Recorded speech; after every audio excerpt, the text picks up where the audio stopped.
Thanksgiving Madden 23 tournament, Campbells and CleffTheGod. Away back to pass. Campbells looking for Pater. Over the middle. Picked up by Cromwell. A huge interception as CleffTheGod retains the lead. CleffTheGod able to take the win here in the first game. Number 2 is underway. Wesley battling rage. This could change the entire complexion of the game. Wesley in firm control. That's going to be it. That's your Tappy Chan right there. The lens cap is on. Number 3 of the Ultimate Thanksgiving kicks off. And it's a 3-man rush. And he's going to take off with all white, but the hole closes and Dez gets a stop. Dez played phenomenal defense and finds a way to advance to the Final Four. Main event for a reason. These guys are just basically the same type of players out here. Ball game. Big Gucci continues his magical Madden 23 with a hard-fought battle, 35-32 over John Beast.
It's that special time of the year again.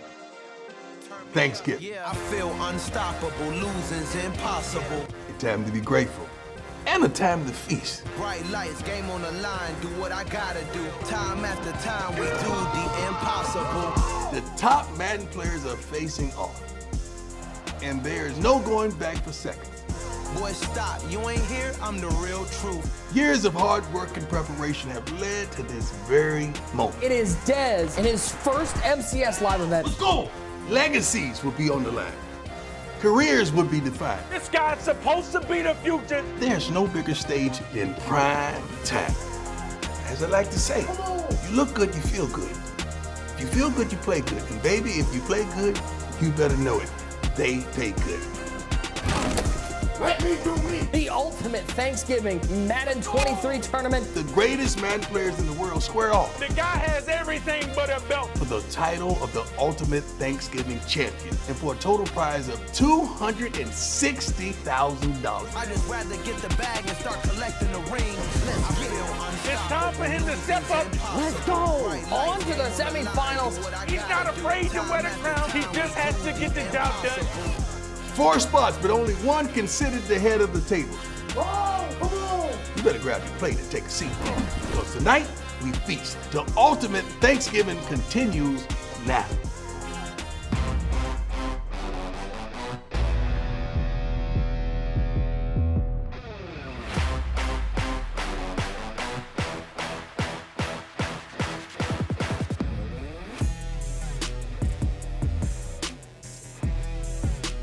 Well, 1 week ago, we had a Final 8. Tonight, we have a Final 4, and by the end of this broadcast, we will have a champion. Welcome into the second annual Ultimate Thanksgiving Tournament here in Madden 23. Big shout out to Coach Prime. I know the Jackson State Tigers go crazy for their man Coach Prime for the intro. Welcome to all of you watching on the EA Madden NFL Twitch and YouTube channels, as well as over on the BR Gaming YouTube channel. Nick Mazesco alongside Tyler Davis, one great user, and Boogs. Gentlemen, it's belt day. This is like Christmas for us, TD. There is nothing better than when we get to crown a champion. Nothing better. The excitement's in the air. I hope you guys out there have your popcorn ready. You got a beverage because we are going to put on a show. These guys are ready to go. $75K for first place, man. I cannot wait to get this going.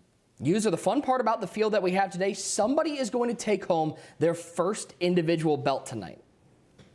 Yeah, we got a lot of newcomers, and we got guys that's been here for a minute in their season. You got Dez, the rookie. Everyone's not expecting, well, he isn't the rookie, but he's a young phenom in his aspect because we know what he can do, and we've seen him step on the stage before last year. He was the guy who upset Drini. Well, I think maybe year before last. He upset Drini in his magnificent 4-for-4 run, so we know he's not afraid of the moment. Then you got guys like Wesley and Clef. Everyone kind of written them off. You know what I'm saying? But here they are with another chance to win a belt. Boogs, will we see any surprises tonight? I have a feeling that people at home are wondering, are we just going to see chalk or are we going to see some upsets? I think we have a chance to see some surprises tonight. I definitely think it is possible that we can see some surprises tonight, Nick. Nobody is just clear and above everyone else. I think it's definitely a chance that those big names can go down tonight. Well, not only are we going to be handing out a belt, not only do we have some great competitive Madden action, but I know why you guys are here early. It's time for day 2 of our harvest reveal. We revealed part 1 of the harvest reveal last week, but we're going to reveal part 2. We've got some items to reveal. We got some details to give out. I know you guys are excited. So let's get into it. Let's talk about the harvest program. Some of the stuff might be repeats for you if you were here last week, but let's talk about the solo challenges in game. A bunch of challenges. You got 40 challenges between the Great Turducken Feast and the Harvest Game Challenge. You can earn that 88 overall account-bound Hungry Harvest Fantasy Pack through milestones in the Great Turducken Feast Challenge. And of course, those game days of yesteryear challenges, those are new dailies each day from November 10th to November 24th. And you can get everything from coins to Harvest players to Elite Pack to Blitz Bucks. Remember, Blitz coming up. That's the Black Friday program in Madden Ultimate Team.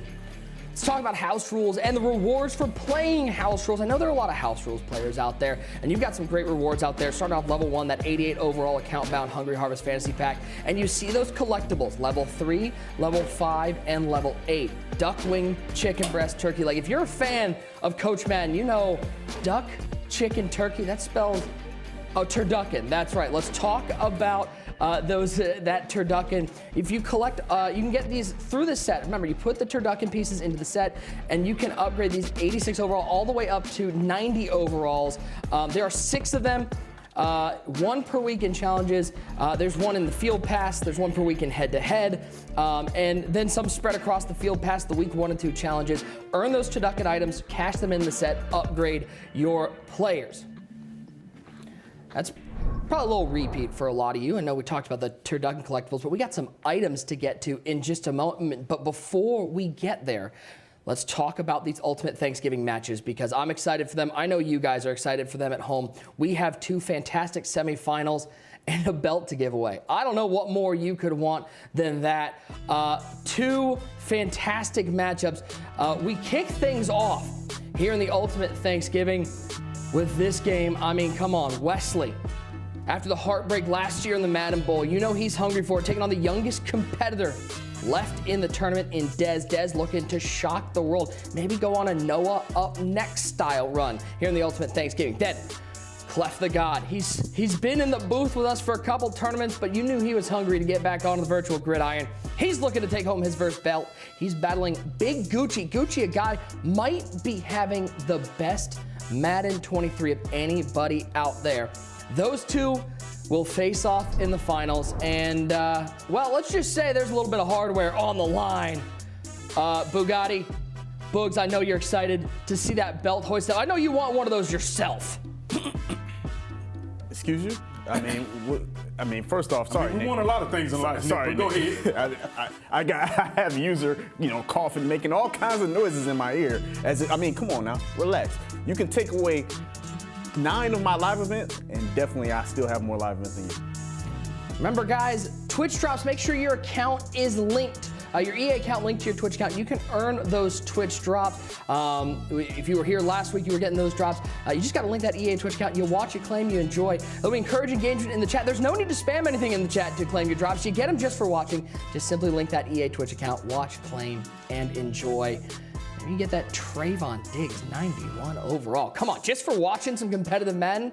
Can't wait. Let's talk those item reveals. We revealed a bunch last week in part 1. Now we're going to reveal part 2 of the Harvest program. And let's start off with those 90 overall heroes.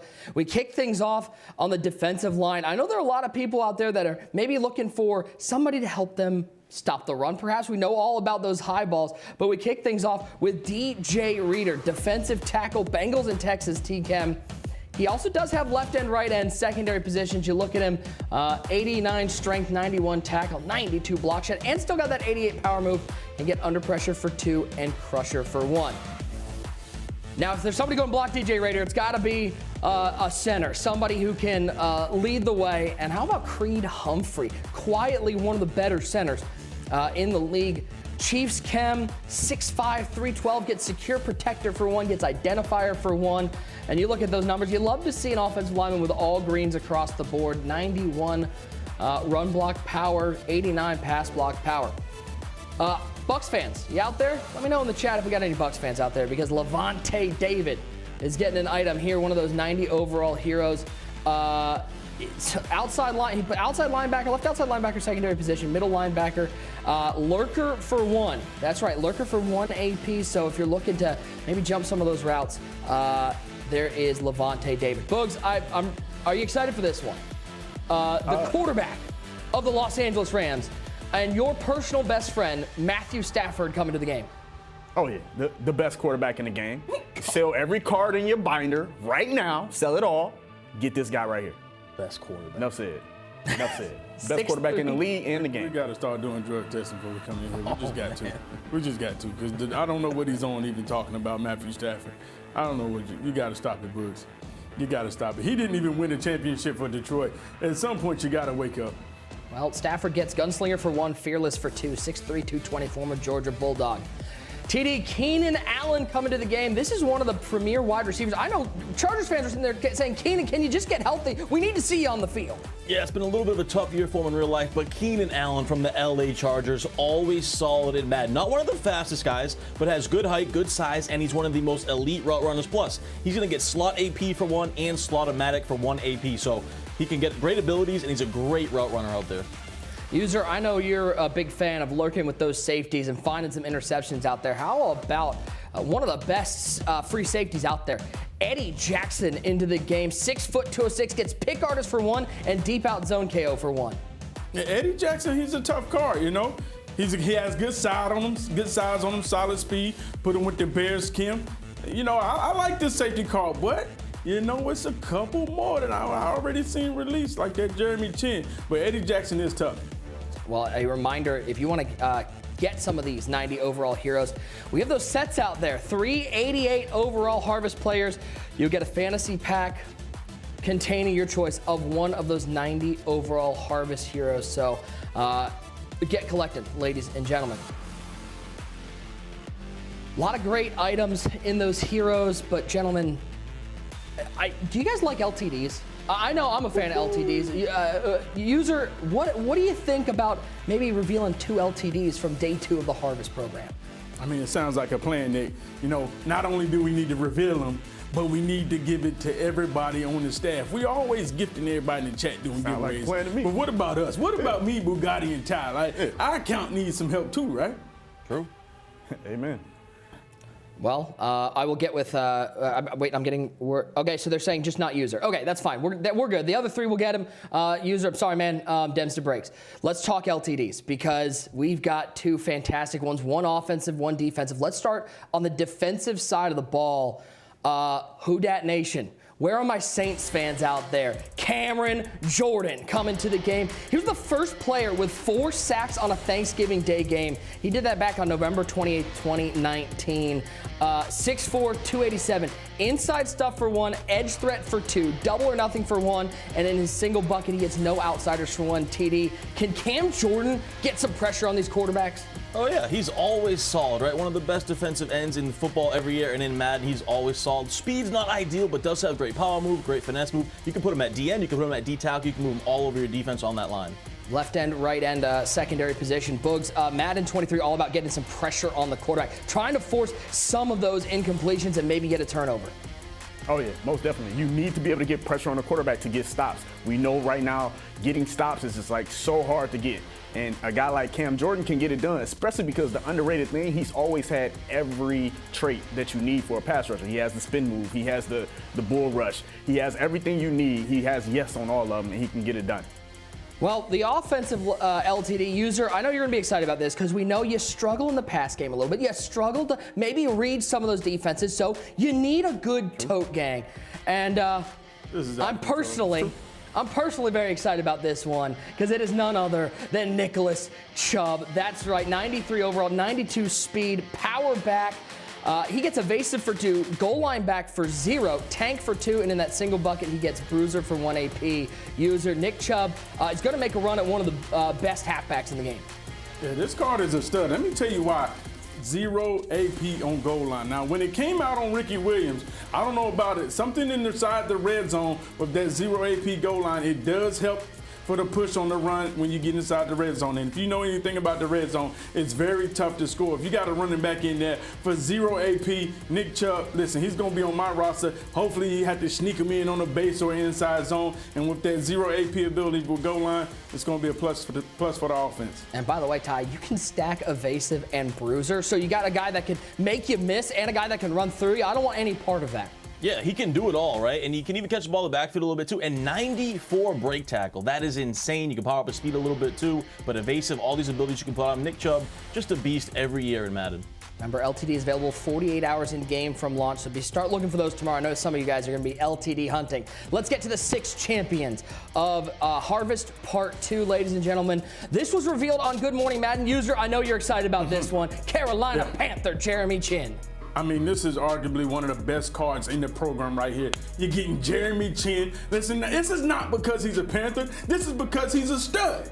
6'3", 93 speed, then he has 0 AP, pick artist. You can lurk with him, you can put him in coverage, and you know he has the discounts on deep end zone, mid zone, and short flat zone KO. So Jeremy Chin is a must on the roster. You know I'm going to have him on my squad.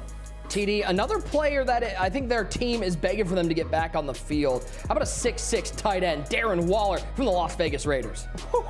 This is a bad man. 6'6", all that talk about Harold Carmichael, Jason Witten, but you put Darren Waller out there, 6'6", gets short in for 1 AP, has great speed, great route running. Man, he might be the best tight end now in Madden Ultimate Team. Boogs, his dad was good, but he might somehow be better. Broncos cornerback Pat Surtain II, 6'2", 202, going out there with 93 speed. Oh yeah, 93 speed, plus he has a 93 man and 91 zone and a 93 press. And a lot of people are pressing, so you need somebody like this guy who can press someone to sleep and not allow them to get off the line of scrimmage. I mean, he's a big cornerback. He's going to make plays. He's definitely a guy that needs to be on your field immediately. I know Giants fan might be excited about this one, user. Outside linebacker, one of the best pass rushers, and a guy who had a 97-yard interception return for a touchdown for the win on Thanksgiving 1982, Lawrence Taylor. That might be the reason, user, he gets pick artist for 0. This is the legend himself, Lawrence Taylor. You already know he's going to be out there putting pressure on him. And you know why he has pick artists for 0? That's right, because he's getting those picks at the line of scrimmage, so y'all can keep crying about him, because he's going to be catching a lot of throw-out of sacks. He won't drop not a one of them. So go cry to your mama. 0 AP pick artist, Lawrence Taylor. Well, those are 4 of our champions, and that is actually less than 6. So we got 2 more to reveal, and well, these guys just deserve a little bit of shine on their own. These are our final 2 champions.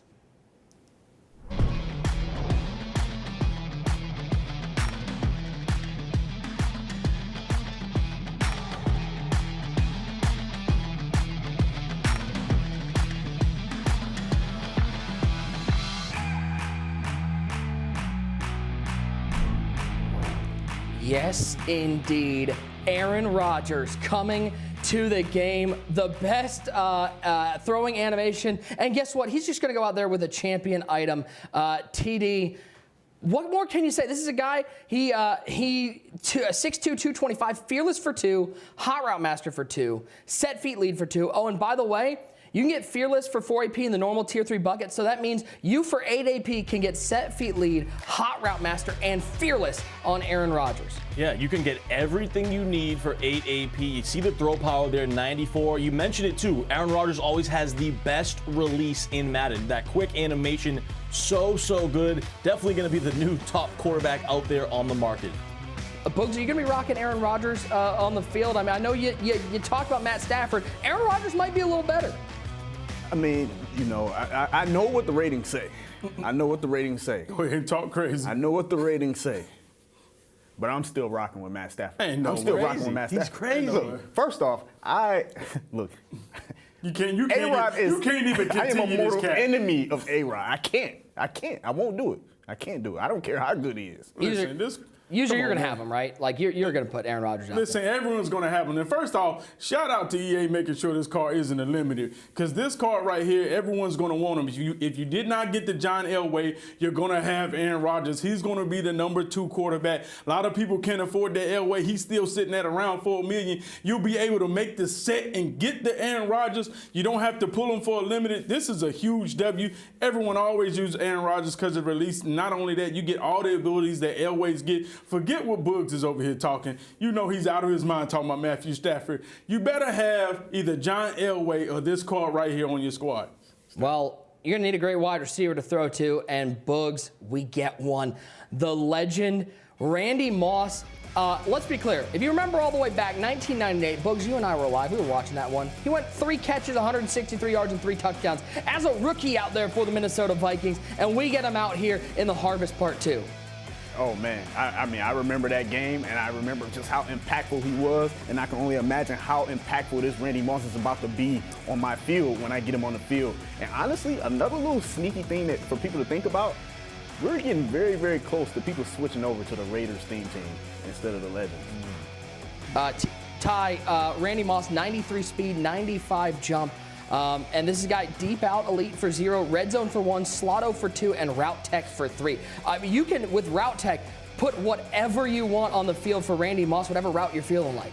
Yeah, and that's the thing with Randy. He can run every route, whether you want to have him run deep, corner routes, posts, slants. And then you have a team out there with guys like Art Monk, Megatron, Harold Carmichael. Now you throw Randy Dandy Moss in the mix. He also gets that red zone threat. So you have him and Carmichael on the outsides. Man, these offenses are going to be really tough to stop. They already are. But you throw Randy Moss out there, whoop, it's dangerous. User, Randy's going to make even the worst passer a good passer. I mean, some cards are just must-have. Michael Vick, Randy Moss, Deion Sanders. Everyone knows you got to at least try him out. You got to have him on the squad. 6'4", not as big as Carmichael, but you know Randy Moss. He's just going to have a different impact on the squad. There's something about him having him on your field. Your team's going to fight harder. All of a sudden, you know, your reads will start opening up. Them blind reads that you usually throw and get picked off, they'll drop them. Hey, relax. I hear you over there trying to chirp from the peanut gallery. Relax. Randy Moss, man, he's a must-have. 6'4", 93 speed. Add him to the squad. Still gonna be crazy whether you got him on the legendary theme team or the Raiders or even the Niners. Well, if you're looking to get any one of these 6 champions, we do have those sets for you to exchange some items for. All you need to do is exchange 5 of those 90 overall Harvest heroes. You can get that 93 overall Harvest champion. And guess what? Those players you put in, they'll be returned as account-bound items. So you don't lose any of those items. You can still play, have those heroes on the field. But that is your set, and that is Harvest Part 2. Gentlemen, I'm not going to lie, TD. I'm really excited, especially with Aaron Rodgers and Randy Moss. It seems like it's Christmas when it's really Thanksgiving. Yeah, without a doubt. Like User was saying, every year in Madden team, there's a few guys you have to have on your squad. And it's usually Aaron Rodgers, Deion Sanders, Randy Moss. So you throw these 2 in there, you're going to have the best passing combination in the game. You already got guys like Carmichael, Art Monk, Megatron. Like I said, you got Barry Sanders in the backfield. You throw Randy Moss out there, that Legends theme team is going to be insane.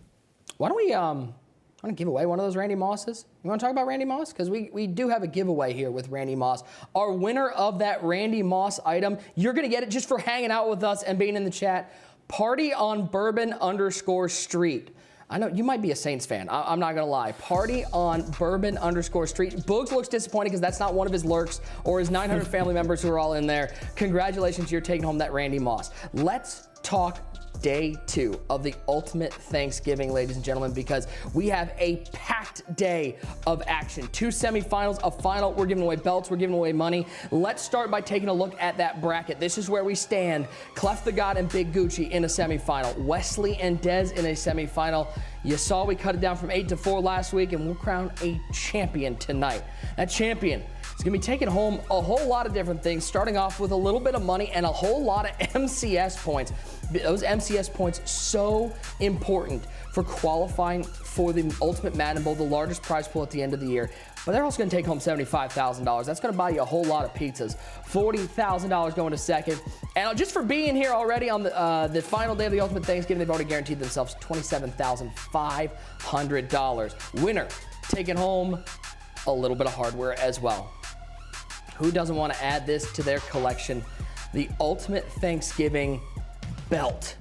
That's right, folks. We've given away a lot of these. They keep getting, it doesn't matter how many give away, people keep getting hungrier and hungrier to add one of these to their collection. Henry's got like 75, I think, at this point. I'm not really sure. I lost count after giving so many away. Somebody not named Henry is winning this today, gentlemen. The Madden 23 Ultimate Thanksgiving Championship belt. Let's talk about our matchups for tonight, and we start off with our first semifinal. It is Wesley taking on Dez.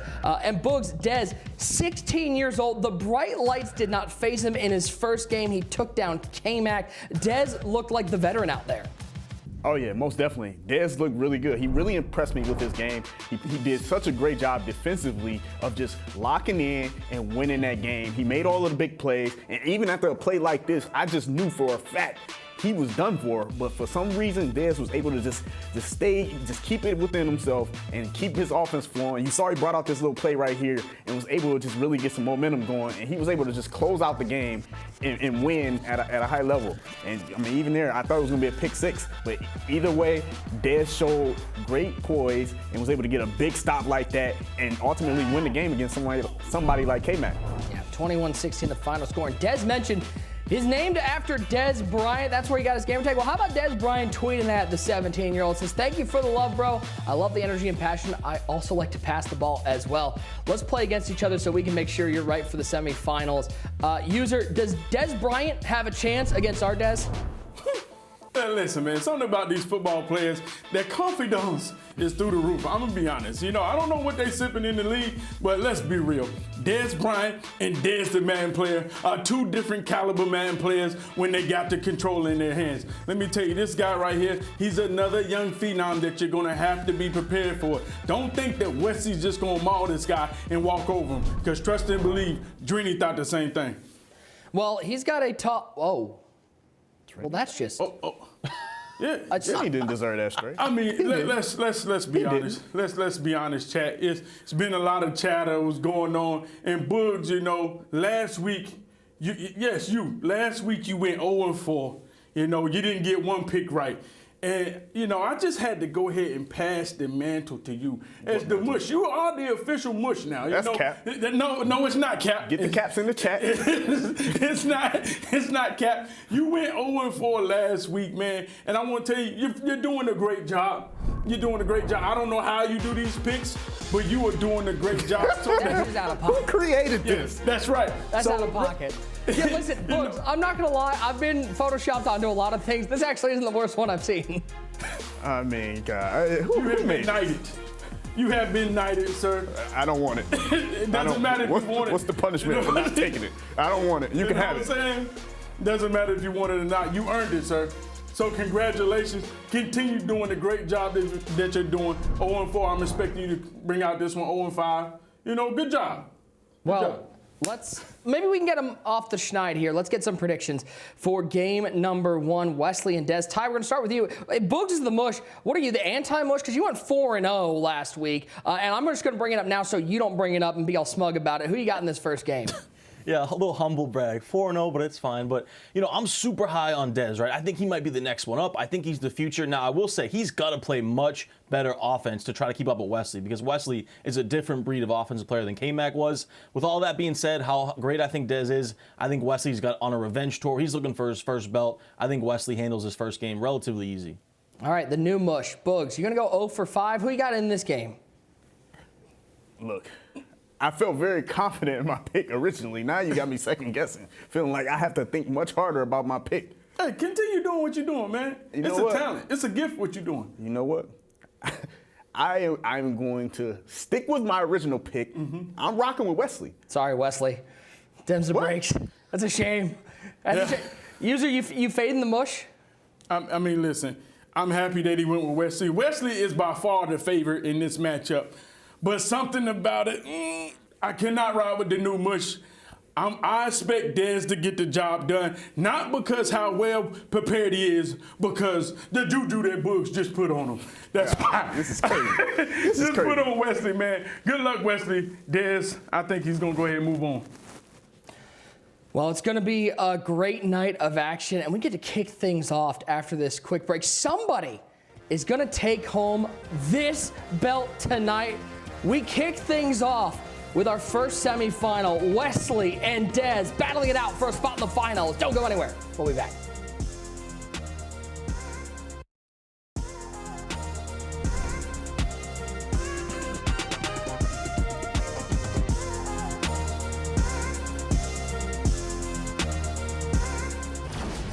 Whoa. Okay, Dad. Let's get that rating up. You can control me on the field? Went from rickety old man to some kind of superhero overnight? What is the secret? Playing a lot of Madden. Fantasy football, streaming November 25th, rated PG on Paramount Plus. Oh my goodness, what a monumental mistake to do in a championship game. When things go wrong, and they sometimes will, and the road you're running seems all uphill. Beat down. This is heartbreaking right now for Wesley. When the funds are low and the depths are high, No, you have to feel for Clef right now. and you want to smile, but you have to sigh. When care is pressing you down a bit, That is an absolute heartbreaker. rest if you must, but baby, don't you quit. Often the struggler has given up Oh, so close to that belt. And as you mentioned, what he might have captured the victor's cup. But he has to bounce back. And he learned too late when the night slipped down how close he was to the golden crown. Clef, like a defibrillator, is still alive! Call him Wesley, call him Joe Rice, you're gonna call him the winner. Success is failure turned inside out, the silver tint of the clouds of doubt. A chest slap, a point up, and there goes Clef. And you never can tell how close you are. It may be near when it seems so far. On to the semifinals, TD. It's hope for a first belt. So stick to the fight when your heart is hit. It's all about heart. It's all about fire. It's when things seem worse that you must not quit.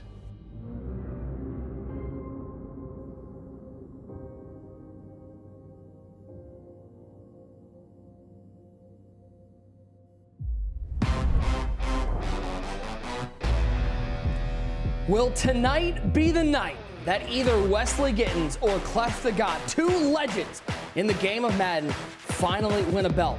Or will their nights be spoiled by two of the rising stars in the MCS? Could Dez become the youngest champion ever?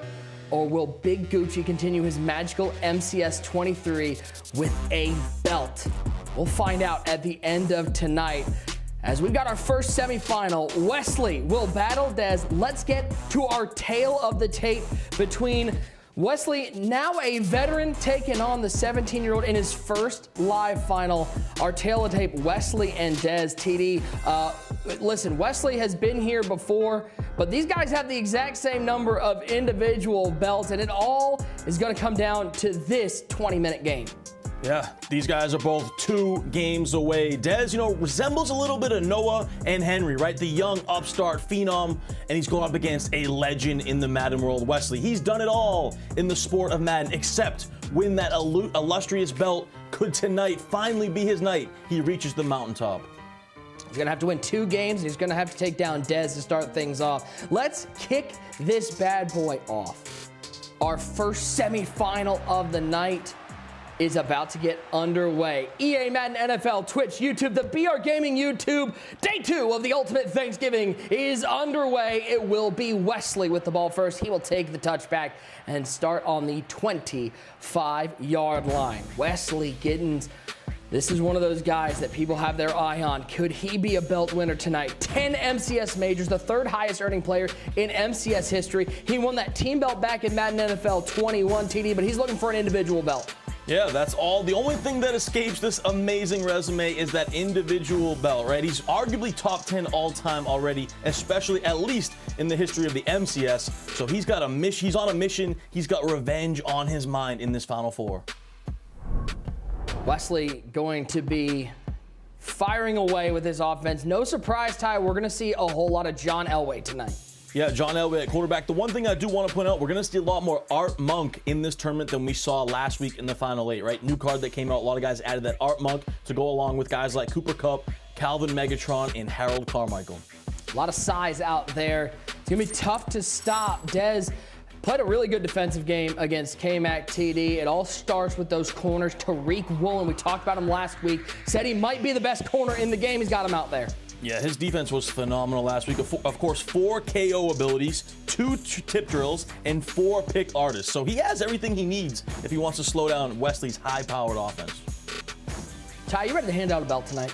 Let's go. I'm fired up, Nick. Let's go. As we see Wesley and Dez locking in first semifinal of the night. A reminder, guys, if you're watching on Twitch, you want some more info on our competitors or the MUT rosters they put together for this round, be sure to watch in the command center. We also got our man Henry, who took down Wesley in that Madden NFL 22 Ultimate Madden Bowl. Henry hosting a watch party. Big shout out to everybody hanging out with Henry tonight. Make sure you check it out. Show some love to the what is it, back to back belt winner? Yep, yes it is. It's picked off, and there is that Tariq Woolen. Dez with a dream start here in the semifinal. Woolen will take it back to the 24. Pick artist going crazy for the 17-year-old. And this is what we were talking about in the pregame show. If Dez can resemble any type of defense like he did against K-Mac, he has a great shot to upset Wesley. Well, he start things off pretty good. Dez, his first MCS major appearance. If he wins 2 games tonight, he will become the youngest MCS champion ever. TD, you were high on Dez when we were at John Madden Field before the season, and Dez has proven you right. Yeah, I think he's the next one up, right? He resembles a lot of Henry and Noah, like I said. He won the Youth Club Championship back a few years ago. He's prolific on defense, as we saw early here. And offensively, he's got that CJ2K. Oh boy, parallels to when Noah took down the Madden 20 challenge. Yeah, maybe he mixes in the run game a little bit more here. That's the one thing. Last week, he really struggled on offense. So this is a huge drive here for Dez to see what he can do on offense, because it did not look great against K-Mac. And going up against a guy like Wesley, you're going to need much more points on offense. Elway looking left side, tough throw. Jason Witten with the catch. It's a first down for Dez. You know how important it is for him to cash it with a touchdown off that interception. Yeah, this is huge, because Wesley, he's going to put up points. He might have turned the ball over early, but that's what Wesley does. So Dez needs to get 7 down here in the red zone. Can't kick field goals against Wesley. They'll throw this one away. Wesley able to get a little bit of pressure to slow down Dez. Yeah, by the way, I do want to shout out the team at EA for that Clef Wesley feature. That thing was awesome. That got me fired up. Yeah, that was great, because it's so true. Wesley and Clef, arguably, I would say, the 2 greatest Madden players of all time to never win a belt. And could one of them finally get over that hump tonight? Man, so many storylines in this tournament. 2nd and 10. We got a little deuce close action. Single back. Elway stepping back over the middle. Witten, end zone. Touchdown. Dez cashes in off the Tariq Woolen interception. Threading the needle. And Dez looking to pull the upset early. I mean, that was a really, really tight window. Wesley's user was right there, but he snuck it right behind him on the post route, and Jason Witten punches it in for the Cowboys fan. Dez going up early.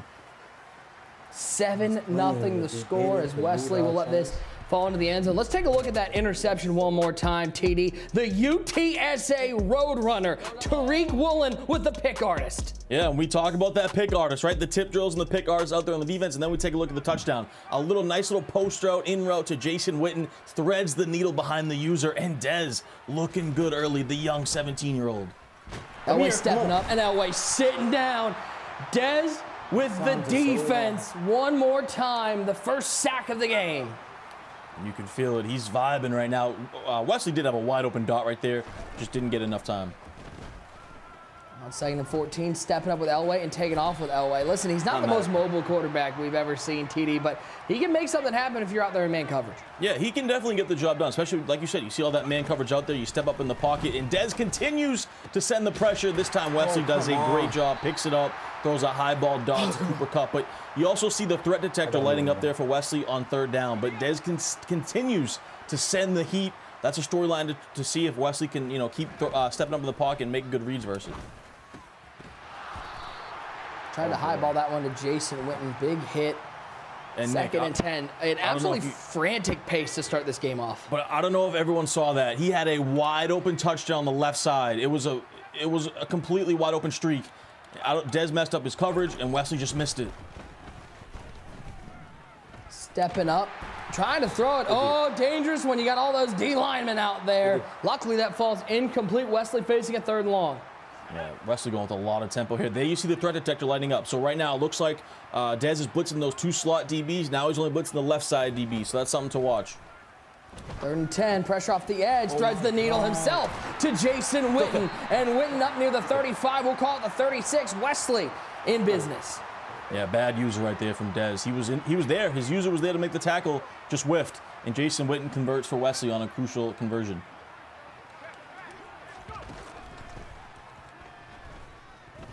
Wesley stepping up in the pocket. Whole lot. Oh, ball's out! Ball's out! It's picked up! And who's there once again? Tariq Woolen with his 2nd turnover picks up that and a free. How about the free little fumble there for Dez? Wesley stopped once again. And Dez is dialed in right now, and Wesley just playing reckless. I mean, we know Wesley has that wild side to him. But and this is a laser right here. I mean, Dez is just cooking, guys. He is on a mission right now, the youngster. And Wesley just looks a little bit lost to start this game early.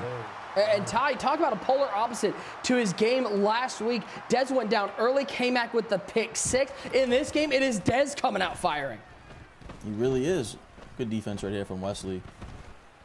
Got lots of time in the pocket, yeah. All sorts of time. He can set up a picnic blanket and make himself a sandwich. He'll finally throw that away. User, what is going on here early? The youngster, 17 years old, looking like a veteran. Listen, man, my guy Ty said, Wesley's being reckless. Wesley is in the cage. The boy Dez is adjusting out here. He's making all types of adjustments, and that's a dot right there. Let's go. Listen, the man Dez is not afraid of this moment. He's out here playing phenomenal defense, being smart, and really everything is covered. Wesley's just trying to scramble, pick up a couple yards, and slide. Dez is playing phenomenal defense, and he's still playing solid on offense, being real patient with his reads. And now Elway drops back, quick throw, right side. Touchdown, Dez! Hey. This boy ready for the moment. I don't know if y'all know, this boy's ready for the moment. I'm seeing the same thing. When he steps on the stage, he's not afraid of the big names. He's done this before. I told you guys, he has that Noah Henry vibe to him. No pressure gets to him. He's in the moment. He's just having a great time, and he's dialed in. And that was one of the hardest dots I've seen. I mean, that resembled like Madden 07 user little. I don't even know what route that was. Motion to the backfield, motion to the back out, high balls it. That was nasty. You're right, there was a dot, but slow down, Nostradamus, as we look at this right here, the defensive replay right there. He was in the cage, really nothing he could do. If he tried to throw it out of bounds, would have got an intentional ground and go back. Right here, look at the replay with the wheel route high ball for the touchdown to Witten.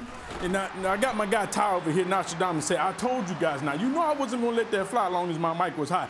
You and Bugs roll with Wesley. And on that note, I'm out of here, chat. Y'all go ahead. Y'all deal with him. This is what happens when I side with the mush, Nick, huh? Oh, man. 14-0 our score, and down goes Wesley once again. Important to point out, Ty, just because he's young, think about who he labs with over that top dog Madden crew. Guys like Fancy, guys like D-Croft, J-Wall, a whole lot of great players over there with TDM. Yeah, that's a great point. And, you know, those guys are lab rats. They're always getting games in. They always find, you know, the little things that most casual players find, right? They're going to get into the lab. They're going to find how to beat different defenses, how to kind of glitch out defenses, all these different things. And you can see it's paying off right now. What a red zone laser right there. Motion went into the backfield to create that wheel route, kind of out route concept, and then highballed it. Uh-oh, that's a tough throw, but a great user from Wesley. I don't know if it's a great user from Wesley or a bad user from Dez. Wesley wiping his brow after finding Cooper Kupp. Yeah, Wesley going tempo here. He knows he's in trouble. He needs to move quickly and get some points on the board, so using that no huddle. Elway back to pass, looking left side. He's got a man. There is that Art Monk you talked about. We might see him a lot the first time he gets a reception today.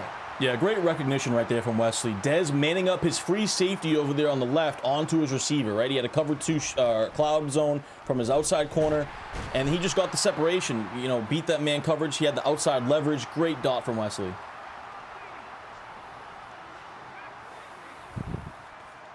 What a frantic pace to start this game, ladies and gentlemen. We've still got 2 more games to go after this one concludes. It's only second quarter of game number 1. 2nd and 12, empty backfield for Wesley. Elway over the middle, finds Witten, but Witten runs into a Mack truck, can't hold on to the catch.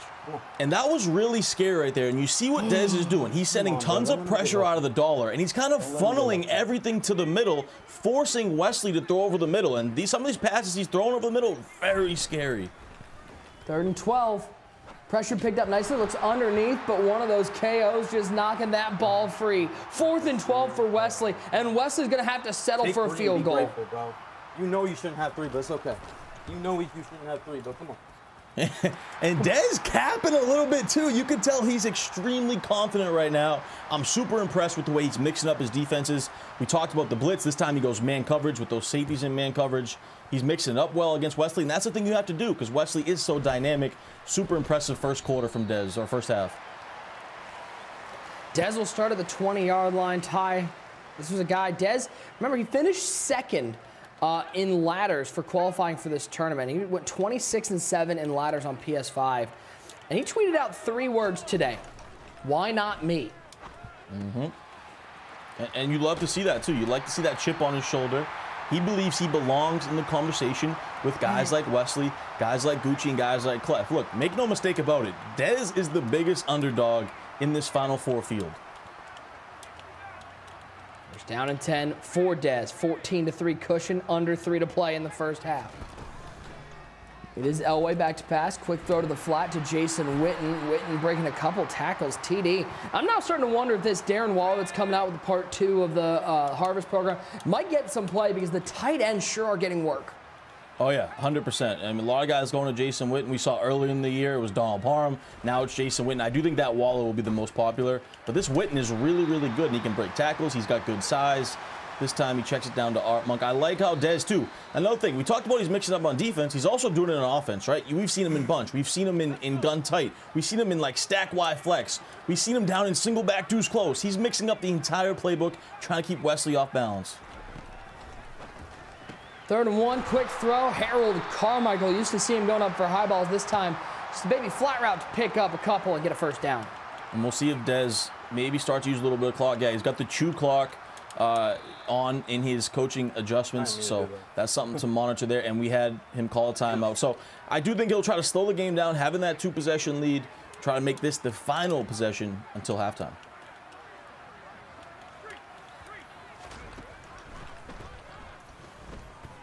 Can Dez put more on the board? He's taking a shot over the top. Art Monk inside the 20 to the 17-yard line.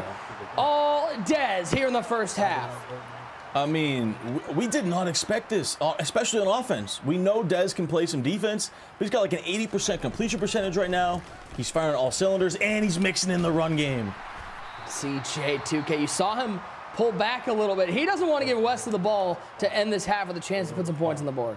And that's another thing too. I feel like I'm talking so highly of him, but you have to be impressed. And right there, it was that he's 16, 17 years old, but you see the veteran presence, the IQ. He knows Wesley only now having one timeout left. He's going to pull back. He's going to use some more clock. He's probably going to run the ball in this situation and make this the last possession in the first half. Super impressed. Stretch run, this time it's Byers. Nowhere to go left side. Yeah, that was phenomenal. And that's what Wesley needed. You see the user ability right there from Wesley. Great stick skills. Gets over there on that stretch call, makes the tackle, and now puts himself. Wesley, if he can get a stop here, can definitely get the ball back. So this is a huge play for both guys right here. 3rd and 6, bunch to the right side, solo receiver to the left side. As Carmichael splits off the bunch to the right for Dez, looking to cash in with a touchdown. 3-man rush, quick throw to the flat. It's Witten, and Witten just stone cold dropped that one. And Dez can't believe that hurts. Not walking and you into see the that end animation zone. sometimes, and I don't even think he would have got the first down. But if he catches that, Wesley has no timeouts, and he can use much more clock. So I think it hurts even more in that sense. You know, not even about getting the first down. It's about using more clock. So Wesley gets a huge break, and now he has plenty of time here to try to go down and make this one possession going into half.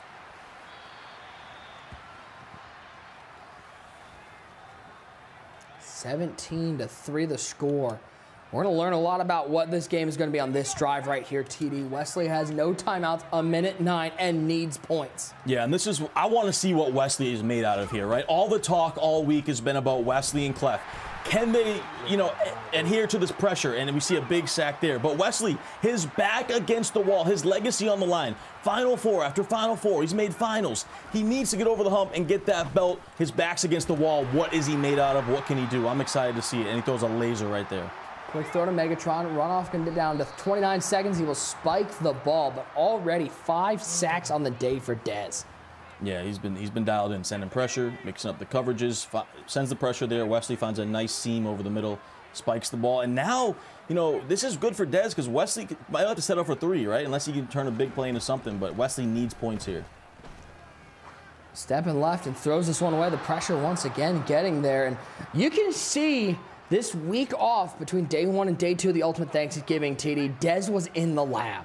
Oh, yeah, 100%. And we saw it, though, last week, too. He was so prepared for K-Mac's offense, had a bunch of film on him. But it looks like he's had some film on Wesley because he's got this in a bag. Yep. No, can't be throwing that one. Dez wondered why he didn't have that one going the other way as well. Almost a 3rd turnover. And now for Wesley, you cannot, if you don't convert this, Dez can get more points. So this is massive right now for Wesley. 4th down and 10, 21 seconds left in the 2nd quarter. Yeah, this is going to be to the left, territory. Cooper Kupp in motion over to the right side. 3-man rush this time, no pressure. It's picked off again. Derwin James with the interception. Dez is out here lurking like a fiend. He's putting the Dez fence out there. No fly zone. This is the definition, and you hear Dez say it, no fly zone. This is the definition of a box, a bag, a cage, whatever you want to call it. Wesley is locked tight in it, and he cannot get out. Moves it up left side looking for Cooper Kupp. That one, dangerous throw, one-on-one. Kupp can't bring it down. Chat, let us know in the chat. Did you guys see this coming? Because I don't think any of us here saw this coming. What a first half from Dez, and he's looking for more here. Only needs 3, really, so let's see if he goes underneath. He might have a seam over the top. He throws the corner route. It's Witten who's breaking tackles. 1 second, he's got to get out of bounds. And the clock stops. Dez can't believe how many animations he got there, but still has a chance to kick a field goal. Yeah, I thought he was going to go out of bounds a second earlier, but it didn't let him, and then he somehow still gets the second off to kick his field goal. The first half. I mean, he says good first half, TD. That's an understatement. I mean, darn near perfect first half for the 17-year-old. Yeah, I mean, he couldn't have wrote a script any better. He couldn't have planned this any better. Yeah.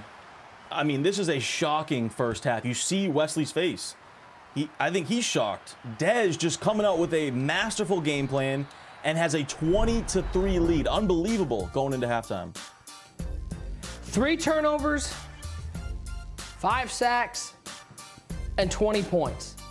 A masterful first half. Wesley's going to have a little opportunity here to take a deep breath and maybe find something because Dez got the ball to start the second half. 20-3 our score. Wesley is He's got to cool down a little bit and find some sort of way to get points on the board. User, Boogs, Boogs, I'm not gonna lie to you. The mush might be real. Whoa. First off, you gotta stop. You gotta relax. All right. You gotta relax.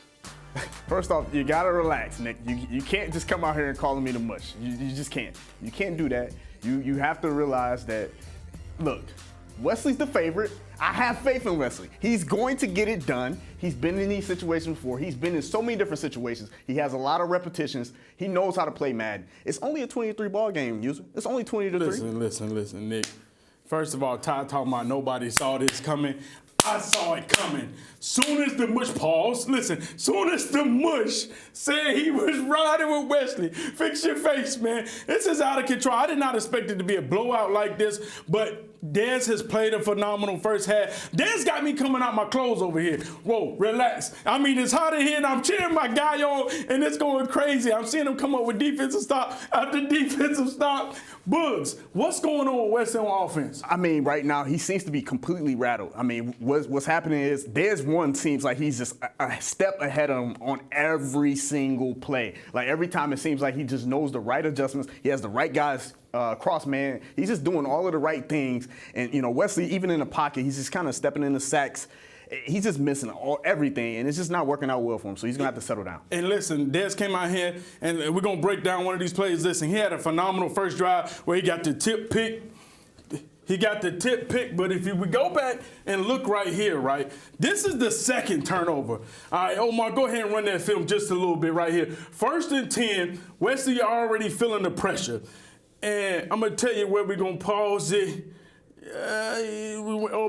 Right about right there. Okay, so now if you look, you're saying this guy is open right here, but it's a defender right there that Wesley sees and he can't throw that. And then the user is right here. He's playing great coverage because he's going to cover this guy, and then he's also going to keep his eye on the quarterback right there. And if you look, when we go ahead, Books, you can go ahead and show him what he was looking at. I mean, if you look at it, he has all his routes going from right to left. The only route he has deep is this streak right here. And you can see it's just really like everything's just going into the direction of the defense. He has all his zones on the left side of the field, and it's just making it to where nothing's open. His user worked right back into the area, as you can see, as you marked, and it's just really not working out for him on this play. And that's exactly why he did not throw it to the open receiver, and you see him with his user bait him right there. And once his user gets back, covers that route, he's going to come down and put pressure on Wesley. Wesley cannot throw this ball away because he's inside the pocket. If he throws the ball away, he's going to get an intentional grounding,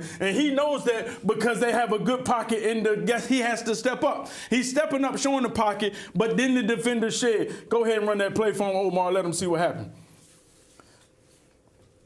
As you see, Wesley's going to continue stepping up, and when he steps up, that's when his user comes down and makes the strip sack. The computer helps him, takes him to the strip club, and that's the big play that broke this game wide open. And Wesley's going to have to come back out here and fight Nick and Ty. You already know it's going to be a barn burner in the second half. If anybody can come back and do it, Wesley can. Put your clothes on, man. Relax, man.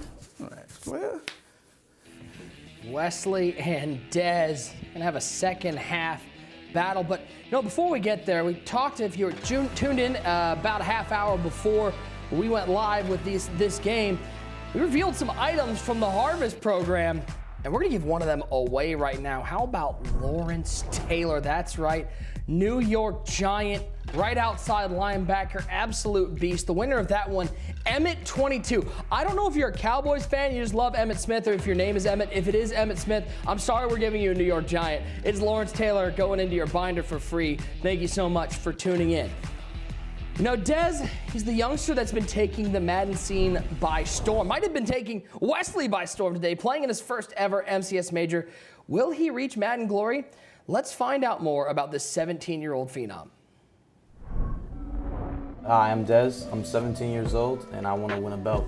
I'm a diehard Cowboys fan, so it actually came from Dez Bryant. My online name was always just Dez after him, and it just caught on, I guess. I picked up Madden just because, obviously, John Madden. I mean, I'm in love with football, so over quarantine when there was not a lot to do, I just started playing Madden a lot. Watched my first MCS one I watched was the Madden 20 Bowl, where Joke won. And I was like, wow, I want to play with these dudes. I wasn't old enough yet, but I just kept playing over the next 2 years, and here I am. Probably save the money, use it to go to college next year. $15,000 and even more, the opportunity for more is a lot of money to me, so I'm just blessed to even be here. I've actually visited a couple colleges already for Madden. Esports, a couple colleges hit me up after I made this event, so it's truly a blessing that like you can go to school for esports and even get like scholarships on it, so that's cool. First and goal. How about the jet sweep to Pete Metzelaars, and he's into the end zone. I think what makes my game stand out is my offense. I'd like to throw the ball a lot. I throw the ball probably 40 times a game. So I'd say that's probably my strength and what I go to the most. I would determine my success as making the Madden Bowl and making a run in Madden Bowl. It's my first event, so I really just want to make some noise and get my name out there to look for other opportunities and just show that I'm here to stay.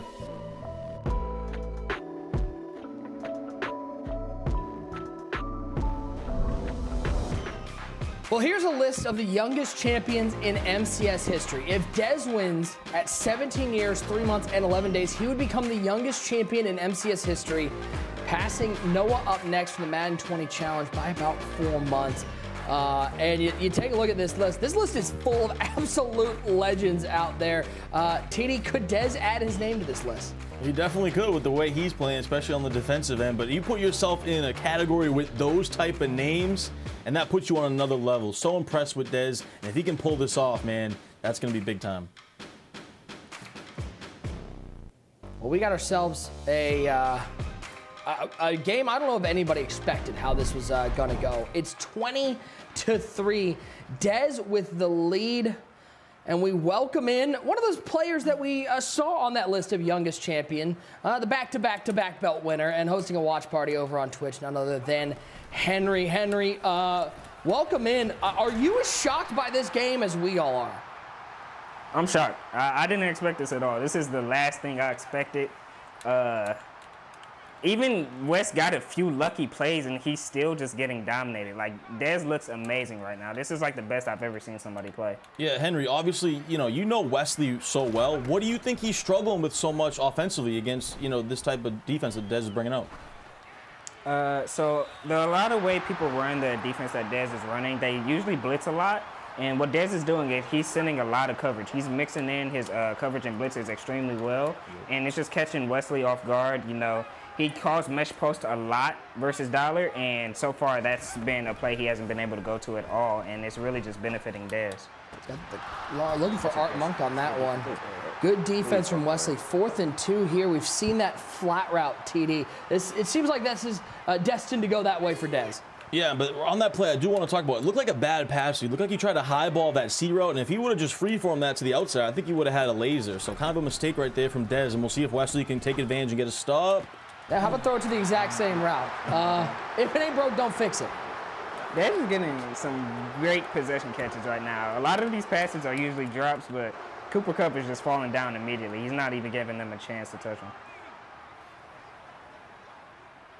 1st and 10. Going to go to a little single back look. Henry, we mentioned it in the first half. One thing that I've been pleasantly surprised with Dez, he's mixing up his formation. We've seen 4 or 5 different looks, and that's got to be tough to defend against. Oh yeah, extremely hard to defend. When you see somebody just going to a million different formations, and not only going to them, but hiking fast, it really does mess with you on defense, especially when there's so many different plays. You never really know what to guard, so you just got to go out there and kind of just hope that they make a bad read.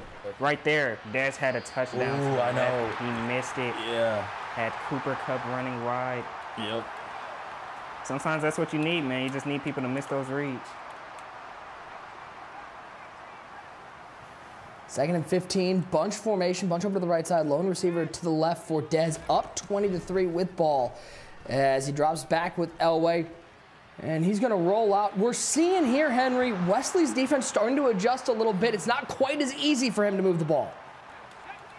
Yeah, this is the good thing about having the halftime. You can sit back and really just think about what's been going on, and you can make a few adjustments. And as you see, he's not letting up the same things he was letting up. Hey, bro, come on, man. Right as we were talking about it. How about Dez finds a beam to pick up a first down? Yeah, and guys, I think that threat detector is so big for Dez too. He's able to kind of identify when he's blitzing and when he's not. He seemed like on first and second down, sometimes it's like he's guessing, right? He motions in that receiver for an extra blocker, but Wesley was in, more of a coverage look. So when it comes to third down, he can see that, and right there he recognized it was one-on-one on the left side, threw the high ball to convert it.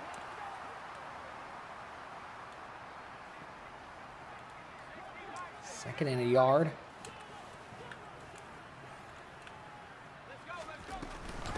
And he'll give it to CJ 2K. He's got room on the left side. Chris Johnson to the end zone.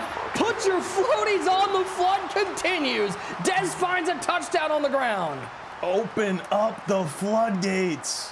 Oh my goodness. That one definitely just sealed it. That one just sealed it right there. Not only is Dez playing exceptional offense, I think his defense has been even more impressive. So I've been in spots like this where, if I'm West, all hope is lost, honestly. I'm not feeling good, and I'm usually one that's optimistic, that it's a full game, but, sometimes you just got to tip your cap, bro. Dez just looked way better. He played an amazing game, and this one's definitely over. I'd be surprised if there was a comeback here. Still time. 2:19 and counting. Pressure left side underneath. It's Jason Witten breaking tackle and finds his way to the 44-yard line. Good start. Wesley needs to score fast. Yeah, and we know Wesley is able to put up points in a hurry. It just hasn't looked good this game. And I'm just so impressed because, guys, we know Madden 23 is such an offensive game. And this is now 2 games in a row, 2 weeks in a row here, where Dez has played phenomenal defense, right? It seems like he had a game plan for K-Mac. He's got a game plan for Wesley. And that's just something you don't see a lot in Madden 23. And Dez has come out and perfected it perfectly. And Wesley, going as fast as possible. Henry, I'm curious, if you're Clef or Gucci, what are you doing in this time? Do you have your eyes on this game at all, or are you just completely focused on the game that you have coming up? I'm extremely focused on my game. I try to just focus on whoever's right in front of me, nothing past that. But I'm watching this game, and I have a few things in the back of my mind just in case I do need to play Dez in the finals if I get past that first game. And I'm just going to keep those there if I get past that point. But I just want to focus on who's in front of me. 27-3, but Wesley knocking on the door. Red zone opportunity. Elway stepping left, in trouble. Oh, that ball bounces around. TD, that's got to make your heart skip as the offensive player. Yeah, that's one of the worst, scariest feelings possible. Wesley goes back to the flood play out of bunch offset. That's been his kind of bread and butter in the red zone. And Dez was all over it there. And Wesley, very fortunate there wasn't a tip pick on that play. Henry, before we let you go, we got Clef coming up, taking on Gucci. What are you looking forward to in that game as Wesley's going to get on the board here with a touchdown to Cooper Kupp? Oh, Wes Gucci. Clef Gucci. I'm extremely focused on the defense in that game. Both of them are amazing offensive players, but I think they're both really good on defense as well. I think either of them can really go out there and get a stop. Ooh, big hey, Tariq. Tariq Woolen's having a game, boys. I'm not going to lie, that Tariq Woolen's tough. But on the focus on the Clef game, focus on what they're doing on defense. They both run defense a little differently than everybody else, so it's definitely going to be some things that people can steal there. Certainly going to be fun. Henry, appreciate you hanging out with us. Reminder, guys, if you want to hear more from the 3-time individual belt winner, 4-time total belt winner, Henry. He's hosting a watch party right now. You can check it out in the command center. Our man Henry, hey, listen, it's not too often, TD, and by not too often, this is the first time ever that we've been able to talk to Henry in the middle of a tournament. He's usually playing in these bad boys. Yeah, it's awesome to bring in, the best Madden player in the world right now. Arguably one of the greatest of all time. He has great insight. Always great to, get the game inside the game, hear what he's got to say. So great job from Henry right there. And now this right here for Dez, though, is a scary situation, right? Because you got the lead here. There's so much time left where it's like, all right, do you use some clock? Do you slow it down? Or do you keep on the attack because you've been playing so well on offense? So this is interesting here, but so far these first couple plays looks like nothing's phasing them, just throwing dots. Well, put your 4s up in the chat. I hope you guys got a life jacket on because this one has been pretty floody. Dez blowing out Wesley right now with the ball. Wesley looking for a miracle tie, 5 minutes to go. Yeah, if you're Wesley, I think this is where you send a little bit of pressure, right? You got to force Dez into some type of mistake. Makes a mistake with his user there. And Dez now having a lot of success. Every time he audibles over to this tight quick base, He's having a lot of success with that. So look for him to keep going to that because Wesley doesn't really have an answer for Chris Johnson. Yeah, CJ2K coming out with that AKA program just a couple days ago. And you're already seeing him make some noise. I think there are going to be some people trying to cop that CJ2K as Jason Witten's wide open. He's got nobody around him. He's going to pick up. Oh, ball's out. I don't know. Peanut punch in that tackle battle and Woolen going the other way. Listen, it might not be a lot of life, but Wesley's still alive. Conservative, bro. Whatever. As my guy user would say, life? What? I mean, that's so unfortunate for Dez. That was a laser. Stack wide flex, throws the corner out to Witten, and Wesley gets a user strip fumble animation. So you got to tip your hat. It was a user strip, and now Wesley has a chance here. Can he take advantage? Pressure's on. Speaking of user, let's bring him. User, a little bit of life? Life? You know, I just had to step in here just to say that, but let's be honest. Oh my goodness. There might be life. There just might be life. Like Henry was saying, this game should have been over in the books. Dez right there getting the strip fumble. He's still going to have to tighten up. But me and Boogs were talking. He needs to make sure he's running that ball. That's a dot. That's a dot right over the top. Scores 3 plays later. Listen, ladies and gentlemen, don't count out Wesley Gittens just yet. He's been here before. And just like that, with that score, he's cut it to 12. We're going to cut it to 10 with this 2-point conversion. Yeah, this is a big two because you want to make it a field goal and a touchdown type of game. I mean, defense. Nobody around. It's picked off. That's not Polamalu. That's Polamalu with the interception. That was big for Dez, right? You keep it a 2-touchdown game now. But, man, all the pressure in the world shifts to Dez's back right now. He's never been in these type of games before. Wesley's been in these games a million times. Dez is not used to the spotlight as we take a look at this replay. Wait, that's a wide open laser, right? And look at the user strip right there. I don't know if that was user. I got to be honest. But Woolen picks it up, and then Wesley's able to punch it in a few plays later. But now, like I said, all the pressure in the world is on Dez. Hasn't been in the spotlight. Hasn't been in a game with this much money or magnitude on the line. And is he going to fold, or is he going to say, no, I'm legit, I'm going to finish the deal? And here's the scary part, Ty. You look over at Wesley's camera, you saw a little wry smile from him. That's where he's sitting there with just a little bit of confidence. He's not dead in the water, and he's going to force a 3rd and long. All of a sudden, this game has gotten interesting. And to your point, Nick, another little smirk from Wesley. He's like, hey, this is getting a little bit interesting now. But that clock is an issue. Down 2:40 here. Oh, man. Oh, my Art Monk with the catch, but it's going to be 4th and 1. I thought he was in position. The quick throw from Dez. Decision from Dez here. What does he do? Is he bringing the punt unit out? He's thinking about it. He's got the punt unit out here on 4th and 1. He's going to trust his defense. Instead of possibly giving Wesley a short field with all 3 timeouts, he'd rather play defense. He's going to run this down. Probably with this punt, we'll take at least get it close to the 2-minute warning. Yeah, it's a really tough decision. I thought about it. I don't like the call. I don't like the decision. I think with 1 yard to go, you just end it. Put the game away. Now you give Wesley with 3 timeouts. You give him tons of life. You give him a chance to go down. Warning. Yeah, in the 2-minute warning, you give him a ton. He doesn't have to call any timeouts here. You can go down and get 7, and then play defense and get a stop. So if I'm Dez in that situation, you got to put an end to this. Put an end to Wesley's tournament life. I don't like the call. Wesley stepping up. He'll find Cup over the middle. By the way, talk about injuries you hate to see. Cooper Kupp, high ankle sprain, going to have surgery on it. Man, we've seen a lot of really good players go down this year with injuries. It's why you hear so many people talking about putting that natural grass in every field. Hey, and I don't want to be that guy, but Nick, you might have jinxed him last week. Last week you were talking about him saying, oh, he's having a great year with no quarterback and a bad team, and then what happens? I don't know. He's on my fantasy team, so he was jinxed as it was, because that happens every year for me. As there's Monk, he'll go out of bounds after a 12-yard gain. Still can't believe Boog said Stafford's the best quarterback in the league. Listen, it's his first show, He's a placeholder for Clef. He's out here making outrageous claims. We know what he's like. We've been with him on Mudhead. Oh, yeah. Great guy. Pressure off the edge, picked up, but he'll throw it away and take an intentional grounding.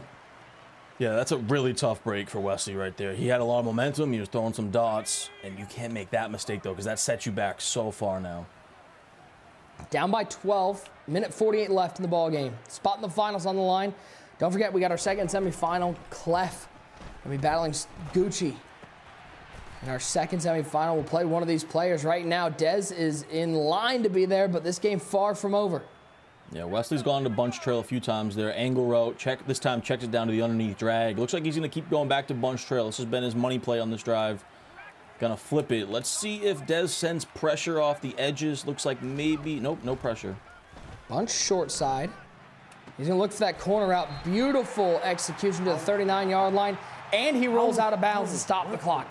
Yeah, the corner route to the short side is always a weapon, right? You get a little bit more room out there, or you get less room, but the angle's a little bit better. And you have a streak out there to pull the deep zones back. Cooper Kupp turns the corner and gets wide open.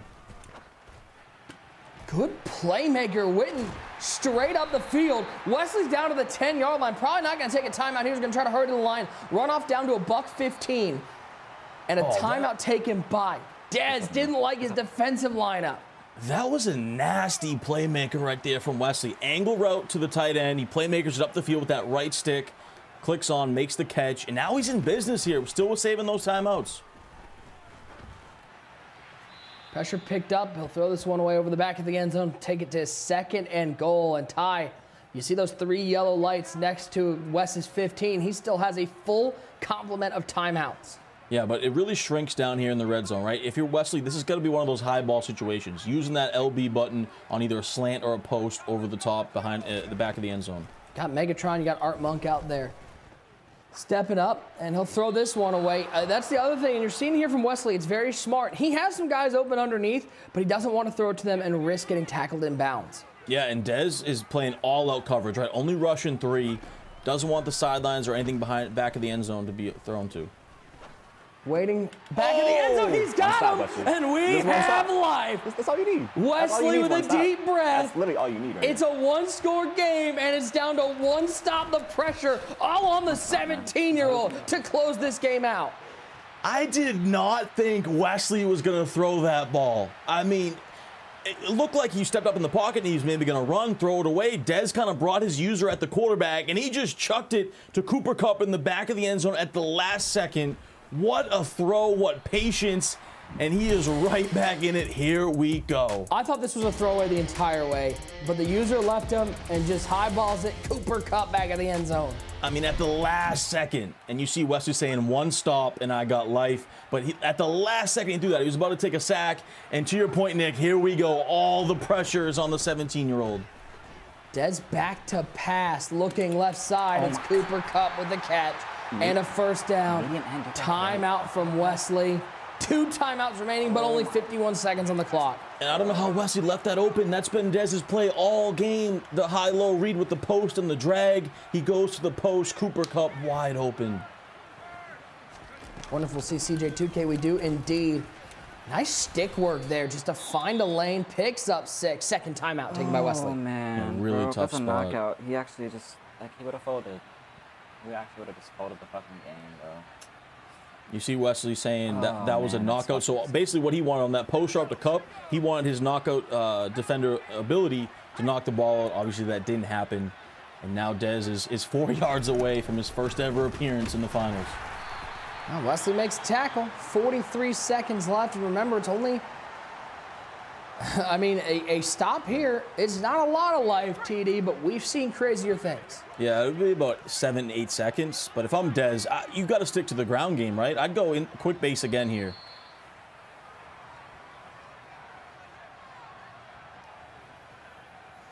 We thought this one was going to be a snoozer in the fourth quarter, Ty. It has been far from that. Wesley, a whole lot of fighting them. Oh, yeah, tons of fight. You knew he wouldn't give up. But the way he plays offense, he can get right back in it. And here we go. It's the play of the game. 3rd and 3. Kupp motions back to the right side into the bunch. Solo receiver Megatron left side of the formation. CJ2K the halfback. Now Harold Carmichael goes left. Elway back to pass. The coverage good downfield.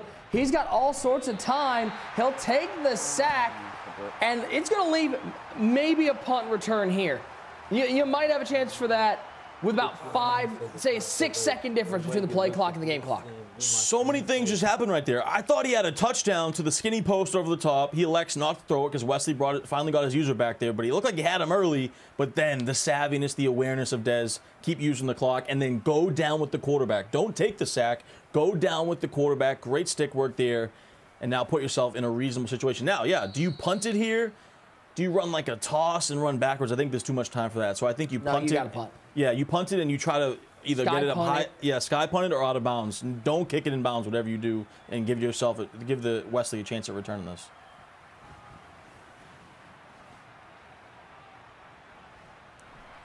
Five seconds, 4 seconds. The kick is away. It is inbounds. There's zeros on the clock. This has to be a touchdown. Devin Hester will not get there. And Dez will hang on for dear life. What fight from Wesley Gittins. But Dez, 17 years old, is one win away from becoming the youngest champion in MCS history. He takes down Wesley behind a dominant first half performance, 27-22. What we thought was a flood at halftime actually turned into a really good and interesting game down to the wire. But you gotta be impressed with the youngster. The 17-year-old Dez pulls off a tremendous upset, takes down one of the best players in the world, Wesley, and Dez is gonna be in his first ever MCS Finals appearance. Big time win, and he did it on the defensive end. Ty, what do you think Dez's heart rate was at when Wesley scored that touchdown, cut it to 5? I mean, this was a game that looked like a snoozer, and all of a sudden he's in a dogfight. Yeah, and I think that shows the age a little bit there. A few questionable decisions. I didn't love when he was up 12, punting it away. I think you got to go for the gusto right there. And then at the end, I think he meant to punt it out of bounds, but gave Devin Hester a chance. That was very scary. Fortunate that, Wesley didn't make a play out of it. But you got to tip your hat to both guys. Wesley for the fight to come back, and Dez just seems like 2 weeks in a row now has had a phenomenal game plan on defense, knew everything that Wesley wanted to do, had him in a bag, and that's why he's advancing. Let's bring him in. He's just 17 years old, but he's one win away from a belt. It is none other than Dez. Dez, congratulations, my man. What a game. Before we get to the game, I'm just curious. What was it like seeing that Dez Bryant tweeted at you, showed some love to you on Twitter? Oh, that was an incredible, I don't think you understand. Dez Bryant has been my idol growing up, literally. When I first started watching football, he was always my favorite player on those Cowboys teams with Romo, DeMarco.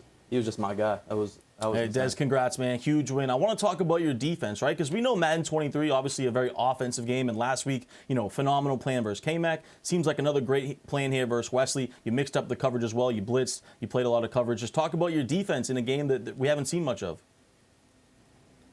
Yeah, I played Colts bunch a lot. This week, I played that offensive playbook probably over 30 times. I mean, I get so much good reps in that versus, really good players. And it's just, it showed. I mean, I really felt like, people were talking about I'm the underdog. I've seen all the polls and stuff, but I really didn't feel that way. I felt like if I was right there with them. Dez, really. I'm curious, you talk about the preparation. How big is having that top dog Madden crew behind you? How big is it having those guys to help you prep for this tournament? Yeah, it means everything. Especially when I shout out my boy Penguins for the Penguins. He helped me a lot this week, getting me ready for Wesley. And he's usually in Washington bunch, but he switched over to Colts bunch to help me play a lot. So give me good reps. So yeah, I appreciate him and everyone else in the Top Dog and DNO. Well, Dez, you got a little bit of break here. You can watch Clef and Gucci battle it out, and then we will see you later tonight for the belt game. Congratulations, my man. What a game it was from Dez. A dominant first half performance, but we got so much more to go. We'll look at some highlights, and we'll preview our second semifinal. It's all coming up after this.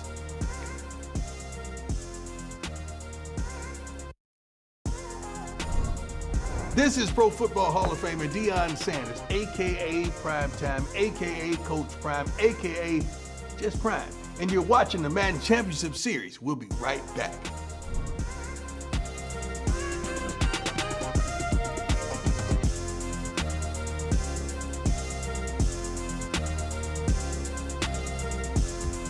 Coming November 21st, start your Madden NFL 23 journey this holiday season with the Season 2 Starter Edition, so you can hit the field and get your ultimate team ready to shine like primetime. Available from November 21st through January 11th, the Season 2 Starter Edition includes the Madden NFL 23 Standard Edition and the Season 2 Starter Pack. That includes 8 player items, 2 90 overall AKA champions, Bam Bam Cam Chancellor and Ryan Fitzmagic, and 6 84 overall players. The player items in this pack are fixed. Every Season 2 Starter Pack contains the same 8 player items. Whoa. Okay, Dad. Let's get that rating up. You can control me on the field? What a rickety old man. Oh, what about? Some kind of superhero overnight? Some questionable dance moves. What are you doing? I'm just pressing some buttons. What is the secret? Playing a lot of Madden. Fantasy football. Rated PG. Original movie streaming November 25th. I got my butt back. What? On Paramount Plus. The mission of the Madden Scholarship Program is to support historical black colleges and university students in all majors to realize their potential and to honor the legacy of John Madden. EA is granting 24 $12,000 scholarships annually for 5 years. EA Madden scholars will receive professional development program and career readiness through the United Negro College Fund and EA. Applications close on December 5th. For more information, please scan the QR code.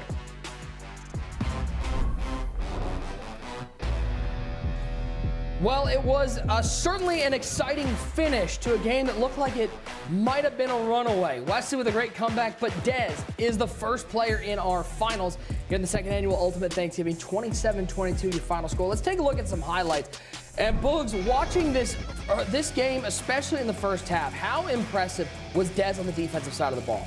Man, he was so impressive with his ability to just really tune in on what Wesley was doing each and every down. He was keyed in on mesh posts consistently. He was keyed in on bunch trail. He just knew what play was coming each and every down and was able to consistently get stops and just put himself in position. And even right here, you see how he was able to make that play that we broke down at half. He was able to get that fumble, Nick, and just get turnovers early in this game. He was ultra impressive.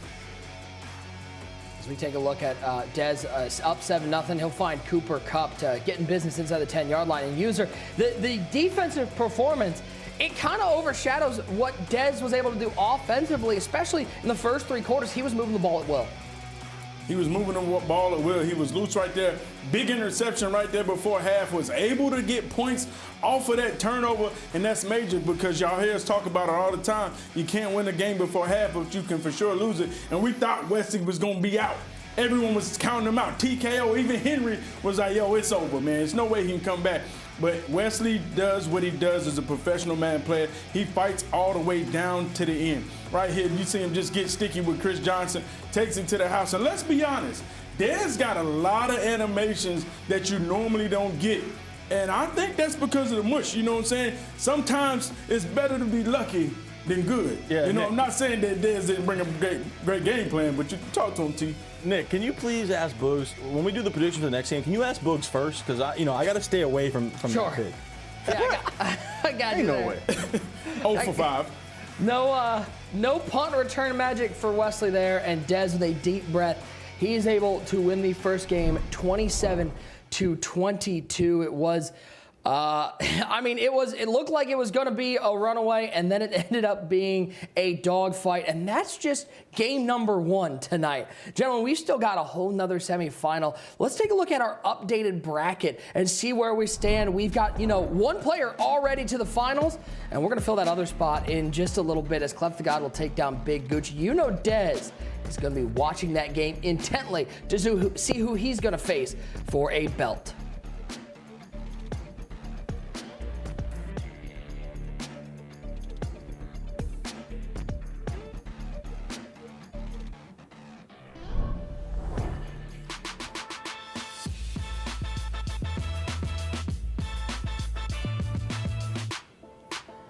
It's time to take a look at the latest MCS 23 Power Rankings, powered by Ram Trucks.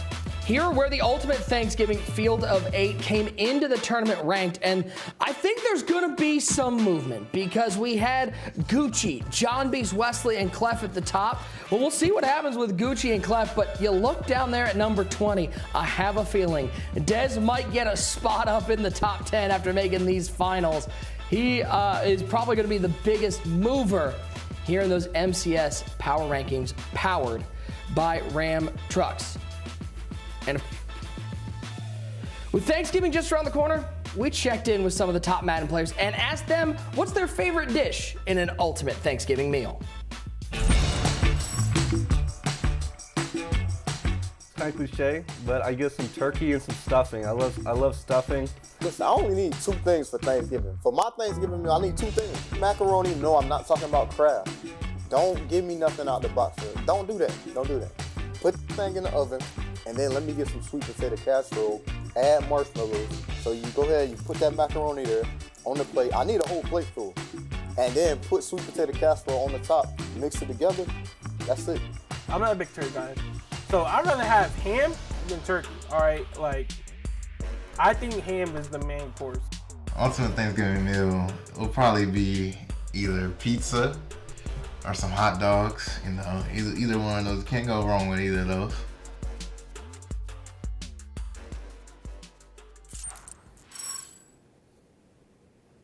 Did Big Gucci just say his ultimate Thanksgiving involved pizza? Did I hear that correctly?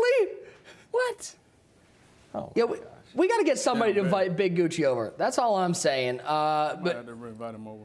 I don't know what to say. That threw me. I was going to talk about John B's talking about ham being the main course. Ty, that's a controversial take right there, saying turkey's not it. It's all about the ham on Thanksgiving. Yeah, but at least that's reasonable. Then you just throw out pizza. Who's going to say hot dogs next? Like, what are we doing here? But you know, my favorite every year, turkey, obviously is a staple. I don't mind some ham, though, you know, if you can throw both in there. But the stuffing is the most important thing. You need a little bit of stuffing on the side. And, guys, you can't forget the mac and cheese. Like, that is number one. That's essential. User, Boogs, I know you guys got some opinions on this. I just got to ask one question. Is it stuffing or is it dressing? That's the important question. It's stuffing. It's dressing. Stuffing. It's dressing. Dressing. It's stuffing. Dressing. Stuffing. All right, I'm not going to sit here and have this conversation Whatever, with you. man. It's dressing. Tomato. Listen, first off, Big Gucci, you ain't but 20 minutes away from me. Pizza is unacceptable, my brother. Whatever you doing this Thursday, Thanksgiving, you coming over to the crib. Don't even worry about it. Pizza, hot dogs, whatever you were saying is unacceptable.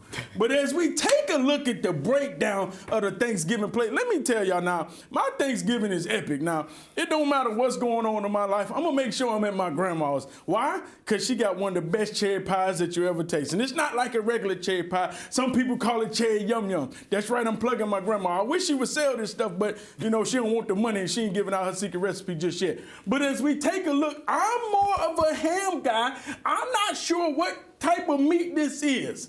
Boogs believes, what type of meat is this? I mean, based off the texture of the meat. What? What? Say that one more time? Based off what? Never mind. No, based off what? What is that? It's turkey, okay? I don't know, because usually a turkey is a full bird, and I don't see any wings up there, chat. Do you see this? What is this, turkey tenderloin? What is this? Look, I'm not here to tell you what exactly that is. Only thing I can tell you is I can tell you that it is not edible. I can look at the skin. It's not something you want to put in your mouth. Okay, so me and him got the big debate, chat. We need to know. We need to get a poll up in the middle. I believe they gotta be sweet potato pie. There's no way we got pumpkin pie up here. It's pumpkin pie. No way. It's pumpkin pie. It's sweet potato.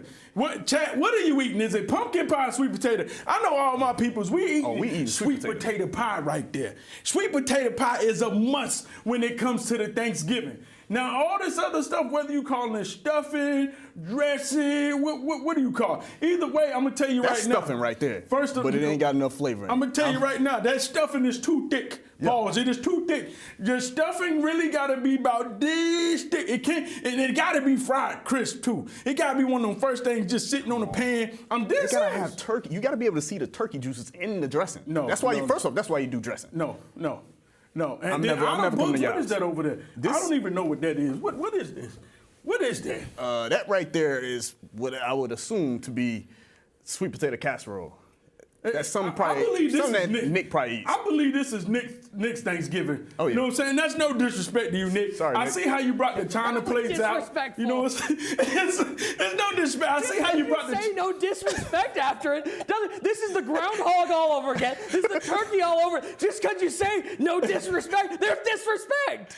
Listen, I just want to know, I see how you got the China plates out there and you finally brought them out for the China cabinets. Man, put a one in the chat if your family still got a China cabinet in your house? I know my grandma's, my mom's. We would never be able to touch those we don't plates. even get. I've never ever ate on my grandma's china ever. In my Why? life. Somebody In my text life. their grandma right now. Why do you still have the china cabinet? Like, we can never use the plates. Why? Are we waiting for Jesus to come here and have a meal? Why can we not use the china plates? I don't get it. Crazy. I mean, they were always decoration in the cabinet. You got them, you looked at them, and you never used. I swear that does look like chili mac over there. Actually, I don't know what that casserole is, but Chili it looks mac. like chili mac. Actually, I want to tell you something. I want you to see all the ones that I would eat on this thing. Mhm. All right. I'm gonna mark each one. Okay. Can you see it? No, I don't see it. Exactly. Oh, that's crazy. That is crazy. There's no That is crazy. kale. There's no kale there for Boogs. He's like, "Where's the salad? Where's the kale?" I was thinking there there's was green cranberry beans in the sauce. back. Don't lie to me, Boogs. There's green beans back left. I can see them behind the rolls. Okay, Oh, yeah, it's green beans back But there. what is this? Is this cranberry sauce? What is that? I don't know. It looked like shaved cranberries. I mean, come on, man. It's either you roll it out the can or something else, but this ain't it. This ain't it.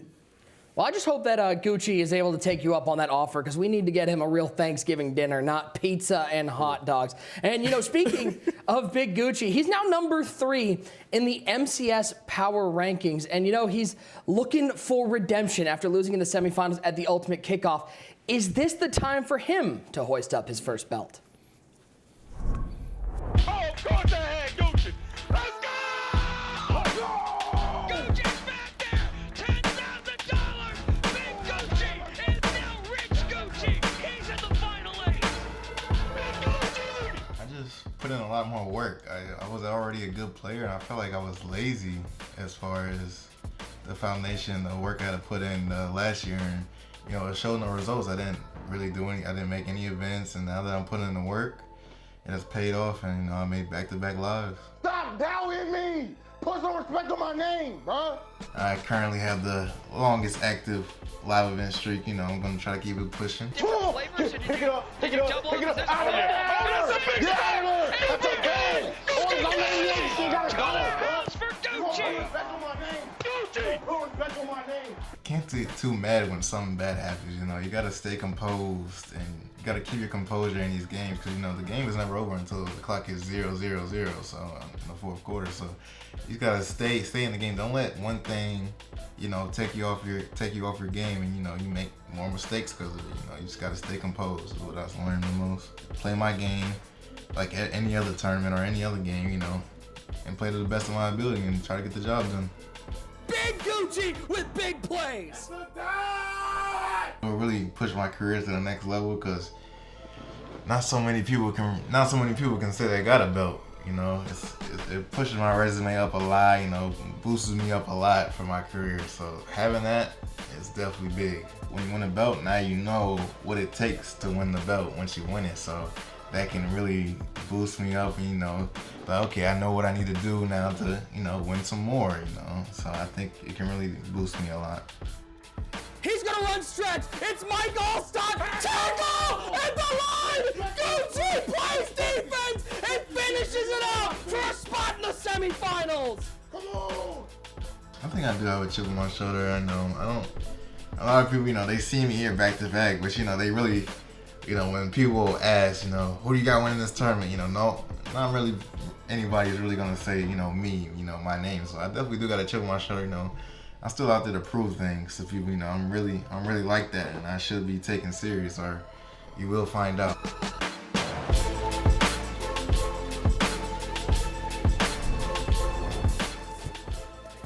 Hey, you know, let's talk about this matchup. Second semifinal of the day. Winner of this game will take on Dez for the belt. It is Big Gucci taking on Clef. And Ty, for Big Gucci, he had himself quite the first round matchup in our quarterfinals. He had to take down a belt winner in John Beast, and Gucci was not fazed by that. No, he wasn't, and he was very impressive on the defensive end. As you see here, it gets this nice pick right there with Derwin James early in the third quarter with the ball, got the ball with the lead. So he's always impressive on offense, but he was really impressive on defense. The big thing for Gucci is he's got to be able to control his emotions a little bit better, and more spots that he gets in these high, big money games only helps him in the long run. He's able to find Roddy White over the top to make this a close game. And user, this is where we learned a lot about Big Gucci, is being able in this close game to go get a ceiling touchdown late.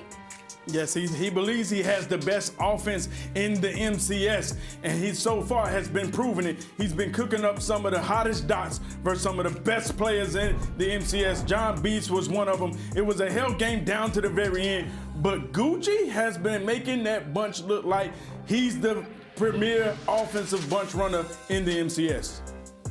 Gucci able to take down John Beast, and now he's got a tall task ahead of him because he's got to battle CleffTheGod. Gucci, the second highest earner in the MCS 23 season. I said he might be having the best season of anybody so far, and he can make it even better with a win here. Now, on the flip side, Gucci's going to have to battle CleffTheGod.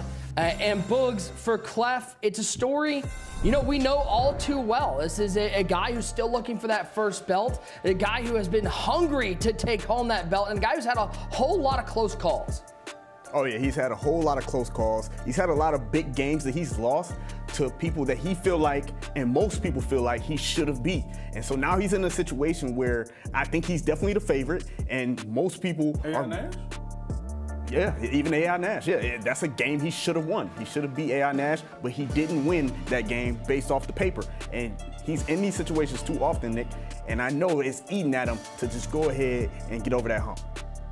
As he was able to play Gabagol in our quarterfinals and user, this game did not start off his way. And we've seen that far too many times with Clef, where he goes down early, 14-7, 21-7, but he's got that fight in him to get back into the game, and he ended up blowing this one open late.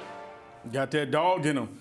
You got that dog in him. Clef has always been a fighter, but he can't keep going down early and having to fight. Sometimes you want to just kick back and relax and see the greatness from beginning to the end. And unfortunately, he's been coming out here making these turnovers and hasn't been able to fight back. And that's why one of the reasons why people think that he don't have it anymore. Well, Ty, Beanie Clef looking tough out there, got the chain around his neck. This is one of the biggest personalities in the game of Madden as well. Yeah, probably arguably the biggest star in our sport right now. But, back to Boogs' point too, I do think all the pressure right now is on Clef, right? In the finals, Madden 20 against Noah was the favorite then, didn't get the job done. In the finals against AI Nash, huge favorite there, didn't get the job done. Multiple Final Fours.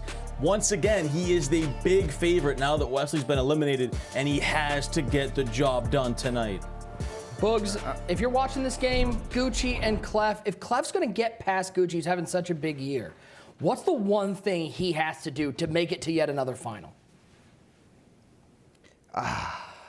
The one thing he has to do to make another final is to make Gucci uncomfortable offensively. That's his strength. You got to take away his strength. If you can take away his strength, because Gucci isn't the best defensive player. He's gotten defensive stops, but the thing that has been his calling card all year has been his ability to just move the ball against any defense and anyone. So can Clef adjust and get it done?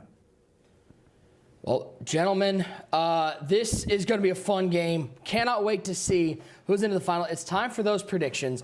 And we shall start with Sir Boogs of the Kingdom Mushington, my friend who has knighted the brand new Mush. With you, 0-5, will you be going to 0-6, my friend? Clef and Big Gucci, who will you be cursing in this game? Wow. Wow. This is ridiculous, all right? Mm-hmm. Look, I felt pretty solid on my pick going into this round. I've been thinking about it a lot as the games have developed. Mm-hmm. I've been thinking very hard. I wanted to go with Gucci until I heard him say pizza on Thanksgiving. But then I look at CleffTheGod in these situations, and Gucci is the best player in the whole field. He has the not so longest active streak right now. I'm going Big Gucci. I'm gonna stick with it. Wow. All right, user, an opportunity for a free fade. Are you going with the mush, or are you gonna go with what might be the correct pick? I mean, listen.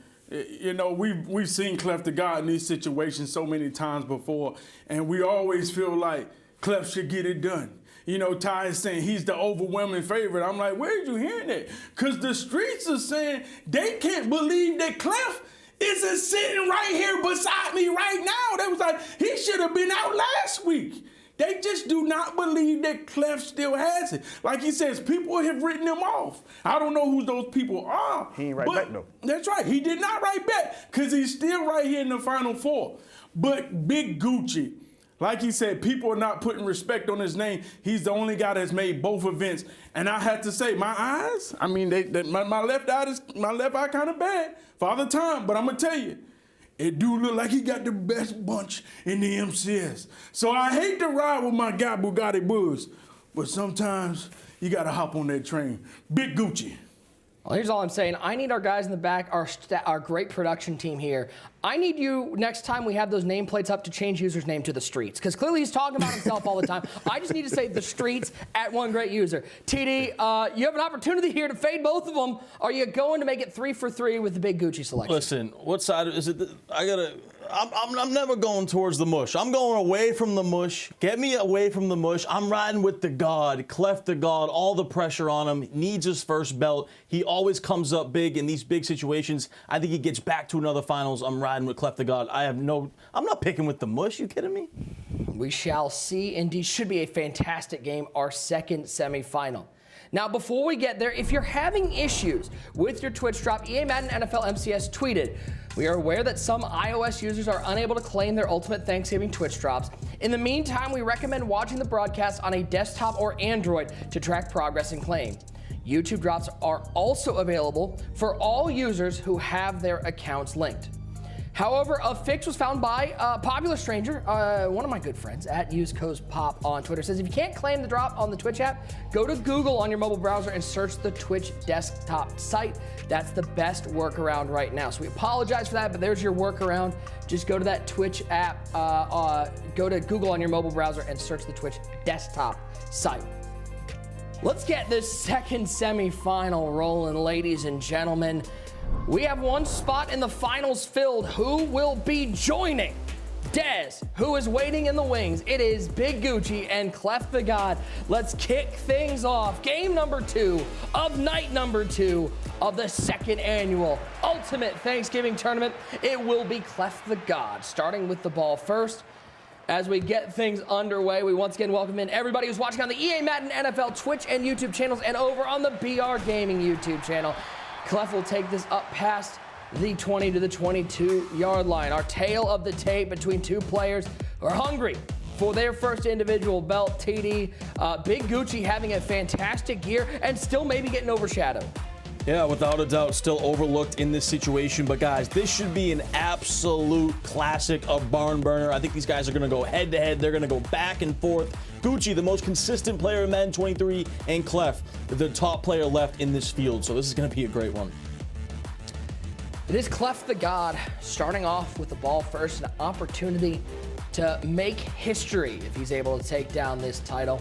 CleffTheGod, his 10th MCS major appearance, still looking for that first MCS championship, but he's a 2-time runner-up, and Ty, you know those 2 runner-ups only make him hungrier. Oh yeah, that's why you see him back. User was saying people have wrote him off. They think he's dead. They think he's washed. They think he's in the booth. He said, nah, I'm back and I'm looking for that first ever belt. He's done it all in the sport of Madden, but get that belt. Could this be the night he gets it done? He's going to look to get things off on the right foot offensively. And you see, once again, Art Monk out there wasn't super involved in that first game, Ty, but you know Clef's going to be looking for him.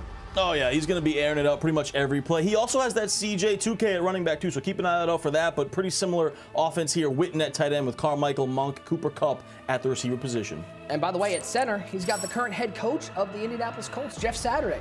Look at the defense for Big Gucci. His defense going to have a tall task. It's going to start with those corners, Jonathan Jones and Jalen Ramsey. Yeah, and he's got that speedster ability out there as well, but 5 KO abilities trying to knock the ball out from these deep passes that Clef's going to go to. Speaking of my guy, Popular Strangers, you see Brian Dawkins out there, big Eagles fan. Not the best Monday night for the Eagles. Maybe we want to forget that one. But hey, guess what? There's now no more pressure to go undefeated. Taylor Heineke, the legend.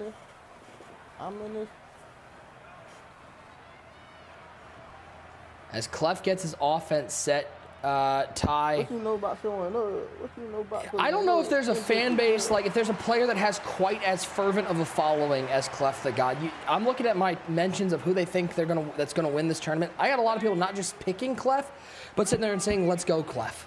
Yeah, and I've seen a lot of polls on Twitter. Everyone rocking with Clef for good reason, right? One of the biggest stars in our sport. Edgewater, Florida. I know everyone back home cheering for him. His dad's watching. The family's watching. They want to see their boy finally get the job done. But it's a tall task at hand. Big Gucci is no one to mess with. This guy has been the best player all year long, the most consistent, so solid on offense. But the question for me in this game is who's going to be able to play some defense, who can get a stop? Because we know both these guys can score at will.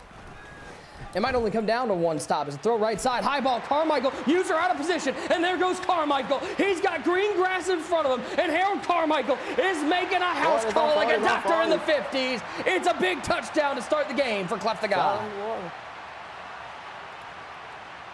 Harold Carmichael, it's too easy, 6'8". That's why you get him on the squad. He goes to slot post out of gun tight, motions out the wheel route, high ball, Carmichael all day long, and he takes it to the house.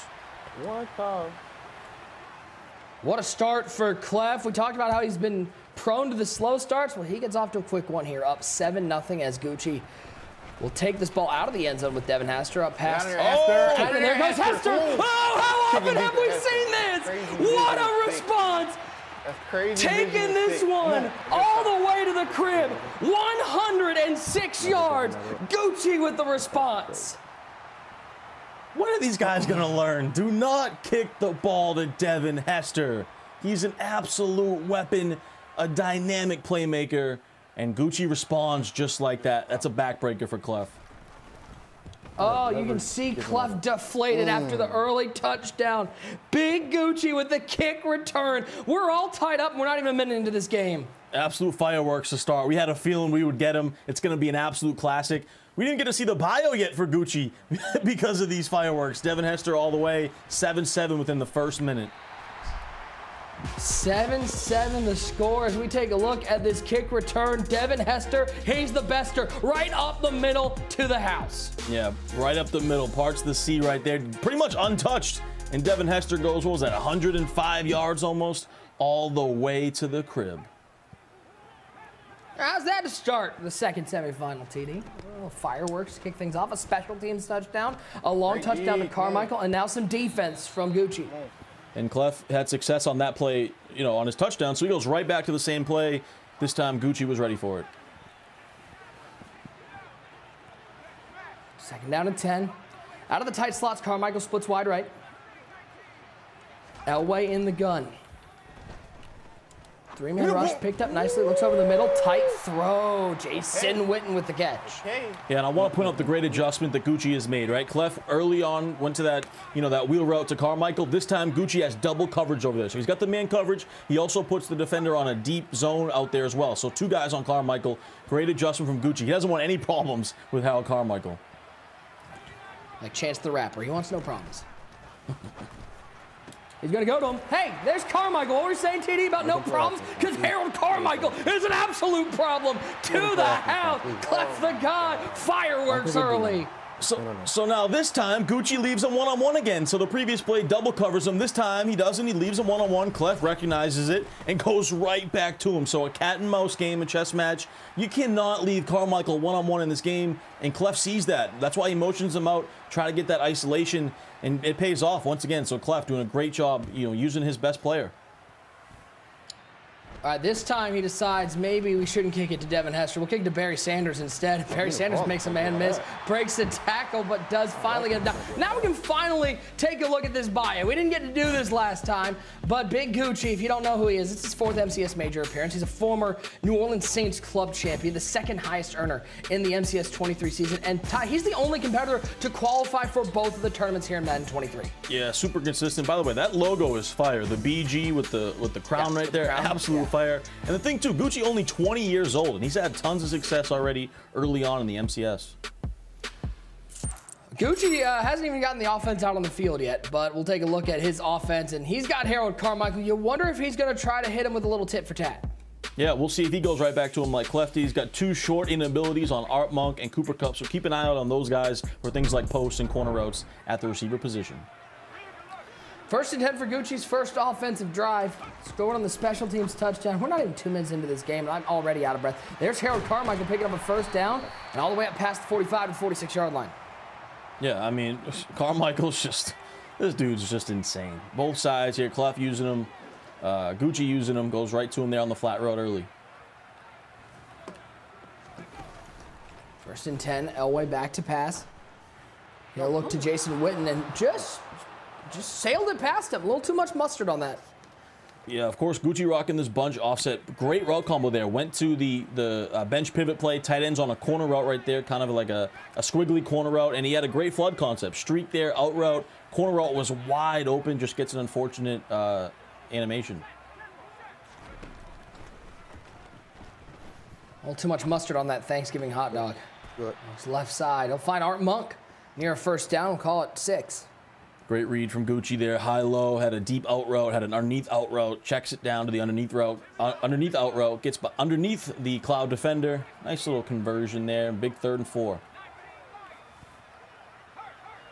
14-7. And CJ2K will motion over to the right side. Yo, come Elway in trouble. Just got rid of it, and Witten drops it again. Yo, come on now. Come on. Oh boy, two very unlucky breaks for Gucci. What was it last time he almost threw across the room? Was it a trash can? What was that? I don't know, but this time we might see a controller go flying because that is very unfortunate. Controller, wide fan, open. screen, something. Yeah, everything. The water ball next to him. That might be gone next. Who knows? This is tough right now for Gucci. I mean, he got the break. I mean, being able to just take that kickoff return up the middle, it's a fortunate break, and then it always comes back to bite you. Oh, yeah. And this is a big play in the game right here early.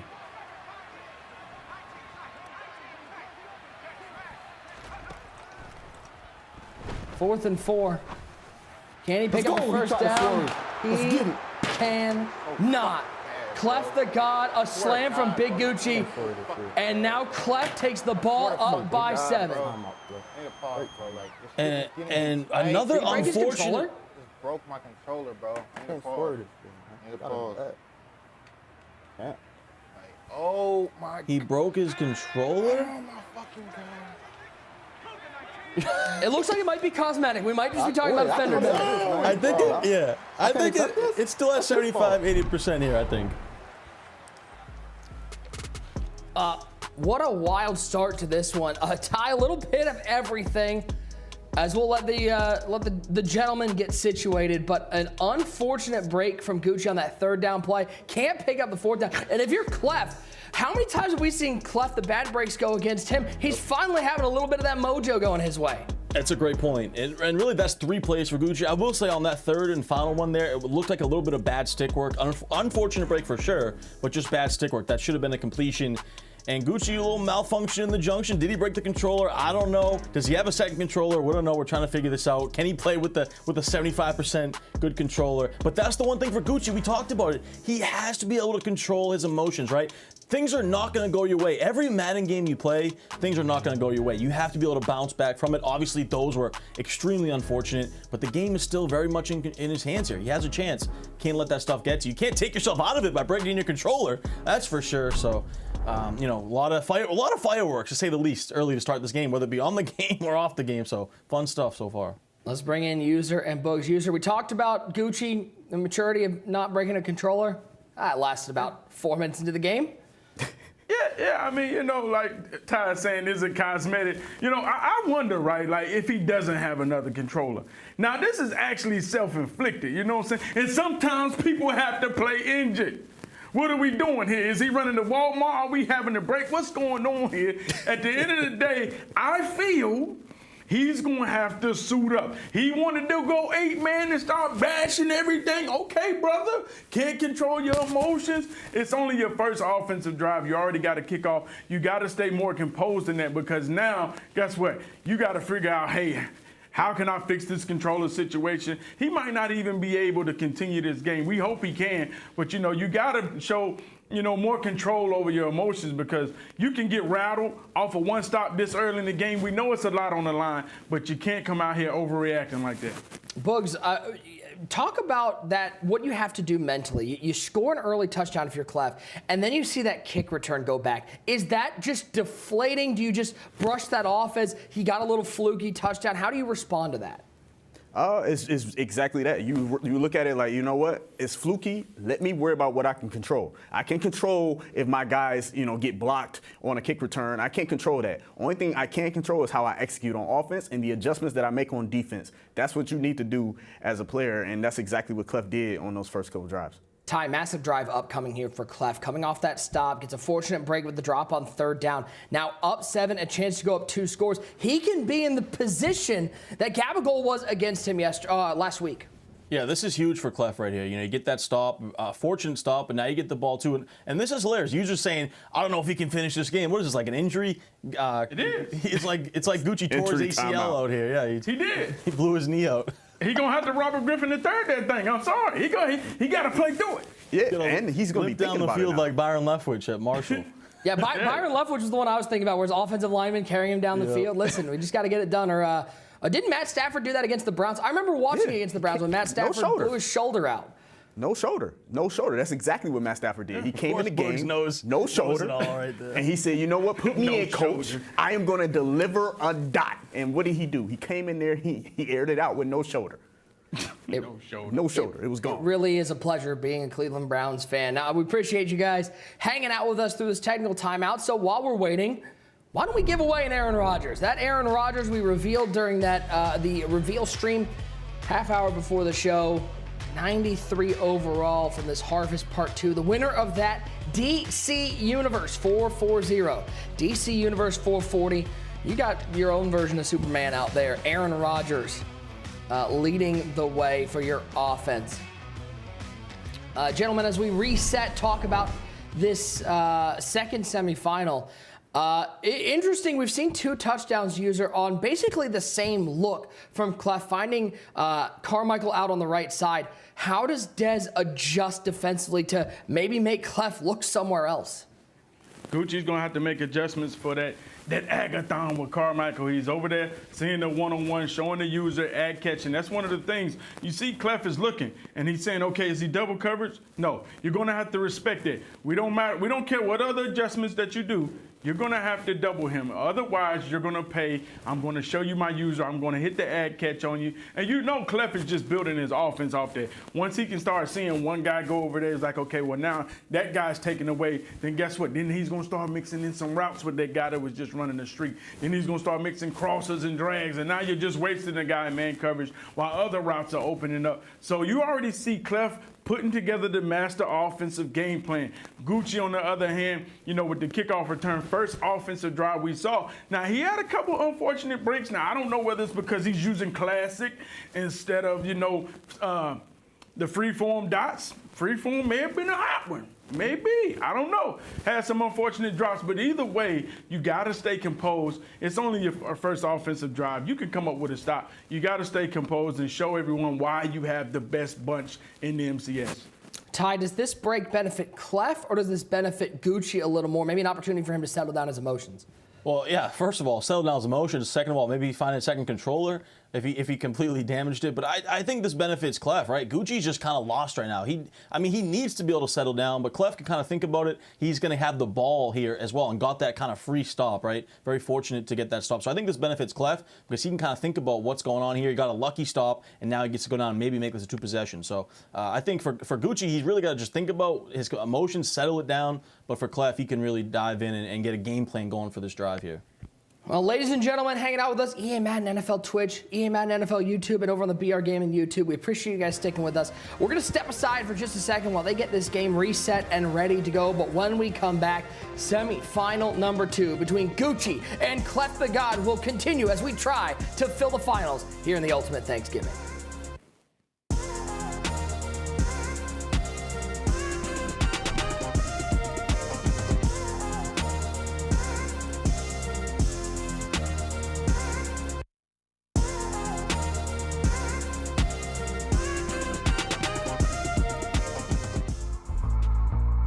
I would describe mud as... Mud? Dude, I don't know how I'll explain mud. I don't even know. MUT is definitely really complicated when you get into it, but at the basis of it, it's just a card collecting game. Legends, there's throwbacks, there's all these type of cards that you can get, and you can put them in one team, and it's like your dream team. It's the team that you want to assemble when you want to beat someone else's team. Vic at quarterback, with Jerome Bettis at running back, Randy Moss at wide receiver. You can set your team how you want to set it up.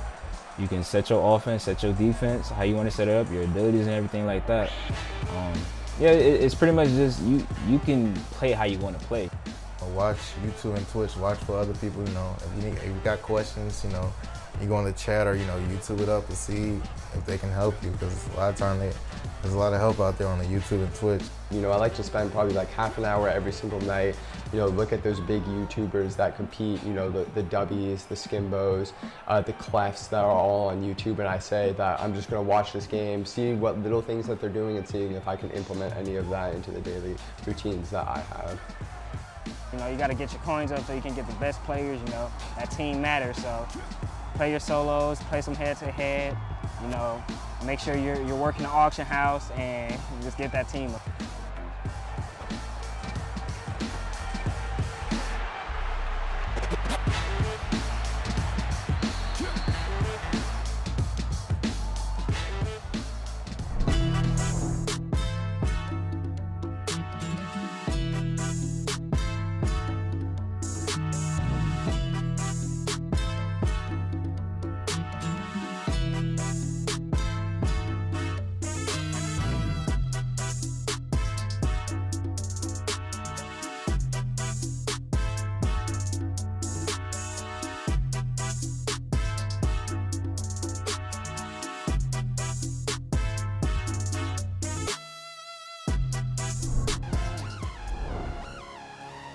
Starring Marseille Martin, Omari Hardwick, Kelly Rowland, and Rome Flynn, the Paramount Plus original film is produced by Nickelodeon Films in partnership with the Spring Hill Company and Genius Entertainment. Here's the official trailer for Fantasy Football, premiering November 25th, exclusively on Paramount Plus.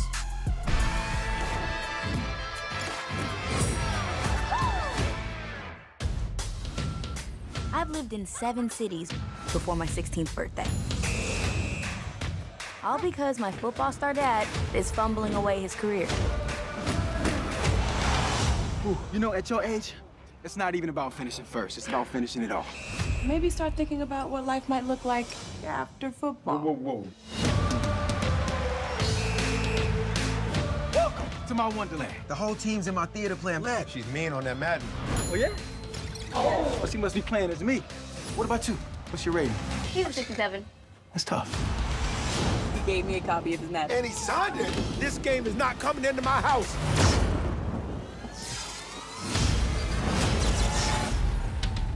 Outside, inside, we don't stop. All eyes are on Bobby Coleman. Let's get that rating up.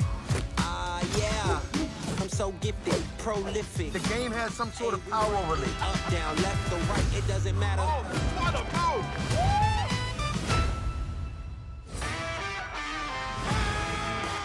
I need you to make sure I'm at my absolute best this Sunday. This Sunday? You got somewhere more important to be? Hey. Hi. I got a shot at the Super Bowl. What is the secret? Playing a lot of Madden. It ain't that funny. Whoa, what is he doing? Some questionable dance moves. He went from rickety old man to some kind of superhero overnight.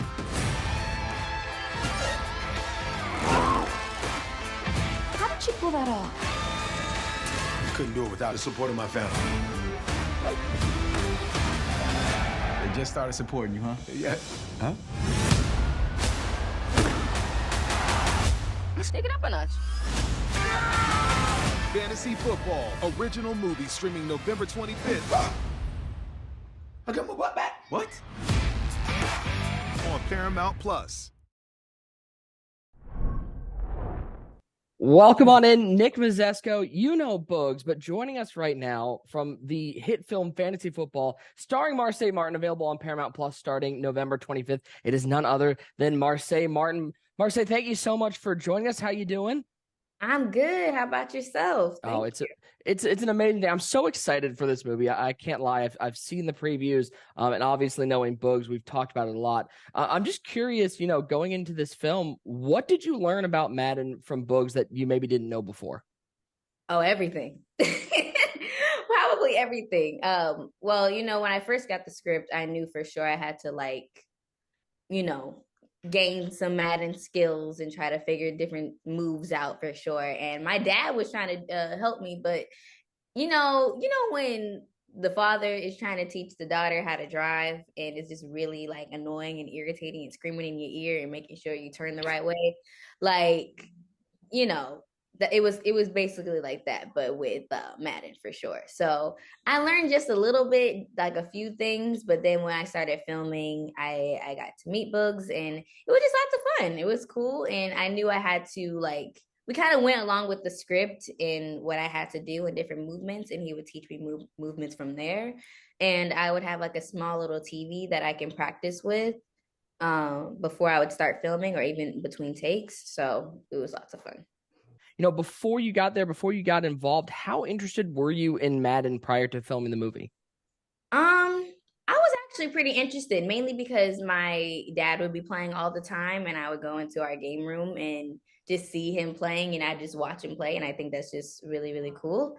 So I was intrigued by it, and I think I knew before saying yes to the project that I had to learn, or I had to at least know a couple of things about it. So I was up for the challenge, and I was pretty excited about it overall. But I wouldn't have said yes if that was if that wasn't on my mind to be playing that game. So I'm very grateful that I was able to learn something new for sure. From what I've heard, this was a fun set to work on. Such an amazing project. I'm curious, what was your just most memorable experience being on set? Oh, most memorable experience? I mean, we've had so many. I mean, I think since everything was such a quick turnaround and it kind of happened so fast, all of the experiences were pretty at not a couple weeks, but I think like a week and a half at the Coleman house, and that's where I filmed all my Madden scenes.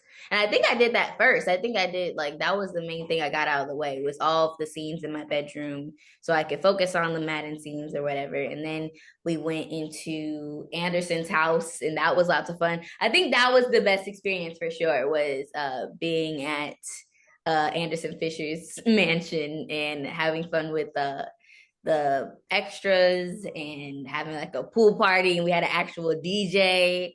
So the DJ was playing actual like Kelly Rowland music. It was fun. It was lots of fun. And we were jamming. And I think what was also funny was, Atlanta's weather is crazy. So, it was raining, but we tried to make the best of it for sure. And we had a great time. I think that was probably the best thing. And I can't forget the stadium as well. The stadium was pretty dope too. So there was a lot of amazing moments. Yeah, and I'm sure people are going to see how much fun you guys had making this. Now, you mentioned your dad plays some Madden. Now, did Bugs' advice, and it's okay, you can say no, it's perfectly fine, but did Bugs' advice, did he give you the confidence to be able to maybe beat your dad at a game of Madden? Oh, well, I still don't think I can beat my dad. Okay, so that's a no. Nice job, Bugs. You didn't teach her anything? Not one thing? No, hey, Nick, you do too much. You do too much. I didn't say that. I said I only knew a couple moves to just get me through the scenes to where I know what I'm doing. Because, being an actress, you got to look like you know what you're doing. But also, what does that even do if you don't know the moves? It's one thing to look confident in what you're doing, but you don't really know, the screen is not communicated with the actual controller. So I think Bugs actually helped me out with that a bunch of times. And, he got me through the scenes. But I still don't think I can beat my dad. He plays the game too much for me to beat him just yet. All right, Bugs taught you something. I feel good. Now, Bugs, we got a pretty big tournament coming up. You think we can get a prediction from Marseille? I think so. I think so. I think she can just kind of judge people based off their names. I mean, she's going to go out on a limb and just judge them based off their names. I am. Yeah, she doesn't know any of these players, so she's going to have to judge them based off their names. This is really going to be unique based off that. So based off these guys' names, we got a big tournament going on. Okay. It's called the Ultimate Thanksgiving Tournament. It's $75,000 to the winner of the tournament. And here's our final our final 4 contestants. We have CleffTheGod, Mhm. Wesley, Dez, and Big Gucci. Who, based off their names, who would you pick? Can you say it one more time? All right. CleffTheGod, Okay. Wesley, Mhm. Dez, Okay. and Big Gucci. Okay. You know, the fact that one person has the God in its name, you know, it feels a very, very apparent that that would be the person I'd pick. But I feel like it's always the underdogs who always come to the top. So a person that sounds like an underdog out of the 4, I would say is probably like Wesley. I would say Okay. Wesley. It's a good pick. Books, I'm not going to lie. It's a good pick. We should have her on the That's a pregame solid show. pick. You should definitely be on the pregame show. That's actually a solid pick. He's not an underdog, actually. He just goes by his regular name. He used to go by Joe Rice, but now he uses his regular name. He's What, the Joe artist Rice? from- Then how did he go Yes. from Joe Rice to Wesley?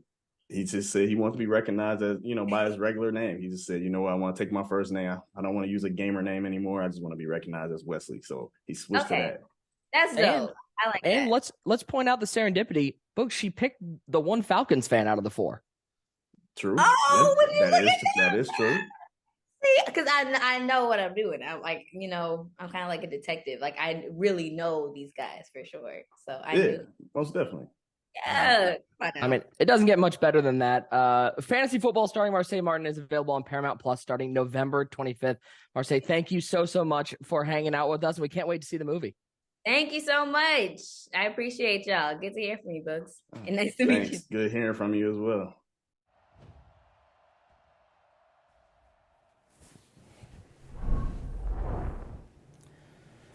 So great chatting with Marseille Martin, such a wonderful young lady, and cannot wait for the film to come out and watch that over on Paramount Plus. 14-7 our score. Just to update you guys what's going on right now. Because Big Gucci broke his controller, you can't add a controller to an online game, so they did have to restart the game. They are recreating it and getting back to the point that they were when the controller brokenness happened. So just stick with us. We'll have that game back shortly. Now, it is Thanksgiving time, and it's important to remember the late, great Coach John Madden. You know, a turducken, a John Madden tradition, and we've got some turduckens in the game. You collect those turducken tokens from the Harvest program, upgrade your players to that 90 overall. Now, we know what it is, because everybody up here, not only are cultured individuals, but, we grew up listening to Pat Summerall and John Madden.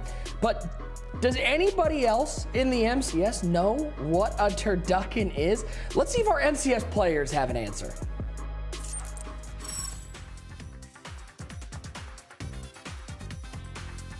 I have no idea what that is, man.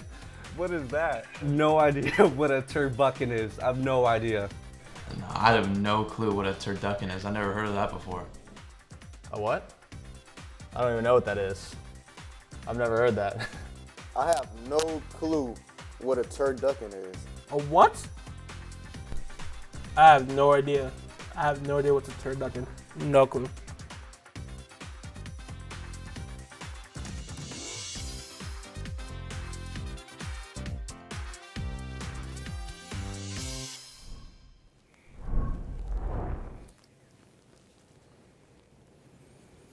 I feel old. I'm disappointed. User, what do you have to say for these group of people that want a bunch of money for playing Madden? They want those belts, but they can't even know what a turducken is. Are you kidding me? I mean, listen, if you're an avid Madden fan, you obviously know what a turducken is. Turducken. Can you say it? Are you sure? Turducken? Listen, I'm over here sounding like I'm saying Durkee or something, man. Either way, I'm gonna be honest. This contraption, whatever John Madden made up, he should be arrested. Because we tried it out there on the Madden field. I'm telling you, man, they put all this meat in, and it was monstrous. They was like, this is the famous turducken. And I was like, No, I was the same way like everybody else. No, this is not it. Sometimes you take a good thing and you think you can make it great, and sometimes you can kind of go over the top like, you know what? This is just a little bit too much. It's like asking for extra icing on your Bo-Berry biscuits at Bojangles. It sounds like a good idea until you get your biscuits and they just swimming in icing and you're like, you know what? I'm gonna have diabetes off this. Something is not right. So don't do it. That's all I got to say about the turducken. The PSA from user Boogs. Is there gonna be a turducken at the Boogs household? No chance. No chance at all. It's not something that, you know, I partake in. But however, I know what it is. You know, I'm cultured. You know, I'm honestly, I'm disappointed that all these Madden players, these great Madden players, are so uncultured that they don't even know what turducken is. You ain't got to try it, but at least know what it is, man. Come on, man. Go outside. All I'm happy about is that I spent a year on the turkey, 2 different turkeys. I'm just happy that they didn't Photoshop me into the turducken or something. That just makes me happy inside. You know what? That's uncalled for, user. You know what? I hope you got Photoshopped onto something. Can we get user Photoshopped onto something? Oh, that's crazy. How do you like that? That's How crazy. about them apples? Hey, but I'm kind of a fly turkey, though. Check out the wings. Now, let's be real. If I was a turkey, I'm kind of bagging out there. Yeah. Oh, you talking crazy, but yeah. Oh, my goodness. Check out the shades, the glasses. Yeah. How'd they get you? I mean, at least I'm alive and not on the table like Nick was, you know? No, look at you. You're on the turkey now. Ha ha ha. It's not me. You can't make me feel bad about this.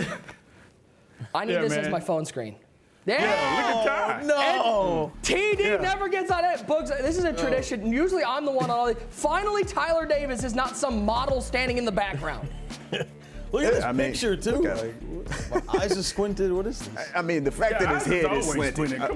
Imagine sitting there about to eat a meal, and then your meal just sitting there looking at you like this right before you're about to cut into it. Like, ain't no way. That looks so wrong. Oh. Yeah, I mean, honestly, you know, I like how they rotisserie your turkey. You know what I'm saying? Kind of goes well with your skin. It goes well with your skin, Ty. You can't be too mad at that. You know? I mean, if they was really working on their Photoshop game, they should have had your head down and like just laid up on the turkey. Look, I don't know. It still ain't as bad as Nick. Still ain't as bad as. Oh, baby! Oh my God! That's Get crazy. out of here. Why am I on a turkey leg? And why are you licking your first? Yeah, yo, this is out of control. This is out of control. How do they got me licking my lips? This is a big pause. Yeah, this is crazy. Slow down, relax. Yeah, you gotta. You know, this is out of control. I mean, it's bad enough you got me on a turkey leg, so I can't even be a full turkey. Nah. You gotta put me on the leg. Got it right though, you know. You gotta put me on the leg. Then you gotta put me next to this man with him licking his lips. I don't even know how they got this shot with me just licking my lips. This is crazy. It's like 90%. What were you looking at in that shot? I don't know. Now they got me licking my lips trying to make sure. I don't know, man. It's out of control. Look how happy Boogs looks on that turkey. About to be demolished. I mean, I'm a good-looking guy, man. I'm a happy guy, good-looking guy. You know, what can I say? Man? I'm just really happy to announce that I've signed a 10-year contract to work here because they didn't put me on a turkey this year. It makes me so happy. I've got a child now, and she doesn't have to remember that the year she was born, I was put on yet another turkey. This is my happy place, right? You son of a gun. Baby. Baby. You put the turkey on. Baby. The crazy thing is, the turkey actually looks like you. Yeah. That's the wild part. I mean, they got the whole, you know, and they couldn't even bake goatee on it. If and you everything. notice, they was very strategic. They did not bake the turkey. They put it on it raw, so you had the perfect. And honestly, the way it looks how if he made it himself. Yeah, Nick, that's kind of a good look for you, honestly. It is. It is. Like, hey, Nick, where you come back? Come on back, man. Yeah, Listen, it's all fun and games. This is actually a step up. This is actually a step up. You know what I'm saying? Yes, I'm a raw turkey. You couldn't even get. I don't want to talk about it. Yeah. My child has already texted me she's disappointed in me, and she's 2 weeks old. So I'd like to thank you. Thanks. I'm canceling my contract. Just go to the game. Just go to the game. I need a second to process this. You put the glasses on there. You're the worst. Yeah, you look fresh. You look fresh. Turducken. No, you guys, no, you go away. And are you go away. digging Lick in your lips nose on somewhere that else. picture? You go What are you away, doing you with your thick hand? turkey. We're going to the game. We're ready to go. It's game time. Get out of my. I can't even handle this right now. I'm so unhappy. To Clef and Gucci, I'm so excited for the second semifinal. Hey Ty, how you doing? Nick Turducken Mexesco. I don't know how to feel anymore. Yeah, he probably smart enough to just decline it. He probably smart enough. But we're finally back underway. We appreciate everybody hanging with us through that technical timeout. Gucci's camera turned off. Everything's going great over here, TD. Yeah, well, we got a lot to digest here. Oh, he's back. There he is. All right, we got a new controller. We got a new game. We got Clef with the ball with the lead. A lot has happened, and it's only been 3 minutes into the game. So you got to feel for Gucci, though, right? A lot of unfortunate breaks went his way on that drive. If you are going to break your controller, which, you know, you probably shouldn't, it was reasonable, right? Like, I understand why, because of the plays that happened. You still can't break your controller, but here we are. We're back. Gucci's got a second chance, got to let the emotions die down a little bit, and let's see if Clef, though, can take advantage now and go up 2 possessions. 2nd and 5. Throw this one away. Gucci playing some defense out there. Clef looking to cash in off the turnover on downs. 3rd down and 5. He's got Elway out there at quarterback. No surprise to see John Elway getting some play. Motion Art Monk over to the right side. Create a little short bunch on the right side, the wide side of the formation. A lot of adjustments here defensively and offensively as he drops back to pass on 3rd down. Looks to the flat. He finds CJ 2K. Good air animation to push him forward. He'll pick up the 1st down.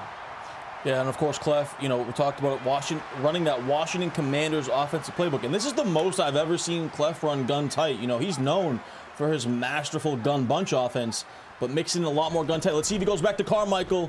No, double coverage this time from Gucci, so great adjustment again.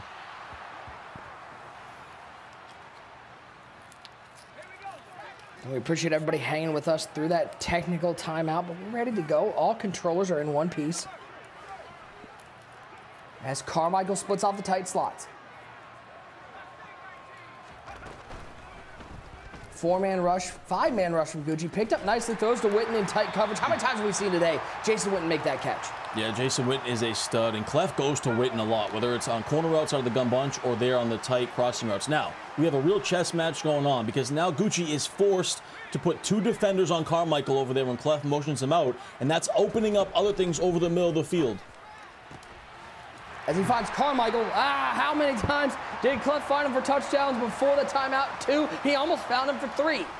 And Gucci's in a real tough spot because this time he leaves him single coverage again. So you got to make your selection here, and he goes right back to him. I mean, you see one-on-one, you throw it up to Carmichael. They're calling down at the 1. That's actually an unfortunate break for Clef. Yeah, he's got that red zone threat ability. But Gucci really has to decide here. Do I take away Carmichael with double coverage and then leave potentially other things open, or do I just leave Carmichael one-on-one and get agged all game? I think you got to take him away with that double coverage and force Clef to beat you in other ways.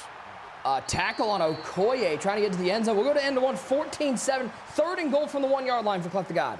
Yeah, and Clef has been impressive. Like, this is the masterful game plan on offense. He's forcing Gucci to make a decision, and when he does, he has a counter for it. So this is a great game plan from the God. 3rd and goal. Looks like a little single back trio. It's either trio or trips or something like that. Either way, you foul Art Monk. Art Monk one-on-one makes the catch, and just like that, it's a 2-score lead for CleffTheGod. Yeah, goes down to that single back trips, had a bunch of slant routes, just on the 1-yard line, sits back in the pocket, makes a nice read, and throws the slant route. And Clef taking control, 21-7. Now can Gucci respond? He's only had 1 offensive drive. Remember, his touchdown was on a kick return, and his 1 offensive drive ended without any sort of points as he turned the ball over on downs. So we take a look at this replay one more time. Simple slant route in the end zone. Yeah, double slant routes over the middle, had some flat routes over there on the right side as well. Nice little read.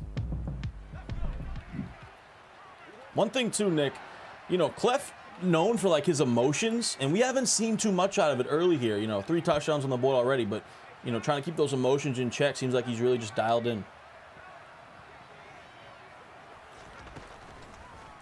Empty set for Gucci, taking a shot over the top. He's got Witten. Witten's inside the 40-yard line, crossing midfield in one play. Give him 39. Gucci had everything open right there. Clef went cover two. He had the corner. Gucci had the corner out to the right, streak down the seam, throws a beam to Witten, and he's moving.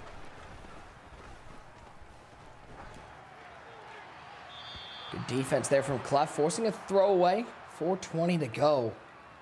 Ty, how hard is it for these players to just get back in the mindset of playing this game after that long technical timeout? Yeah, it's never fun to go through those long timeouts, right? You got the momentum. If you're Clef, you had tons of momentum. You got to take a little break. Gucci, you know, you had unfortunate breaks. You don't want to take any break. You want to get right back out there, try to get a stop, try to get a score. So the break definitely hurts both these guys momentum-wise. 2nd and 10. Gucci down by 2 scores. Lots of time. Rolls out with Elway, and he'll throw this one away. So good coverage downfield from Clef. Yeah, phenomenal defense. Took away everything Gucci wanted to do. Wanted to go to the corner route. That was blanketed. No choice but to throw it away, fight for another down. Oh, come on. In trouble. Lucky that one didn't end up in the hands of the defender. Another 4th down for Big Gucci, and Clef can put a stranglehold on this game. Yeah, this is a huge play in the game for Gucci. You got to stay alive. If you go down 28-7 to Clef, you're in a tough spot. So this is a huge 4th and 10 for Big Gucci.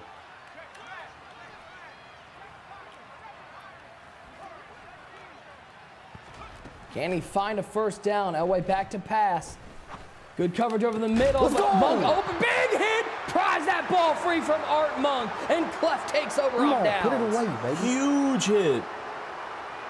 Huge hit from CleffTheGod right there. Lays the wood on the user hit stick. It was actually a great route combination from Gucci. Motioned out his running back to kind of bring the zones back. Had double crossing routes. Was a little late with the read, and Clef does what he needs to do. Clicks on, makes the user hit stick. 1st and 10 over the middle. Jason Witten with another catch. And Clef keeps the offense moving, but the defense, the story early. Very similar to our first semifinal, TD. Clef getting some stops. And Clef is literally running the same play pretty much over and over. Slot post. He's motioning out Carmichael. If Gucci double covers him, he waits and he throws the crossing route to Witten. If he's single covered, he throws to Carmichael. So what a game plan. Gotta try him, CJ, you too fast. Over the top, he's got him! CJ 2K to the end zone. Clef opens up a 3-score lead. What a start for CleffTheGod.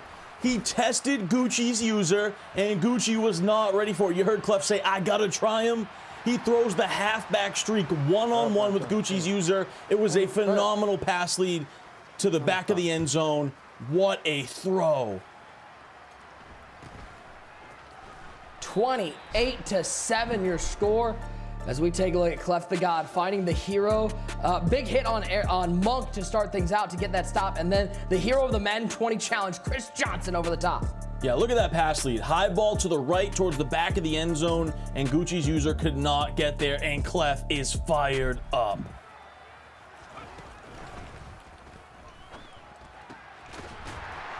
Jason went with the catch in the flat. Ty, 3:22 to go here in the first half. This is monstrous for Big Gucci just to put points on the board. And I got something to say. You know, user, you out there? You know, first of all, shout out to our guy Ryan Hollins. I agree with his tweet. I don't know how user and Boog should go against their guy Clef, but user going against or going with the mush, he's got to know better than that.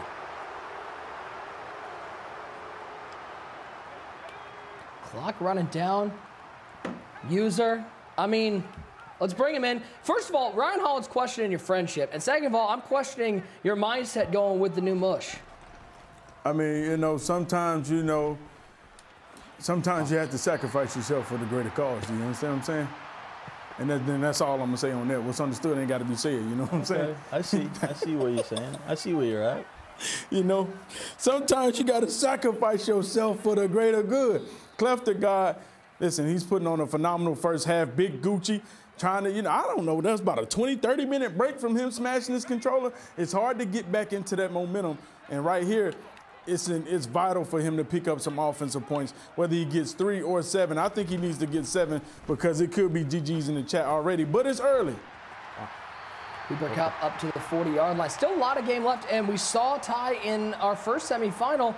Wesley made a big push, almost completed the comeback. Yeah, he did. So, plenty of time here for Gucci. If he can score, hold this possession until halftime, go down 14. There's still life, still plenty of time. But he's got to get something going a little bit on offense. It's really been a struggle. I mean, I'm not going to say a struggle. Yeah, He's looked fine on offense. He got some unfortunate breaks. It's really been his defense that's been the issue. But only 7 points. Got to figure out a way to get it done here. We face a 1st and 15 off the offensive penalty. Minute 25 left. Nick Mazesko, Tyler Davis along with you. CJ 2K split out of the backfield. It'll be Elway alone. Pressure off the edge, gets rid of it, finds Harold Carmichael right at the first down sticks. He'll get a first down. Yeah, great read right there. The middle of the field's wide open. It's a seam streak. And you see Gucci's stick skill ability, his user skills, right? Throws the seam streak with a backwards pass lead, clicks on, makes a great user catch. Look outside to Witten, who makes a man miss, and he's down inside the 10 to the 9-yard line. Just what the doctor ordered for Big Gucci. Tons of space over there for Jason Witten to get busy. And now it gets tough down here in the red zone, though. Look for that high ball mechanic, maybe the Carmichael. Oh, he's going to go to CJ. And CJ's going to walk right into the end zone, Ty. There was not a soul in the middle to stop CJ 2K. A muted reaction from Big Gucci. And of course for Gucci, it's not the start you wanted, but there's plenty of time here, right? Stay locked in, stay focused, keep that energy, keep that momentum down a little bit, right? And then just get out there, great bounce back, way to score, and keep this game close.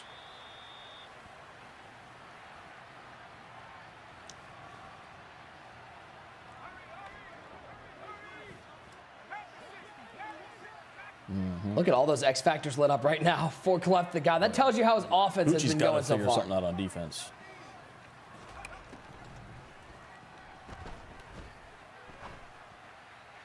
Give me the ball. Come on. Oh, my. There's no way. I got... Good point.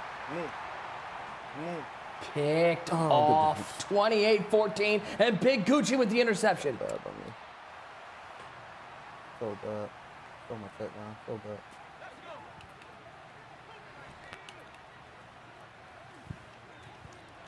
Well, a turnover is just what Big Gucci needed. He can cut this back to a one-score game if he's able to get down the field and score. Into the tight slots. Elway back to pass for Big Gucci. Stepping right, nothing. Dez waiting in the wings. He's had to wait a long time. Yeah, big turnover there for Gucci.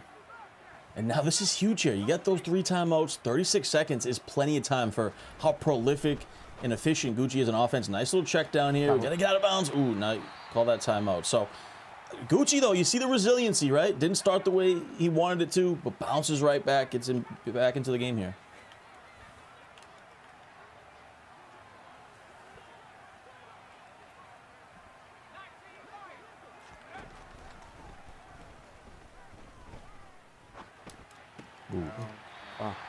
Yeah, tough read right there. Check down, though. Tight window, able to convert it. We're going to bring in User and Boogs. Guys, that was a huge turn of events right there. The turnover, the pick that Gucci needed to get right back in this game. I mean, Ty, I've been doing this for a while now, and I've seen Clef in these situations. That's a dot right there. Gucci's almost in field goal range. CleffTheGod right there. I don't understand why he threw that Boogs out. He had a guy trailing. He missed a short route up underneath. There's too much time left, and Gucci gets the ball at half. Yeah, like you said, it's too much time left. He had the underneath guy, and now you put yourself in a position to where now Gucci can get all the momentum right back. I know he's losing, but even 3 here is huge for Gucci. I feel like we've seen this before. Like, this happened when he was playing A.I. Nash. Like, put the guy down, and somehow, some way, he leaves the door open. And you know, it's a lot of time left, but you can see these things unraveling. It's important right here to make sure that he holds them to 3. Yeah. Somehow, some way, come up with a big sack and holds them to 3. You know, all the guys who be rooting for CleffTheGod, we've seen this plenty of times when he was playing Danny. It's like, you know, you cannot give these opponents opportunity. Yeah, and Gucci goes ahead and takes his 3. So that's a great job to get right back in it. If you're Clef, good job holding the door there, not giving up 7. But like Boogs was saying, Gucci even getting 3 right there, massive, and he's going to get the ball to start the second half. So, you know, a horrible start for Gucci, but right back in it as we head into halftime. Yeah, and things can go any way. And Clef had an opportunity to go ahead and try to basically, he could have easily gotten 3, but he was being greedy and really just chucked it up. It was never going to be completed because he had another defender trailing underneath. And so it just was a bad decision altogether. He should have took his underneath route and just said, you know what, I am completely happy with taking 3 here. Yeah, what a first half this was. A lot of fireworks, both on the field, off the field. Gucci breaking the controller. We had a timeout break, but we had a great first half.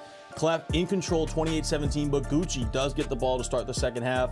It's halftime. Boogs, user, take it over. Talk to you guys soon.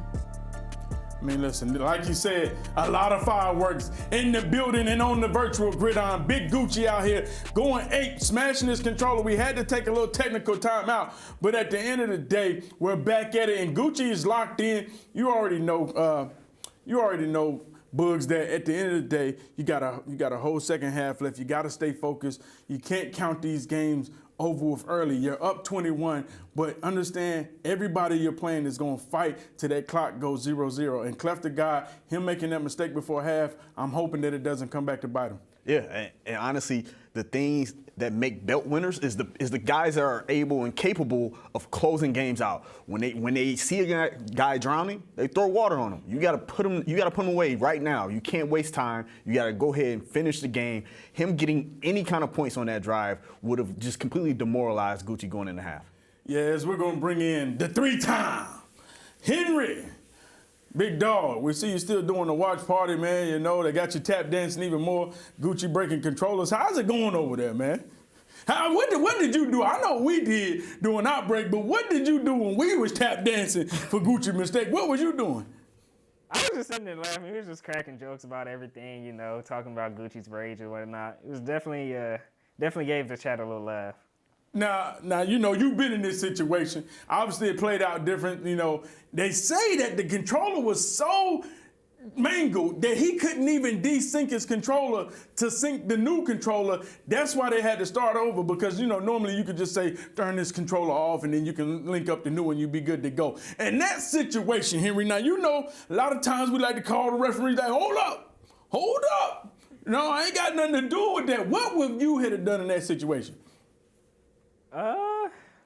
In that situation, I'm not gonna lie, I'm pretty like cool during the game and stuff, so like you'll never see me like breaking the controller or throwing nothing. I really feel for Clef for real. I feel for Clef because, you know, you just got that big stop and everything's going your way. You got all the momentum and then the game has to pause. I feel like it affected Clef more than anything. Oh yeah, most definitely. I definitely agree with you there and how it can, you know, affect Clef.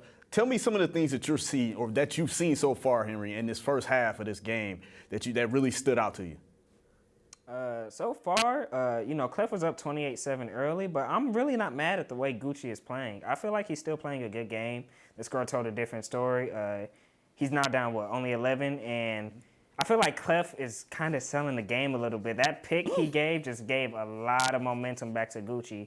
The game was almost over. You know, Clef could have went down and got 3 and went up at half with 17. Now he's only down 11. Or up 11, excuse me, and Gucci's getting ball out of half, so he can turn this into a 3-point game.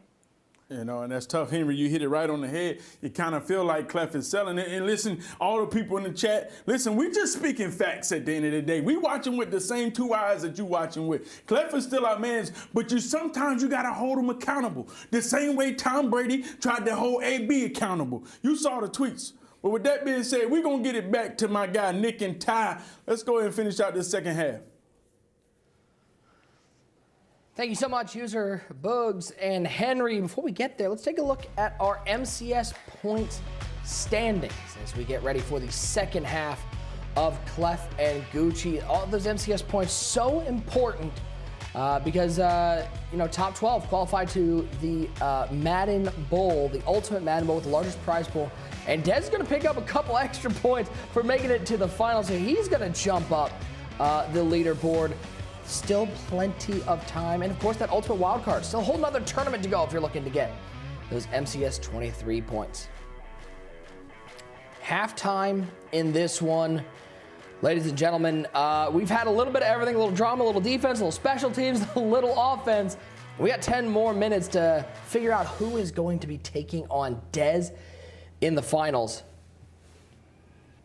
Let's get back to gameplay. TD, I really don't even know what to expect. We got a little bit of anything here in the second half. Yeah, this game has been wild, and it's only halftime. I will say, all the momentum seems to be on Gucci's side now, right? Getting that touchdown, getting the pick, and then getting the ball to start the second half here is massive. So, you know, Clef looks a little bit thrown off by it, so he's got to be able to fight back, but definitely the momentum on Gucci's side as we head into the second half. Dez has had to literally sit for, I think, about 2 hours at this point, waiting for who he's going to play. He got to take a break while scouting and go do something else, maybe make himself some dinner, and then come back to the final. 28-17 our score. That field goal before the half for Gucci, massive in cutting this down to an 11-point lead. Gucci with the ball, Elway back to pass, in trouble, going to throw it up right side, and this one's just going to get out of bounds. Yeah, to be honest, like Gucci hasn't played bad on offense at all, and he's down 28-17. It's been his defense that's been the issue. Obviously, that first drive where he had 3 unfortunate, overthrows or misses, whatever you want to call them. But he's been pretty good on offense, right? He's had good spacing, good reads. He's moved the ball down the field a little bit, so that hasn't been the issue, but he's got to go down and get 7 again here. What a weird animation there for Witten. He picks up the first down, makes that catch on the sideline, and gets 15. Yeah, very weird animation there. And Gucci going a little bit more tight. So you see both Clef and Gucci, right? They're known for their gun bunch offense. But in this game, they've gone to big hit stick. They've gone to a lot more gun tight type of plays, as that's one of the metas in Madden 23. Chat, let me know. Give me a 1 in the chat if you think Big Gucci is going to be able to complete the comeback here against CleffTheGod. Give me a 2 if you're riding with CTG to the finals. Curious where the chat stands, watching on the EA Madden NFL Twitch, the YouTube, the BR Gaming YouTube. We appreciate you guys hanging with us for night 2 of the Ultimate Thanksgiving. As a first down there for Big Gucci. He's on the other side of midfield. Clef playing a little bit more of a bend but don't break style, and Gucci's being patient. He's taking what Clef gives him, checking down underneath, taking the little out routes. This time goes to Cooper Kupp, deeper out route, incomplete. But he's been checking it down to Witten on these little baby out routes and taking what the defense gives him. You love to see that type of patience.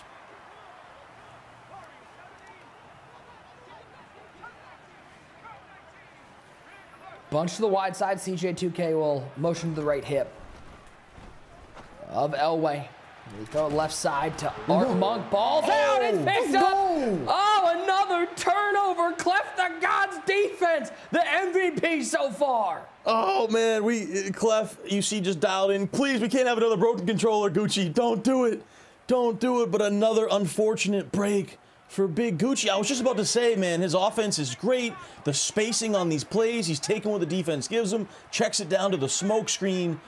And Clef gets a very, once again, fortunate strip animation and takes the ball over. He's going to throw it up one-on-one, and it's picked off the other way. One-on-one, and that's Brian Dawkins with the interception for Gucci up past midfield, past the 40. He'll get tackled at the 35. Turnovers back and forth, looking like a bakery out here. I got a lot to say right here. Clef, what are you doing? Gucci is giving you gifts, and like you're getting fortunate, and then you're just throwing it away. Like that was a terrible read. Just basically threw it up. Cooper Kupp. It wasn't like it was Carmichael out there. It was Cooper Kupp. You can't make that decision. You're letting Gucci right back in the game after he's just handing you these fortunate turnovers. Did he think perhaps Kupp had double me active? Yeah, that might have been the case. We should get a replay on that later on, because if that was the case, okay, but I don't know if it necessarily even has Cooper Kupp with double me. Let's make this a full house. Bring in the other half of the turkey quads we got going on here. Boogs and User. Back-to-back turnovers. Clef, opportunity to put this away, but he's just not doing it. Nick, I don't know what's going on. It's like the man does not want to win. I don't understand that. Just throw the ball away. I would love for him to run the ball, get the clock going. But just in that situation, back to back, just chucking it up like, oh, well, you know what I'm saying? Like, oh, big hit. I mean, and they blessed him with a fumble. And Boogs, you talking about you like the play call? Yeah, I'm not mad at the decision to throw the ball. You're delusional, but go ahead. He has double me lit up. It's how he threw the ball. If he leaves it down, I know you know nothing about passing. I don't care. You are Boogs, blind in run one the eye. ball. So he needs to just make the read the right way. If he leads it the right way, then he completes that pass. Scared money don't make money. It's just a bad play, bad design by Clef. Oh, that's a hot dot. Oh, my goodness. And Gucci is fighting. You know, in this situation, Boogs, I still believe you got to get that clock running. There's so much time you're giving Gucci, so much opportunity. Somehow, some way, 4th and 10, you got to get off the field. And he's not doing it. And then he's not even burning the clock. He's not even managing the clock like a true professional. Yeah, I agree. Even in that situation, you're up 11 with ball. You're in plus territory. You don't just throw it up like that, even with the double me. I don't know. I don't like the decision. Hike the ball. Gucci has a chance to make some plays. Now, Gucci has shown us, I stand on it, he's the best offensive player in the tournament. He's been the best player in the MCS. And we're about to see why. This is crazy. 1st and 15. Tight slot. CJ2K left hip of Elway. 3-man rush, and he'll dump it off underneath to the former Tennessee Titan. To the 19-yard line. Makes the 2nd and 10.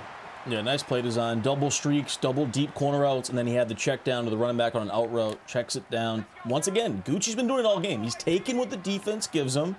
And moving the chains and moving the ball down the field. So puts himself in more of a manageable 2nd down. Let's bring in the 3-time belt winner. Hosted a watch party again. Make sure you check it out in the command center. None other than Henry. Henry, you got to be watching this game, watching Clef, and wondering what he's doing out there. Just throwing up interceptions when he has opportunities to put the game away. Oh, yeah, Nick, I'm lost. Both times he threw it up to a double me. I'm not sure why. I feel like he's been playing exceptional offense without even relying to that, and it's really taking him out of the game each time he tries. So I would like to see him stop doing that. But I mean, he's trying to give Gucci the game. He had a million chances to really put this away, and he's just letting him back in. I'm surprised.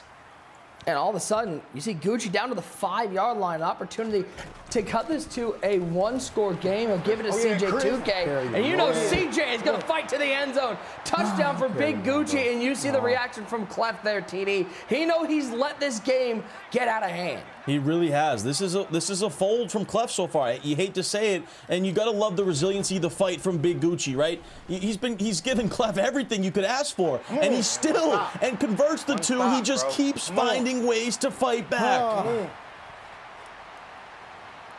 3-point game off the 2-point conversion, and now that pressure, that weight of the world, of starting to land on CleffTheGod. As he'll take it up with Hester to the 18-yard line. Let's take a look one more time. Henry, it looks like double me is active, but Brian Dawkins just goes up and gets it. Oh, yeah, man. Gucci has pick artists on that cornerback, so even though Clef has the double me, that pick artist has a great chance of picking that ball up. It's not a risk you should take at all. I feel like it's too much of a reward for Gucci. You know, it doesn't really do much for you. You're playing great offense. Just, play how you're playing. Don't focus on anything else. Just do what you do. And Hannah, you played Madden for a long time. We know what you've been able to do. Have you ever broken a controller in the middle of an online game? Never in my life. I grew up Good poor, answer. Man. I break a controller, I wasn't playing the game for the next few weeks. Good answer. I know your parents are watching. They keep an eye on you, making sure you're behaving. That was a mom and dad are watching. Hold on. No, never. I would never disrespect my property like that. Right. 28-25 is Clef now with the lead and the ball, but back-to-back turnovers on offensive drive. He'll split Carmichael wide right. You see the two lines over there on the right side. He's doubled up Carmichael, so he can't get him again. But that leaves Art Monk one-on-one, and Monk will find his way to the 44. And you see Clef 3 plays ago, motion out Carmichael. He had it one-on-one, but he didn't throw it because Gucci has his X Factor lit up. So that's something to monitor there. That's huge for Gucci, and Clef is kind of forced now to check it down to these other routes. Gotta make some reads out there as we near the 4th quarter. Elway back to pass. And he will once again find Art Monk. Henry, have you gotten a chance to try out this Art Monk? How does he compare to some of the other wide receivers? Oh, yeah. If anybody's played the game recently, top-tier receiver for Art Monk. He gets that short end for 1 AP, and that's definitely the best ability in the game right now for wide receivers. And on top of that, he's the fastest receiver, and he's 6'3". I mean, he just has it all. No, thank you. He has it all. I don't want to play against that. Pass. Try again. Can we get some Donovan Peoples-Jones out there? No. Hurtful. No DPJ love? Hurtful.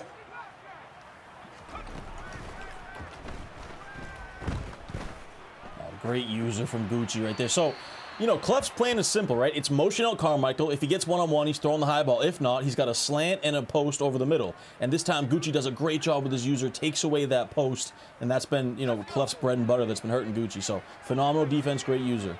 Well, Hen, before we let you go, I'm just curious. I know you'd rather be obviously playing in this tournament, playing for all the bread, winning yet another belt, but have you at least enjoyed hanging out and doing these watch parties? Oh yeah, I love it, man. I love it. You know, talking and chatting, trying to explain to them everything that's going on for anybody that doesn't know. I really does enjoy it. You know, everybody's asking questions, trying to figure out what's going on. So I definitely enjoy it. Hold on, Henry. Henry, you got a prediction too? Who do you think takes this one? I got Cleff. I feel like this one should have been put down a while ago, but I do have Cleff winning. I got Cleff for the belt, man. Y'all know I got to root for my boy. Well, Henry, we appreciate you hanging out. This will let you get back to your watch party. A reminder, if you're watching on Twitch, you want some more info on our competitors or the MUT rosters they put together for this round, or you want to check in with Henry's watch party, be sure to watch in the command center. 2nd and 22 off the intentional grounding. Big defensive play there for Big Gucci. 4:17 left in this ball game that was all Cleff, but a couple turnovers have changed this game. There's Jason Witten over the middle, inside the 30 to the 29. Yeah, great dot from Clef there. He's going to go tempo. He had the unfortunate intentional grounding penalty. This time, Gucci sends pressure. Clef sees it, recognizes it, throws a beam over the middle. Big 3rd and 7 now for both guys.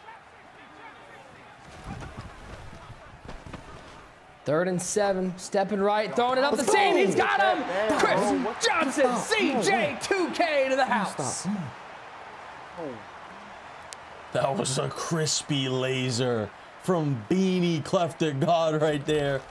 And that was a laser. Wheel route, Chris Johnson beats the man coverage, and now Clef bouncing back. So we've seen Gucci all game fight through the adversity. Now Clef does it. You love to see it from both guys. These are two of the top competitors in the world going at it for a spot in the Ultimate Thanksgiving Championship game. You couldn't ask for much more here.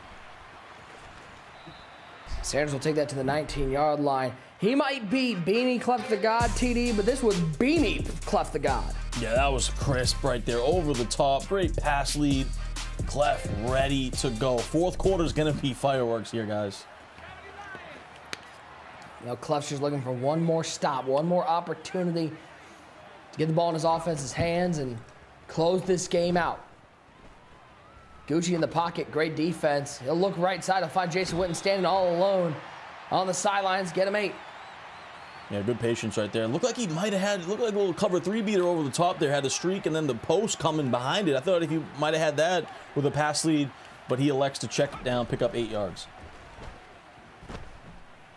Come on. On 2nd down, he'll throw this one away. The little bit of a coverage throwaway there from Clef. Nothing open down the field. And if you're Clef, you don't want to play too much of a bend but don't break style here, but you do want to, you know, force Gucci, if he's going to convert first downs, to use as much clock as possible.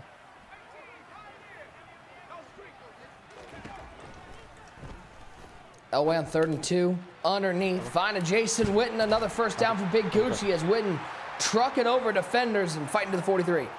Yeah, nice high-low read there, had the drag underneath, the crosser behind it, checks down to the drag to Witten. Nice truck stick animation.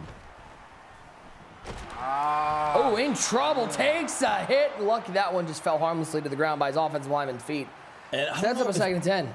I don't know if Gucci was going to throw that to the crosser. It looked like it would have been a scary throw. So he's fortunate that was incomplete.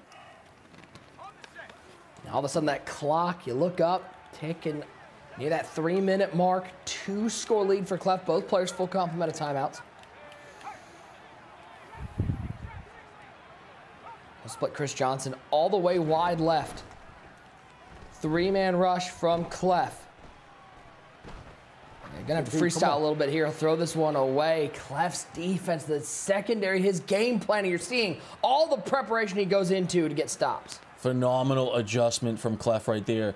You know, Gucci motions out that running back. He's usually on a streak. Uses them like a clear-out route, right, to bring the defense back for the corner route. But Clef had his outside corner in about a 25 to 30-yard cloud flat, just sitting there waiting for the corner route. So phenomenal adjustment by Clef. And that's what he's known for, right? He's an offensive player, but he's known for his adjustants to his opponent throughout the game. And defense gets there. Down goes Elway. Loss of 2, 4th and 12. Life of the game on the line. Gucci needs this. Here we go. This is Gucci's game right here. He's got to convert. Run his route, bro.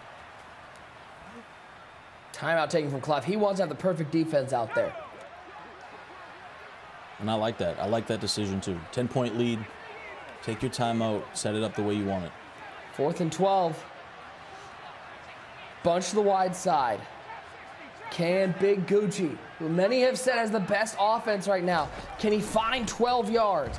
Elway in trouble. Elway incomplete. And that could be the play that seals Clef a shot at yet another belt. Just finish now. Just finish now. Come on. It's not over quite yet. 3 timeouts for Gucci, and a field goal keeps this a 2-score game. But Clef's going to give it to CJ 2K, and much like Santa Claus on Christmas night, it is milk and cookies time. Yeah, looks like Clef might be headed to yet again another finals appearance. Gucci, though, going to start to use these timeouts, right? Also has the 2-minute warning on his side, so it's not completely over like you said, but it is a really tough spot for Gucci. He needed to convert that, and like you said, Clef going to go to the single back trips, look for a dive here. Hand off to Christian Okoye, picking up 5. Timeout taken, 3rd and 7.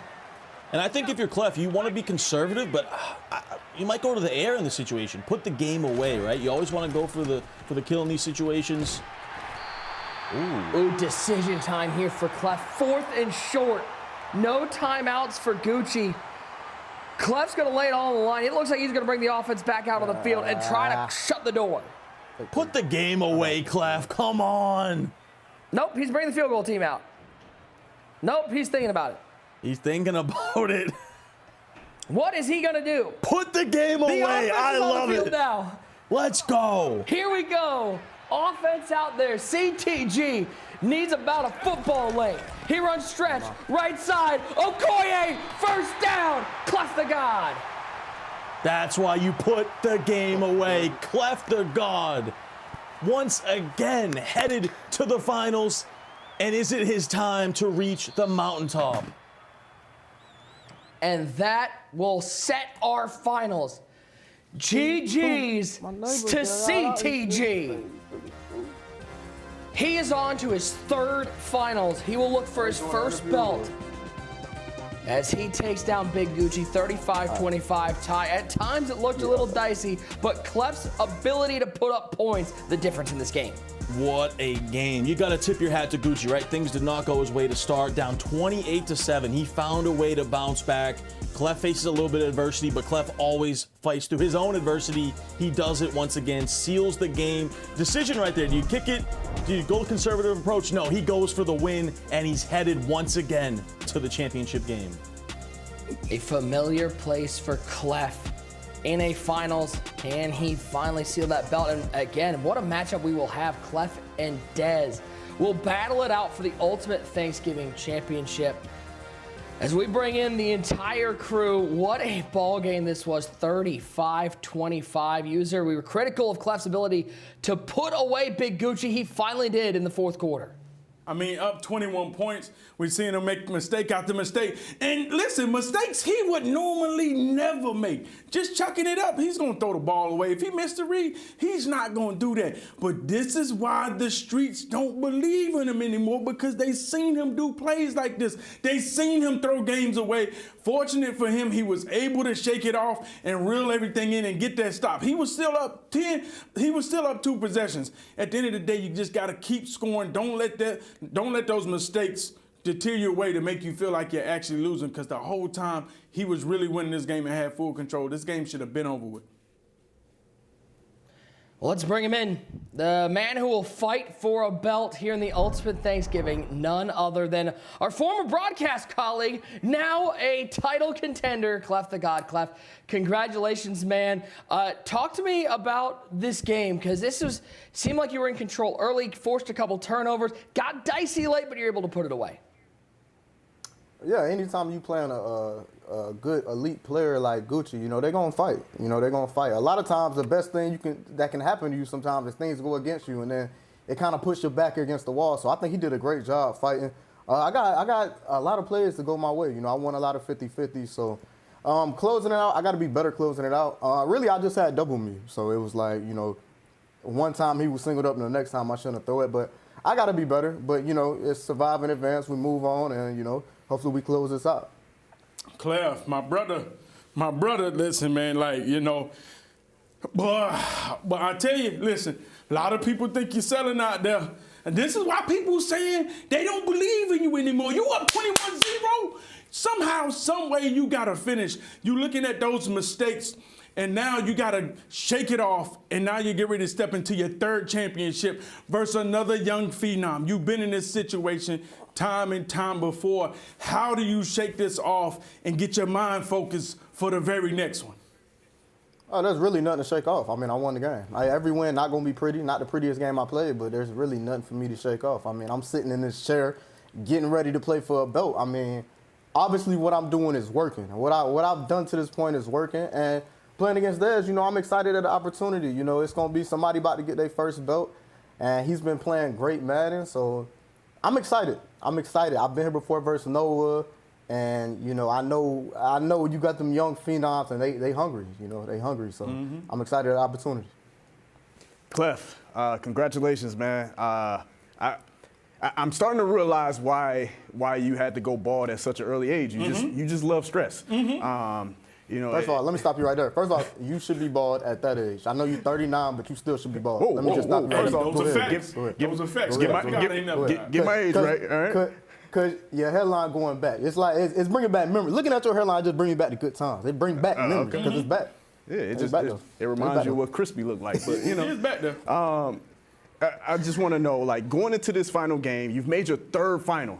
And in this third final, you're a heavy favorite. And it's against a guy like Dez. Did you get a chance to see Dez play, and how impressed were you in his last game, if you did watch it? Yeah, I watched. I got to see him play. He looked as impressive of a Madden game as you will ever see. I think that game right there, you won't see somebody come out and just jump on somebody. He really just jumped on him. You won't see that. And see how he played with all his states. I mean, it's impressive. It's impressive. I got the experience here, so I've been here before. He probably a little nervous. I'm more relaxed because I've been here. I failed. There's no ground zero for me. I felt the worst of the worst in this sport. So I'm relaxed. I'm chilling. As you can see last game, that's a game right there. I probably, if I'm high stress, I would have folded that lead. I would have lost that game. But I'm relaxed, man. I'm happy to be here. I'm really just enjoying this process. Yeah, Clef, congrats, man. Just so you know, too, your guys, User and Boogs, picked against you, which we're all surprised by, but congrats on the win. Just take me through the ups and downs of this game, right? We've never seen anyone break a controller in an MCS game, have a timeout there. Take me through your thoughts on that and just how you were able to bounce back during that intermission.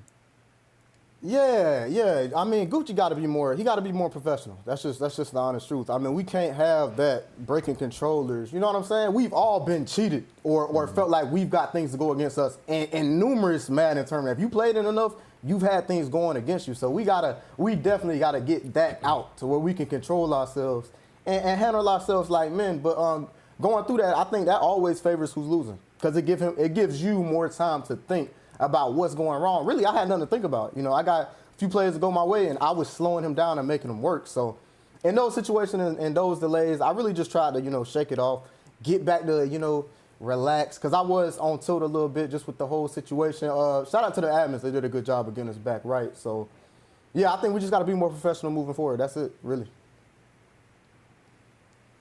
Well, Clef, thank you so much. Get ready because it's time to get prepped for that final. Good luck tonight against Dez. Ladies and gentlemen, our finals are set. It will be Dez battling CleffTheGod. We'll preview the finals and get ready for a belt game after this break.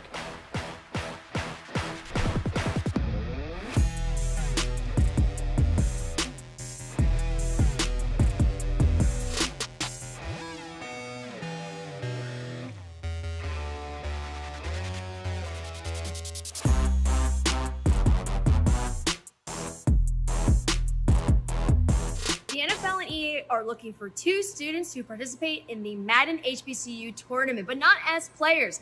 They're looking for 2 students who have a passion for gaming, for football, and who are looking for work experience in the gaming world. The NFL and EA will have those two students join in a supporting role for the tournament while at the Super Bowl. If you're a broadcaster, a journalist, a graphic designer, or more, let us know. Upload your video and tell us why you're the right choice at hbcutournament.nfl.com by November 30th. And I hope to see you there.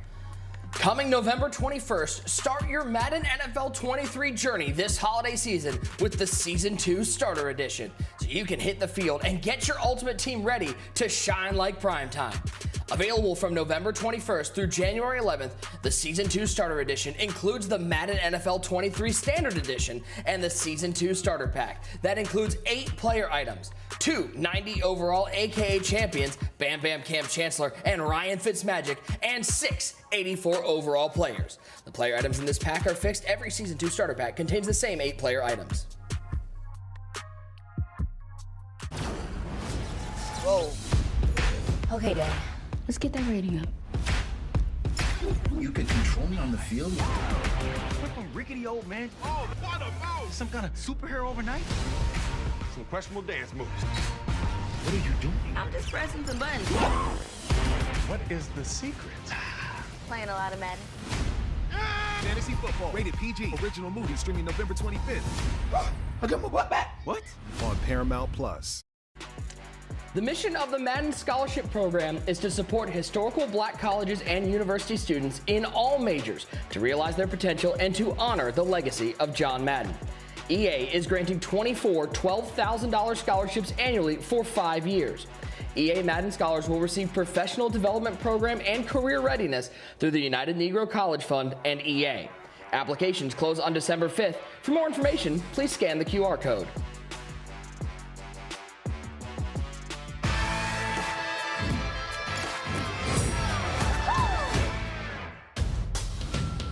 I've lived in 7 cities before my 16th birthday. All because my football star dad is fumbling away his career. You know, at your age, it's not even about finishing first. It's about finishing it all. Maybe start thinking about what life might look like after football. Whoa. Welcome to my wonderland. The whole team's in my theater playing Madden. She's mean on that Madden. Oh, yeah? Oh, she must be playing as me. What about you? What's your rating? He's a 67. That's tough. He gave me a copy of his Madden. And he signed it. This game is not coming into my house.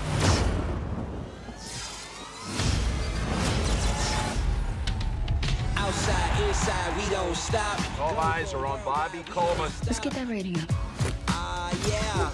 I'm so gifted, prolific. The game has some sort of power over me. Up, down, left, or right, it doesn't matter. Oh, what a move!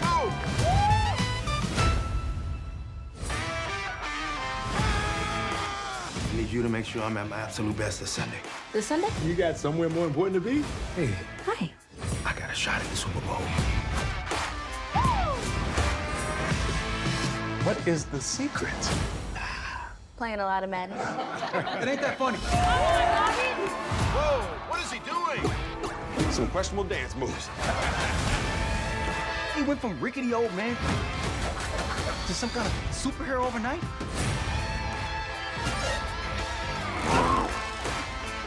How did you pull that off? Couldn't do it without the support of my family. They just started supporting you, huh? Yeah. Huh? Let's take it up a notch. Fantasy football, original movie streaming November 25th. I got my butt back. What? On Paramount Plus.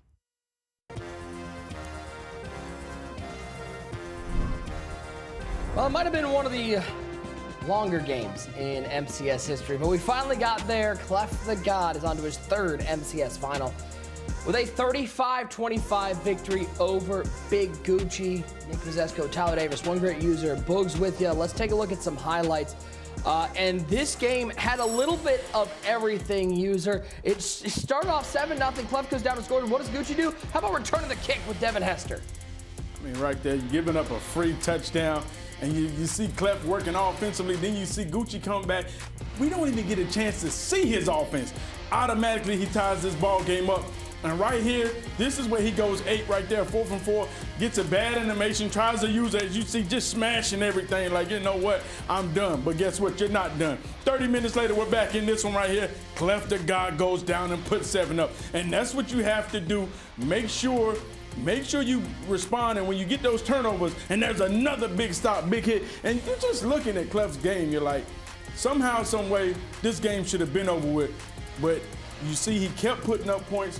Boogs, as you go back and look at it, you were thinking this game was going to be over before half and Gucci was going to tap. Oh, yeah. You would think a vet like CleffTheGod, a guy that's been to 5 Final Fours, I think, would be able to put this game away and put it away early, being up 28-7, and then somehow, some way allow Gucci to get back in the game by making mistakes like this right here, attacking the double me, throwing it up, giving Gucci opportunities to go ahead and respond. And Gucci did just that.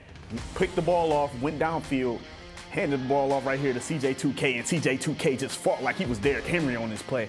And then, right off the back, comes out and gets the 2-point conversion through a timely dot right there. That was such patience and timing on that pass to get that 2-point conversion. And then Clef, the vet that he is, still came back and responded and was able to make this a 2-possession lead once again, and really just showed us why, you know, he likes these ugly games, and he's able to just somehow pull it away, pull it out, and figure out the necessary things he needs to do to win games. It came down to the wire at the end, but Clef able to make one more play. And Ty, that's that killer instinct we've been looking for from CleffTheGod, putting away a good opponent in Gucci. Yeah, no doubt about it. Clef has that dog in him. There's no quit in Clef, right? He's come up short a few times, but there's no quit in him. He's always going to fight back, and we're setting up for a great finals, guys. Dez, the 17-year-old going up against Clef, the guy who's, you know, done it all. Multiple Final Fours, like Boog said, 5 of them, been to finals. Can he finally get over the hump into the mountaintop, or will Dez, you know, shock the world here and be the youngest Madden champion of all time? Well, let's take a look at our updated bracket, see where we stand as we head to the finals of the 2nd annual Ultimate Thanksgiving Tournament. Clef had to go through Gabagol and Big Gucci. Dez took down K-Mac and Wesley. We finally have our championship. It is CleffTheGod battling Dez for a belt.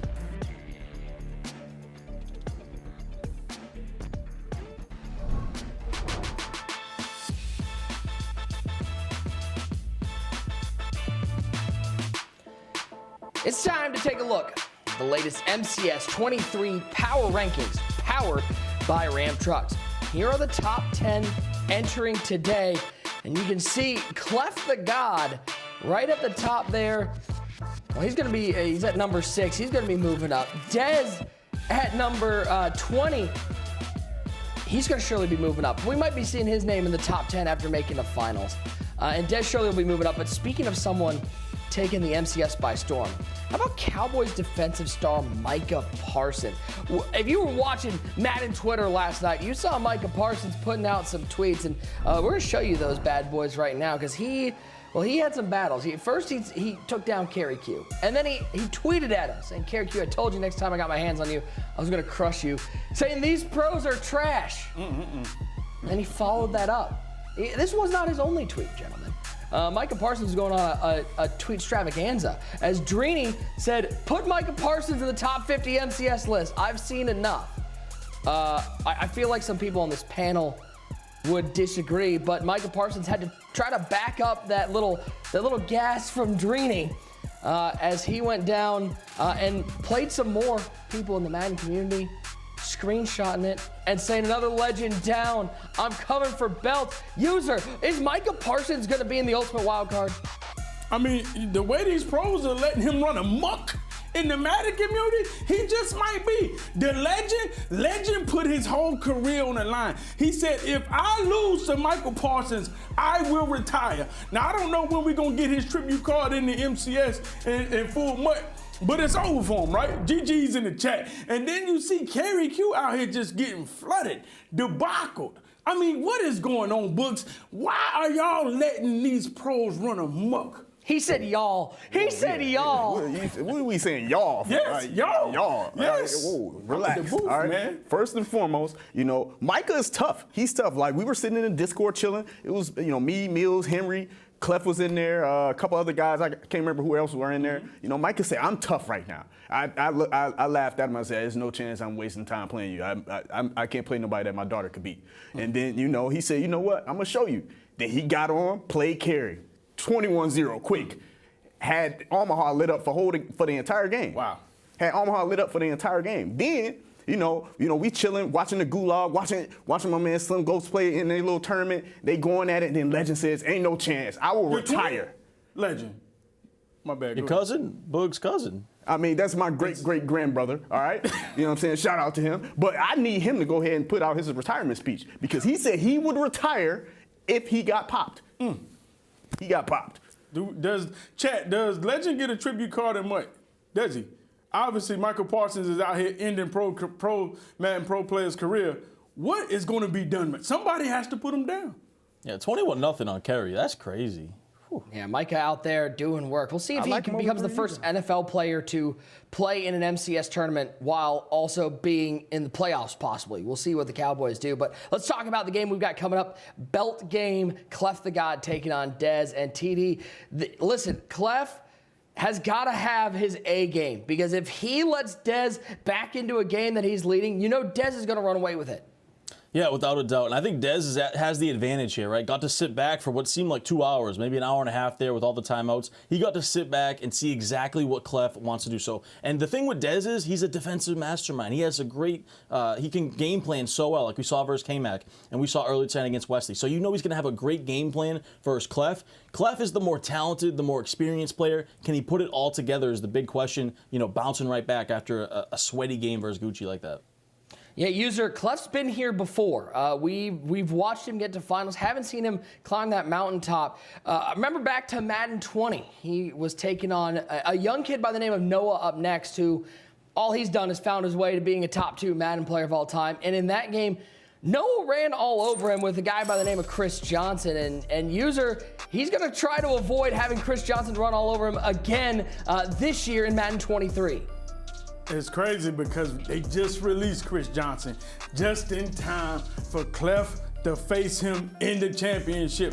Like you said, we've seen Clef in this tournament before in the finals, pulling these young phenoms where you say, okay, Clef is the overwhelming favorite. Well, guess what? This time, CleffTheGod, he's going to have to do something to shake it up because he's been here before. Third time's a charm? We will see. Yes, Clef loses to Noah in that Madden 20 challenge. And then he's got another opportunity with a belt. Somebody who was in this tournament, Boats, he took on John Beast. And listen, it really didn't feel like that game was particularly close. It felt like John Beast had control. How much pressure is on Clef to get it done here? He says he's not feeling it, but you got to think the community is putting some pressure on him. Oh, yeah, most definitely. Anytime you make 3 finals and 5 Final Fours, all the pressure in the world is on you to get it done and prove that you are consistent, that this consistency deserves reward. You know, so he has to come out here and get it done. He definitely feels the pressure of this game, and we're just going to find out whether or not he can overcome it. Ty, on the flip side, we've talked about Clef a lot, but for Dez, you know, he's kind of free-rolling right now. 17 years old, looking to become the youngest Madden champion ever. And you know everybody's out there talking about, can Clef get it done? Can Clef get it done? Dez got to be sitting there feeling great because nobody has an expectation for him to win, even though we've seen how talented he is. Yeah, exactly. All the pressure is on Clef. So Dez is out there playing with house money. Look, if Dez was a stock, I'd be investing heavily into Dez. I think he's the future. I think he's the next one up. We've already seen the tournament. He's legit. Like I said, he resembles Noah a lot with the defensive style, and he labs with some of the best players. So super impressed with his game. He's got a tall task in hand here, but you know he's looking good. If he continues to play that way on defense, he's gonna have a good chance.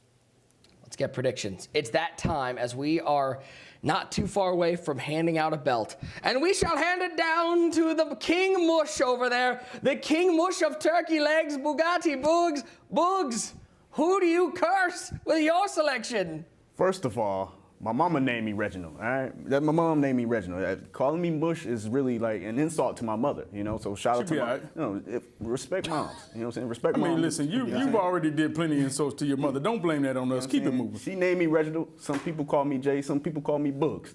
Call me by that. But I ain't, look, Clef is the favorite. That's my brother.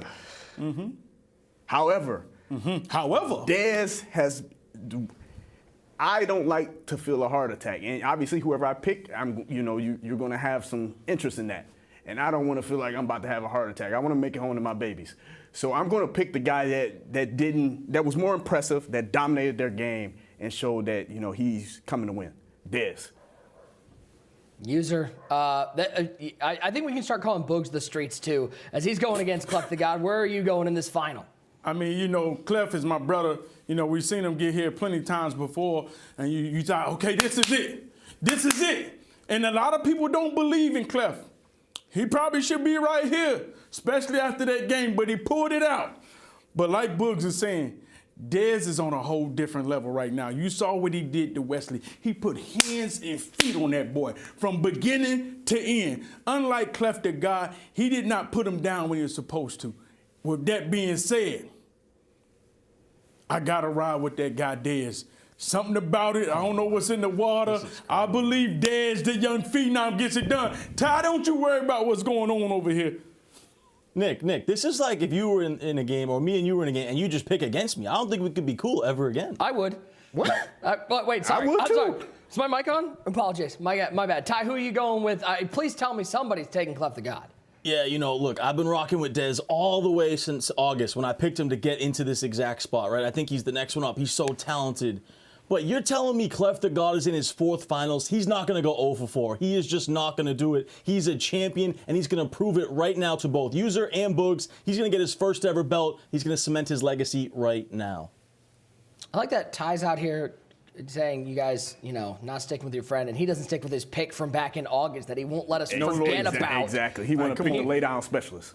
Will not let us forget about how good that pick was. Ladies and gentlemen, we have a belt game coming up. Don't go anywhere. When we come back, we crown a champion. Will it be CleffTheGod finally getting that elusive belt, or will Dez become the youngest belt winner in MCS history? The Ultimate Thanksgiving Final is coming up after this.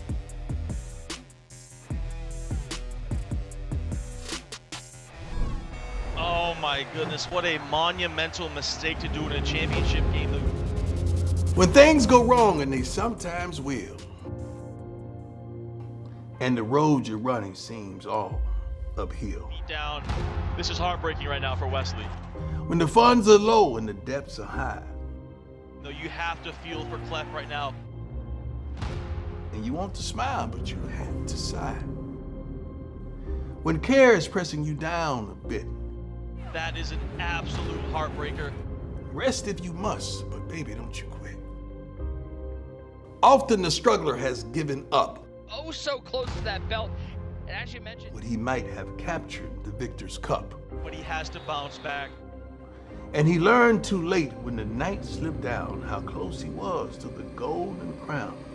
Left like a defibrillator is still alive! Call him Wesley, call him Joe Rice, you're gonna call him the winner. Success is failure turned inside out, the silver tint of the clouds of doubt. A chest slap, a point up, and there goes Clef. And you never can tell how close you are. It may be near when it seems so far. On to the semifinals, TD. It's hope for a first belt. So stick to the fight when your heart is hit. It's all about heart. It's all about fire. It's when things seem worse that you must not quit.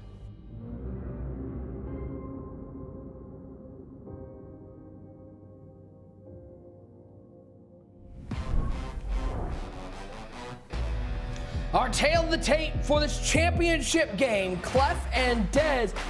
Even Steven, look at that, TD. And Dez, he's got that number 20 by his name, but that's going to be bumped up after this final. Yeah, here we go. The richest prize in our sport on the line. The young phenom, Dez, the next one up against the veteran, the OG, the guy that's done it all, CleffTheGod. Can he finally cement his legacy? Two goons going at it here for the Ultimate Thanksgiving Championship belt. Two players at very different points in their career. For CleffTheGod, this is a mountaintop he's been trying to climb. This means so much to him to be able to cement his legacy. For Dez, he's looking to start a career. We kick things off Welcome in, everybody watching on the EA Madden NFL Twitch and YouTube. It is CleffTheGod in this championship game for the ultimate Thanksgiving. He will take it up to the 16-yard line. If you don't know who Clef is, we appreciate you tuning into Madden for the first time, because this man has been all over the sport. 10 major appearances, looking for his first major championship tie, his third final. He's looking to put a 1 in the win column.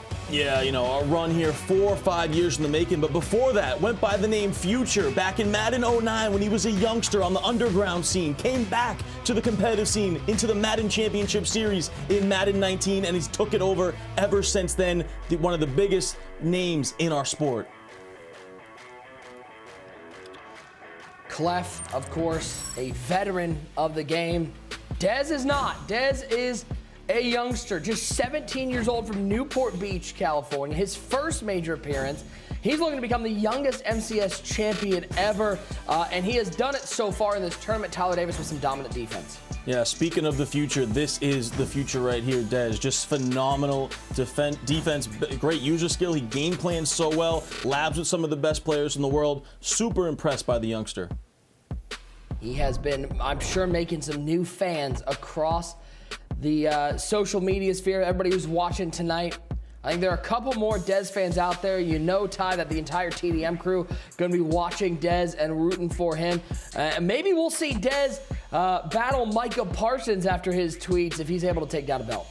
Yeah, Cowboys versus Buccaneers, but here we go, guys. There can only be one. There can only be one Ultimate Thanksgiving champion, $75,000 first place prize, and of course, that illustrious belt. Who is it going to be, Nick Mazesco? I'm fired up. I got goosebumps. Chat, give me a 1 in the chat if you're rocking with Clef. Give me a 2 if you're going with the youngster Dez. Oh, we start off with the way Dez started off his last game. He threw it up to Carmichael and Tariq Woolen, the UTSA Roadrunner, with the pick artist interception. The youngster, 8 seconds in, has a turnover going his way. Literally the exact same way this started between Dez and Wesley. Wesley tried to throw that. The tip drill pick artist is right there for Dez. And we take a look at the replay here. Look at that. Right, nice knockout, and then Woolen is right there once again, as we saw all day long for the pick. I mean, you couldn't ask for a better start. You couldn't ask for a worse start for Clef. Clef trying to go to the bread and butter that got him so many touchdowns in that last game. TD, Dez was ready for it. And Dez is vibing there. We gotta figure out what's on the playlist. You know, he's been bopping all tournament long. But that was huge right there. Now the question is, can he capitalize, and can Clef hold the door? Quick throw to the flat. There's CJ2K, and he'll get up to the 23-yard line. Give him a first down. Yeah, nice little check down right there. Goes to that wide curl play out of bunch. Quick wheel route to the running back. Clef sent a little bit of pressure. Left side wide open. Great read from Dez.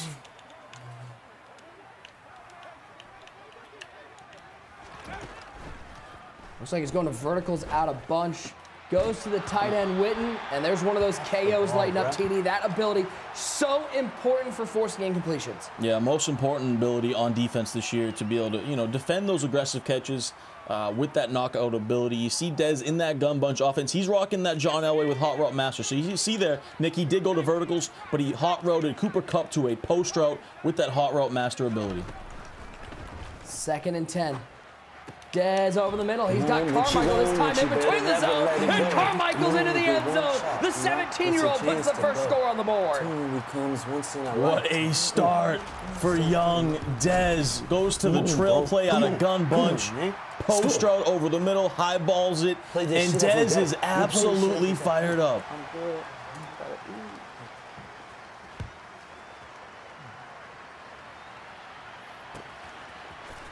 7-0 the score is Hester out of the end zone. They'll get to the 18-yard line. One more time from Dez. It was Elway to Carmichael, a connection we've seen all tournament long.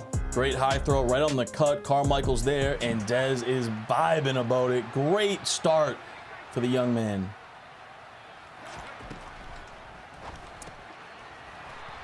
And out right side, CJ2K. Okay, so second pass doesn't go the other way. TD, we got progress.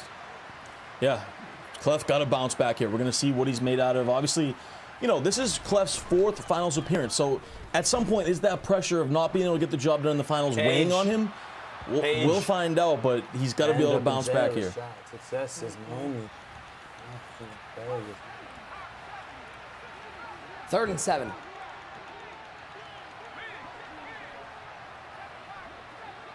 Clef 0-2 in finals, looking to get a win on the board here in his 3rd finals. The 2nd annual Ultimate Thanksgiving. A lot of adjustments here from Clef as Elway back to pass, 4-man rush. He steps up. He's got room if he wants it, but he's going to throw it left side. Jason Witten, tough catch in coverage to the 48-yard line. Nice dot right there. Goes to the post, the high ball. That's how you get right back in it if you're Clef. Dez is the 2nd youngest MCS finalist ever. As that throw looking for Monk. Come on. Come on. Come on. Remember, all the way back to the Madden Classic in Arlington, TD, Henry, the youngest ever to appear in an MCS final. Yeah, and Dez can break that record here if he can pull this off, right? Youngest player ever. Resembles a lot of Henry and Noah's style. Playing phenomenal defense, too. You see him in this dollar defense. And the thing with Dez is he mixes up his calls, right? So he'll send pressure off both sides in that dollar defense. He'll also mix up coverages. He'll play man. He'll mix in some cover 2 zone. So he really keeps you guessing as an offensive player. First down, right side. Harold Carmichael with the catch. Woolen makes the tackle. But Carmichael pick up 5. And, you know, Dez is going to make Clef work. He's not going to give him anything easy. No, not at all. Not at all. And then you see the Clef doing a great job. They'll step it in the pocket, checks down the out route here. Come on. Oh, gets an unfortunate break, though. Had the broken tackle early. That A battle, right? And Dez takes advantage. But Clef taking what the defense gives him. Dez continues to send pressure out of that dollar defense. And that's a mistake I think most of us make. Your habit, you see that A button pop up and you want to mash it, but you can't hit X and just fall down and reduce the risk of that happening or that fumble. Yeah, exactly. You see the threat detector popping up now for Clef. He's able to recognize that Dez is sending pressure off that left edge. 3rd and 5. Carmichael. Motions tight to the formation as Elway. He's got all sorts of room up the middle if he wants it. He's waiting. He gets hit as he throws. And that seems like a mistake from Clef. Ty, he could have run for the 1st down. He might still be running. Yeah, it was good pocket to step up, but you've got to be able to run right there with Elway. Now, this is a huge play in the game. I thought Clef might think about it, but he's going to go aggressive, and he's trying to get points on the board. Big 4th and 5 for both guys. Can Clef pick up a 1st down? He needs 5. So bring Carmichael back tight to the formation. Tight slot CJ2K on the right hip of Elway. Here comes the pressure off the edge. He gets rid of it. Oh, he's got Cup open. 5. End zone. CTG is CleffTheGod.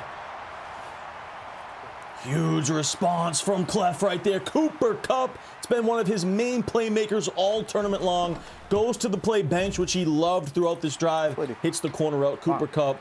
Laser beam for Clef.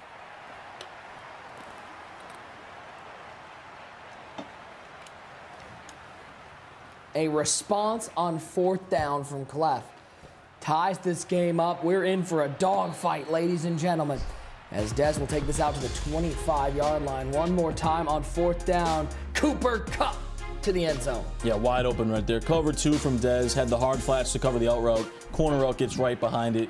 And Clef right back in the game.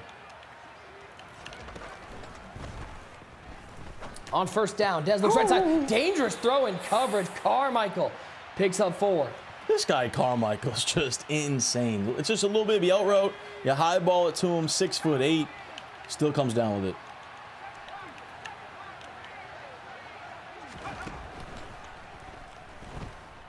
On 2nd down, Dez underneath, finds CJ2K, breaks a tackle, step out of bounds at the 36. They're going to give him the 1st down. But you see now Clef starting to make him work a little bit more, right? These last 2 plays, they've been tight windows, not great open reads.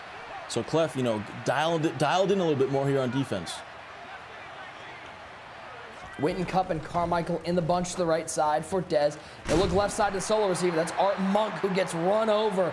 Oh boy, a bulldozer through Art Monk, but he'll get a 1st down. That is such a good read. Clef goes to, looked like a cover 3 look out of that nickel 3-3-5 wide. Dez recognized that, went to Y curl, which has like an inverted streak right in that seam in between the zone coverage.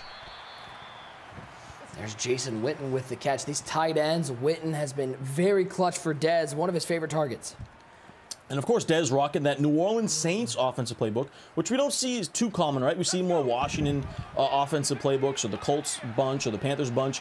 But he's rocking this New Orleans Saints, and he switches up his formations a lot, right? Gun bunch, stack Y flex, tight offset. So the whole playbook is usually open here for him. CJ2K breaks a tackle. Good recognition there. Only one defender over top of the two receivers over there once he split Chris Johnson out there. And that's an easy pitch and catch for a first down for Dez. As we've reached the end of one, we're all tied up at 7. Yeah, this is a battle right now. Both these guys super locked in, both on the edges of their seats. Dez rocking the Cowboys shirt. You love it. Representing for the Dallas Cowboys, as well as Newport Beach, California, where he's from. And CleffTheGod rocking the chain, the beanie, the swag on both these guys. You love to see it. Good coverage downfield, and he'll throw this one away. The pressure, just able to force a throwaway from Dez. Nobody open as he surveyed the field. Yeah, that was phenomenal defense right there from Clef. He took away everything that Dez wanted. The flat route, the right sideline's completely bagged. As Dez over the middle, he's got a man. Harold Carmichael picks up an easy touchdown. No need to highball that one, TD. The only person guarding him was the goalpost. That was a hot one. Wide open, gets behind Clef's user. I mean, you can't get much more open than that. Great dot from Dez.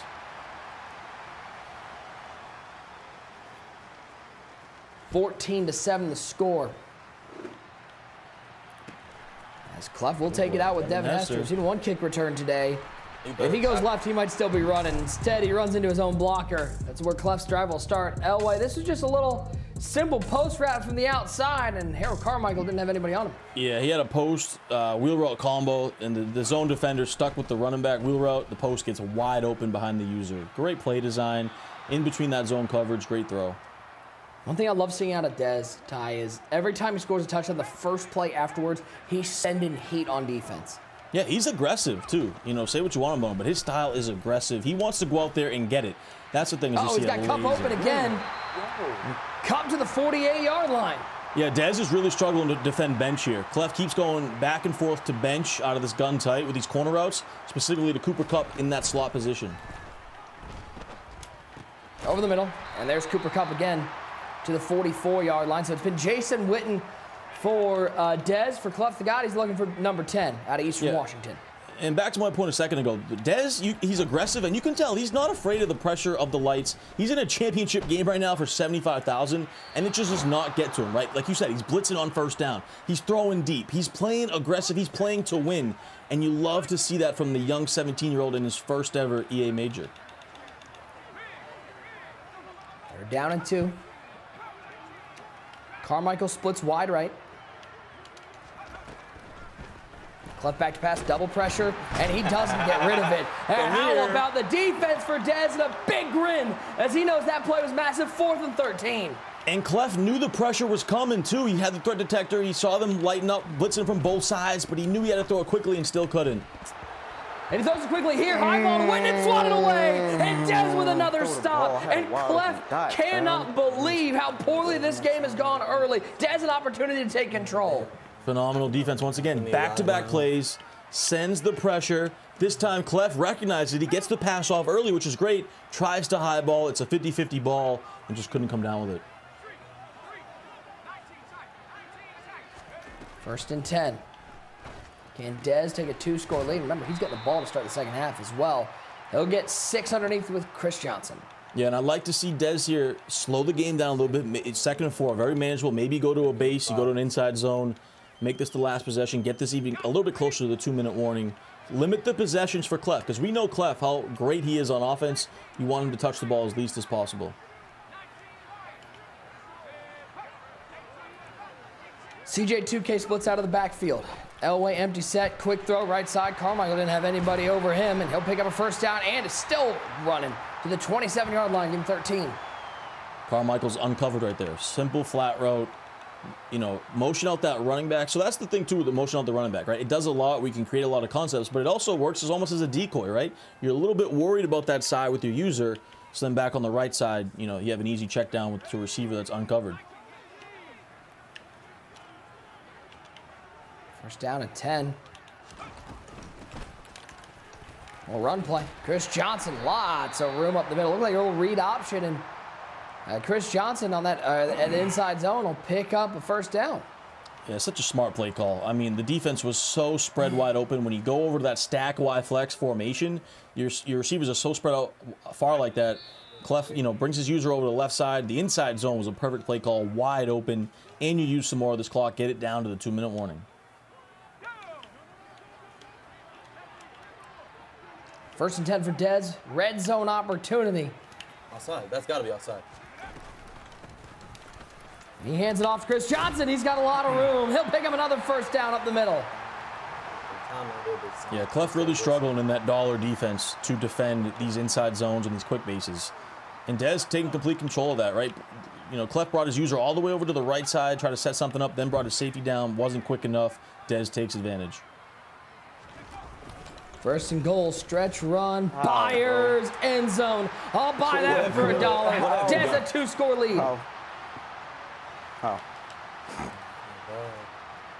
What a run. What a drive right there for Dez.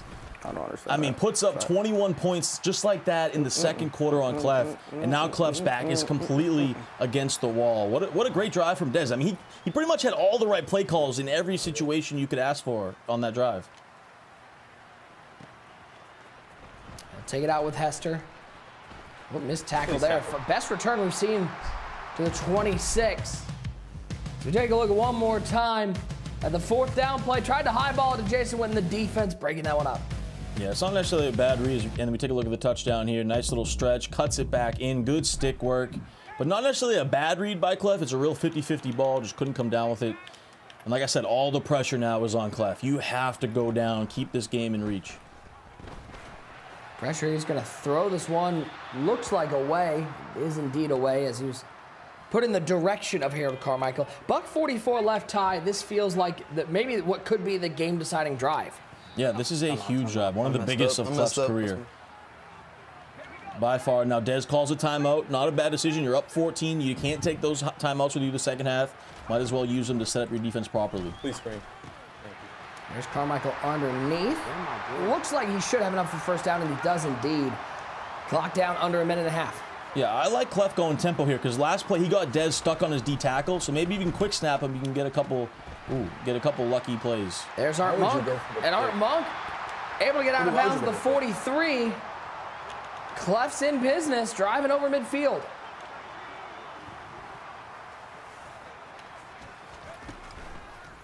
Play action.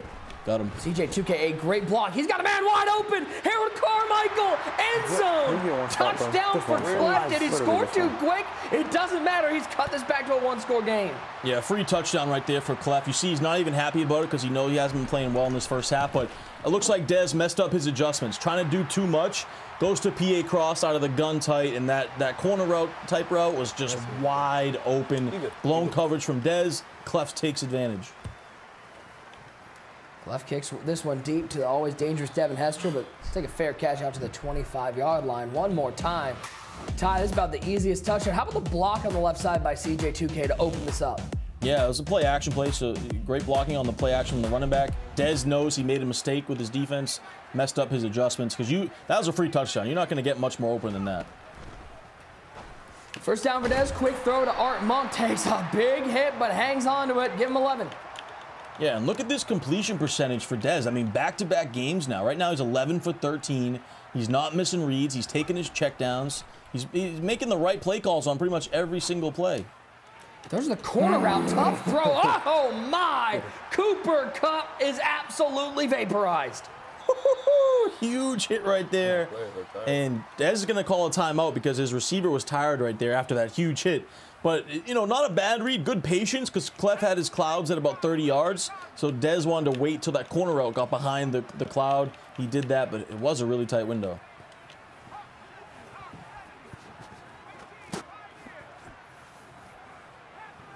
Tight slots for Dez, up by 7, getting the ball to start the second half. Over the middle, that's a dangerous throw to Carmichael, but great user to right in front of the defender. I thought that Clef would have had a shot at that pick, but it seems like Harold Carmichael can change his name to Houdini, the way he's making magic out there.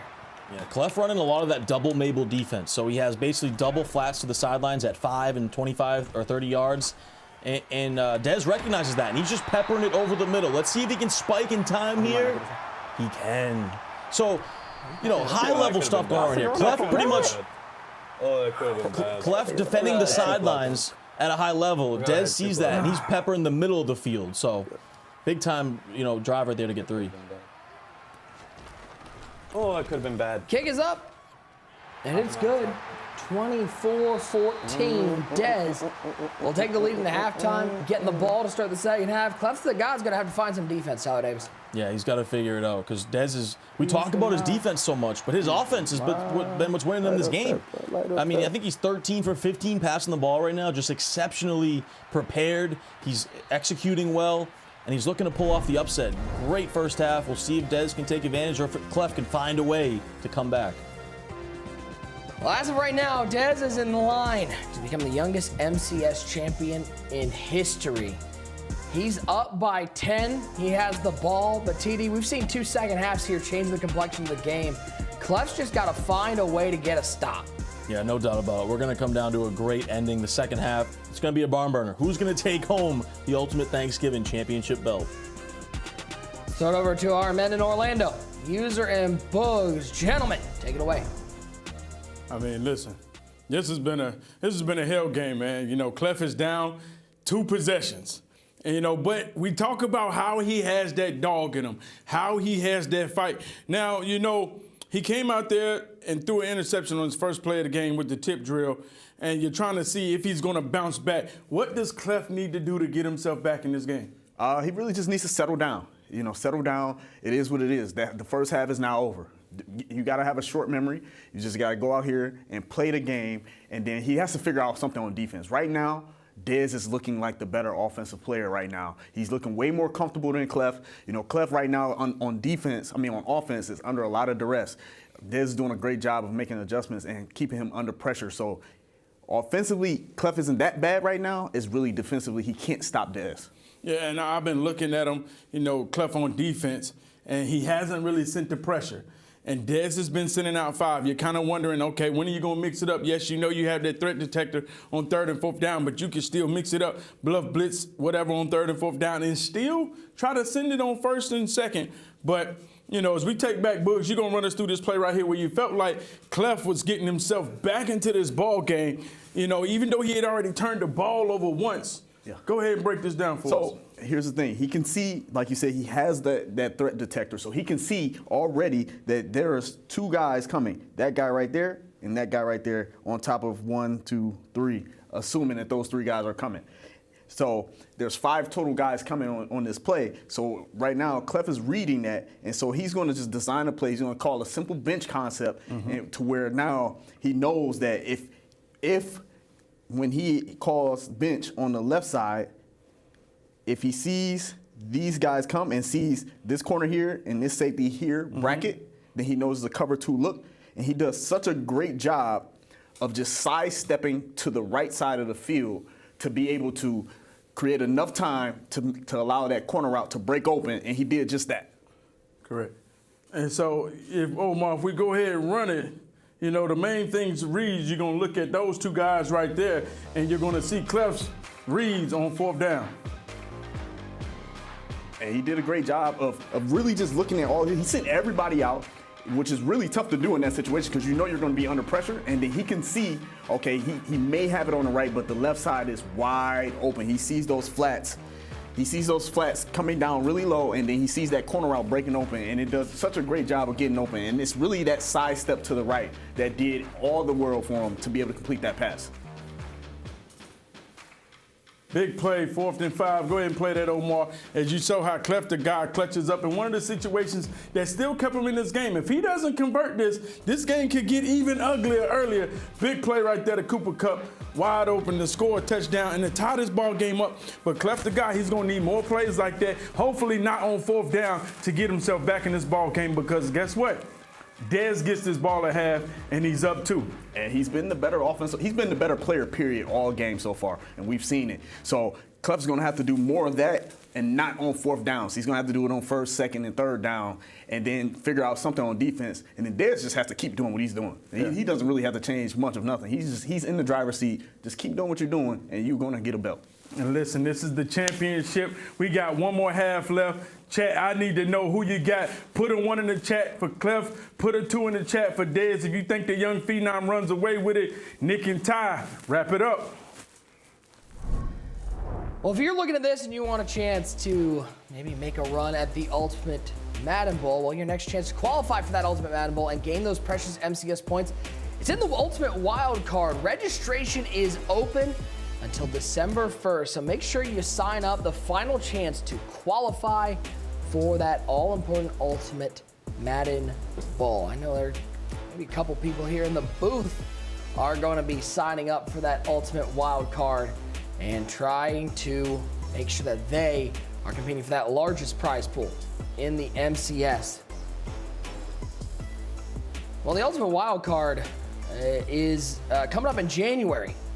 We got an Ultimate Thanksgiving right now, and we are 10 minutes away from crowning that Ultimate Thanksgiving champ. 24-14, Dez on top with the ball.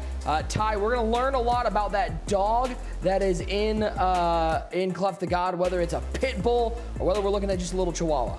Yeah, we're going to find out what Clef is really made out of. We've seen him on this stage multiple times. I know I said earlier 0-3 in the finals. Only played in two finals before, so that's my bad. Apology to everyone rocking with Clef. I'm rocking with Clef because I picked him to win this.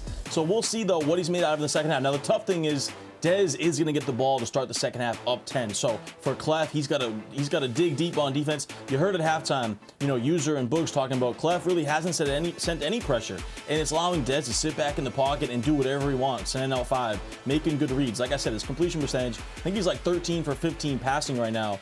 So Clef has got to find a way, maybe send some pressure, force young Dez into a mistake in this second half that he can take advantage of.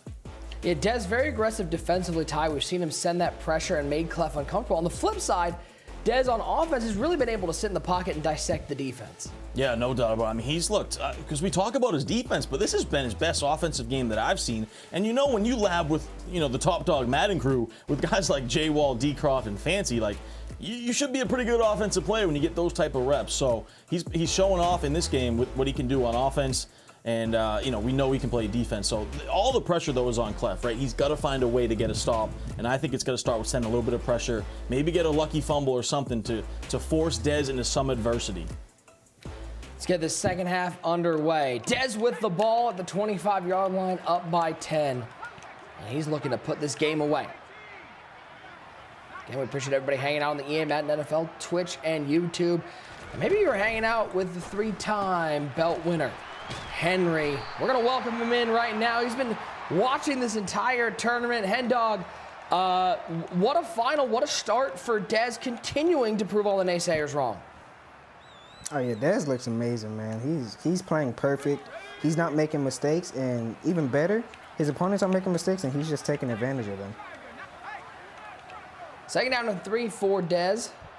It looks like he's got CJ2K. He's going to hand it off, and this has been nothing but green grass. There goes Chris Johnson. And like Seabiscuit, he's off to the races. Chris Johnson to the end zone. What a start of the second half for young Dez. Dez opening up the floodgates. And Clef is going to have nightmares of Chris Johnson for the rest of his life. Because this is going to be the second time that Chris Johnson has just destroyed Clef's dreams, hopes, and heart. Like, this is crazy. It's crazy. Clef just went to that same exact defense that Dez is running, and Dez went and ran the ball immediately. That's something I wanted to see from Clef early. It looks like Dez is just having a field day. He's in this 6 defensive back set. He has his defensive line spread. He's giving Clef the run, and Clef isn't taking it at all. So I wonder if Clef would try to go to that at all. It's super tough being that he's down 17, but I feel like he can really gash him and make offense a little bit easier on himself. You see this touchdown from Chris Johnson. Once he got to that second level, all those DBs were blocked, and it was nothing but green grass. And how about Clef coming back with a run play, seeing the success from Dez? Yeah, you can see in the body language, Clef does look a little defeated right now, but there is still plenty of time here. Down 17, You know, plenty of time here, Henry. Nice dot, though. That's how you get right back in. And this bench play, you know, has been his staple, right? Versus that cover 2 defense of Dez. Keeps hitting these corner routes to the sidelines. Danger for Clef. He's got that X Factor activated for Cooper Kupp. He's thrown it up to him before and he threw picks. He's going to throw it up to him again. Hopefully it works out. gosh. This time he makes the catch. Cooper Kupp to the end zone. Hey, Clef is a better man than me, man. I threw 2 picks on that earlier in the day in the same tournament. I'm not trying it again. Clef just thinks he has something, goes for it, and it works out for him. Gets a quick score that he really needed. Yeah, Henry, that's how I feel, too. That takes some gall, right? Because you throw 2 picks on that earlier and then go right back to it. I mean, you got to give him credit, though. That shows he trusts it. Well, that's a big touchdown for CleffTheGod. We'll take a look at it one more time. It's lit up. He said, I know where to throw it, and Cooper Kupp said, I know how to catch it. Oh, yeah, and Clef knows he's just got to play some defense, right? Because Clef can score. He's hanging in there on offense. You just got to find a way to slow down Dez's high-powered offense. High-powered offense. And Henry, this new high-powered offense where Dez is just willing to put the wheels on the bus and go ground and pound. Yeah, I'm extremely impressed with Dez, man. This is perfect offense being displayed. Running the ball effectively, passing the ball effectively, no mistakes. This is textbook right here. Yeah, Henry, does this Dez run a little bit resemble, you know, the old Henry runs back in the day when you were coming onto the scene? Oh, yeah, definitely similar. He's in a little bit better spot than me, though. You know, I lost in the finals. Right now, it's looking like he's going to come home with his first belt. So, shoot, I mean, he's better than me. 3rd and a yard. Let's see if he goes back to the ground game or if he goes to the air. It is a pass play. Elway, right side. Jason Witten, the KO knocked it out. 4th and a yard. Can Clef get a stop? Is that knockout ability? This is huge right here for Clef. If you're Dez, you might go back to CJ on the ground here. We'll see. Clef has got to figure out a way to hold him. Might be the biggest play in the game so far. Can CleffTheGod get the ball back in great field position? 4th and a yard. Tight slots. As Elway drops back to pass. Looks for CJ 2K right in front of the user. Dez challenged Clef, and Dez was up to the challenge. What am I using, that hurts. That hurts. Being thrown right at you, you know, you're just backing off because you don't think they're going to throw it at all, and then it ends up biting you. Yep. That was great defense, too, if he stayed on that. Yeah, Clef was all over it. That hurts. Come on. Well, how about that? Finally brought down Chris Johnson in the backfield. 5 carries, 96 yards. That's the first time we've seen a negative play.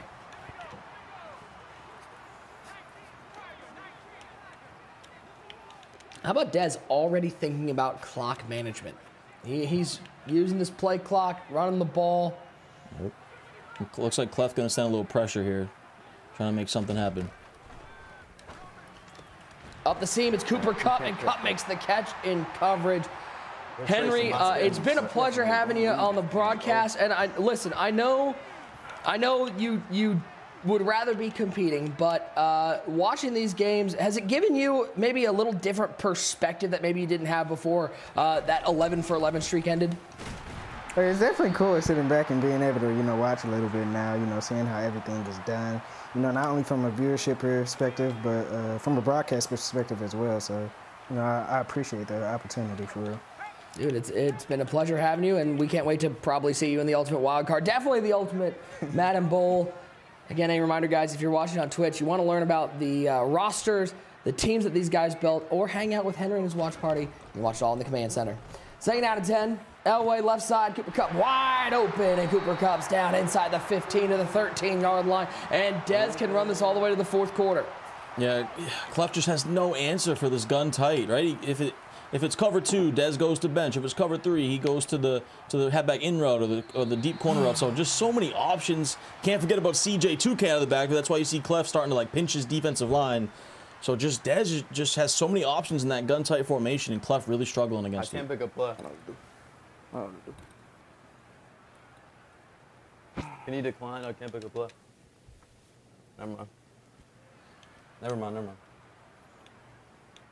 4th quarter, 4's up in the chat, ladies and gentlemen. We are 5 game minutes away from crowning a champion. Dez up 31-21. and knocking on the door for more points. Elway back to pass, quick throw, nobody's on Cooper Kupp, and when nobody's on Cooper Kupp, he's in the end zone and dancing for Dez as he can smell the victory coming his way. This is an absolute clinic by the 17-year-old. I mean, he's doing whatever he wants against one of the top 5 players in the world. I mean, gun tight, gun bunch. He goes over to stack Y flex, goes to the wheel route. Just a phenomenal performance. This kick return will be taken up near the 25, called the 24-yard line one more time. Nobody was out there on the wheel route, TD. I mean, wide open, and that's been a lot of his plays all day long. Like wide open touchdowns in this game, corner routes, wheel routes, post routes, just anything he wants. Let's bring in Bugs. Tough to watch again from CleffTheGod. Dez just out here doing whatever he wants. Yeah, Nick, Dez is really like playing a perfect game. He's really just continuing what you saw from him the last game against Wesley. Just perfect offense. He's doing a great job defensively as well, just being on top of everything that Clef is doing. He has Clef completely rattled, as you can see. And he really did a much better job, honestly, on that last drive of just of clock management and how he called his plays, running the ball and keeping the clock rolling. Yeah, look for the corner route to the left side here. Oh, nice user. Oh, wow, and he found Jason Witten, fought through the pressure, and finds Witten. Clef's still fighting out here. Yeah, Clef needs to get out of bounds as much as possible because the clock is not his friend at all. He's really in an uphill battle, and if he wants any chance, which is a very, very slim one, he's going to have to throw it to everything that's to the sideline. Throwing it up, high ball for Witten, and Witten can't hang on.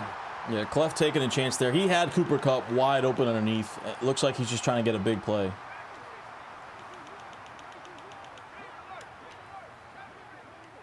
Split Carmichael off the tight slot. 2nd down and 10. 4.5 to go in the ballgame. Quick throw to Witten. And Witten with another drop. And I don't know, Clef might be cutting Jason Witten after this game. Yeah, a couple of key drops for him on these 50-50 balls. Huge hit stick, though, for Dez. You got to give him credit. Great stick work. 3rd down and 10. Brings Carmichael back to the formation. Chris Johnson on the right hip. Okay, and CleffTheGod put together a miracle run. Down 17 points in the 4th quarter. He's going to start with a big pickup here.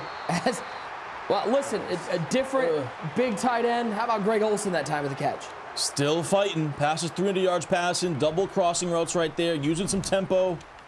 There's the pressure. Throws it up for Art Monk. And Art Monk comes down with a touchdown. Step 1.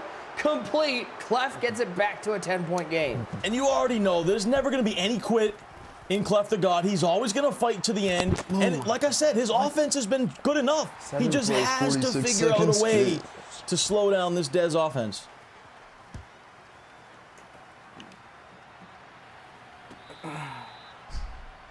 (38-28) your score. One more time. All new item on the field. Art Monk skying for it like a rebound. Yeah, and you see that fearless lighting up one-on-one Art Monk. Dez completely baffled by it. But Clef gets right back in it. Plenty of time now. 4 minutes to go. 3 timeouts. Has the 2-minute warning. I would expect Dez to utilize Chris Johnson a little bit in this scenario. 1st down and 10. He's going to go to the air. Quick throw. Yep, there's Chris Johnson. He did utilize him. He picks up 4 through the air. 2nd down and 6. Quickly back to the line goes Dez. And hold on. No huddle? You're up 10. What is the rush right now? I don't understand this. 2nd and 6. Still using the whole play clock. All right. I like something he looked defensively, maybe.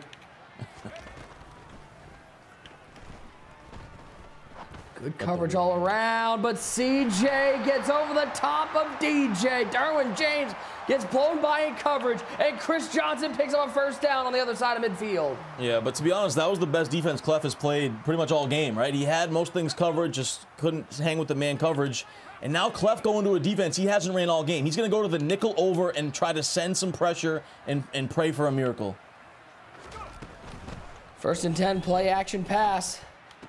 And Witten's open, and Witten's got a 1st down, and Dez starting to feel that victory get closer as the clock keeps ticking away on Cleff's hopes. 22 for 26 for 300 yards and 3 touchdowns. An absolute clinic by the 17-year-old, and now he's going to do a little milk and cookies. Handoff to Chris Johnson. Good defense on the outside, and Dez will be able to take this down to the 2-minute warning. Just 2 minutes remain in this championship game as we look to hand out our second belt of the MCS 23 season. Super impressed. We'll see if he goes to the air in this situation. Definitely want to be careful. He will go to the air. Pressure sent. Carmichael in coverage makes the catch of the 21, 3rd and 8. And Cleff doesn't necessarily need to call his timeouts yet because it is a 30-second play clock. But if Dez converts one more, he's going to have to use those timeouts. 3rd down and 8.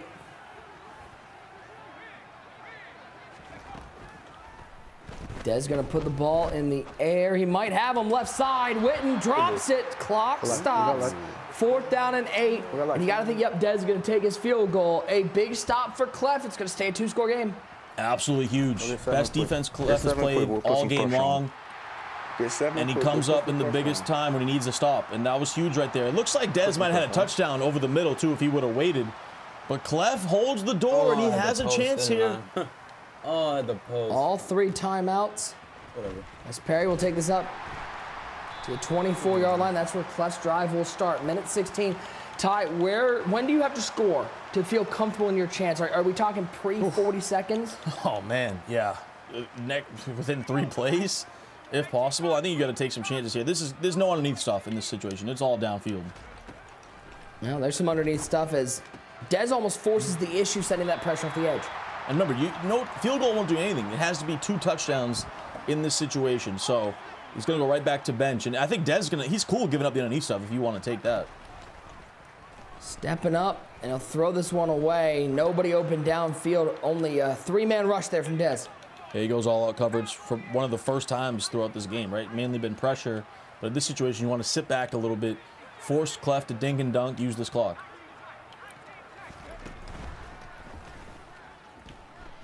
Three-man rush once again from Dez. All prevent. He's going to look for a bounce somewhere. He's going to take an intentional grounding. See, that's always a tough situation, too, because you know he's got to go deep, so and Dez knows that, so he's going to sit back, put all his zones way back there, and Cleff just runs 2 deep crossers, and you know those are going to be covered, so it's a tough spot.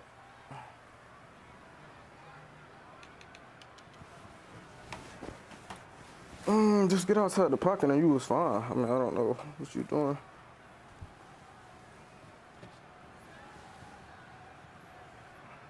Let this run all the way down. I think we perhaps can't pick a play. Yeah.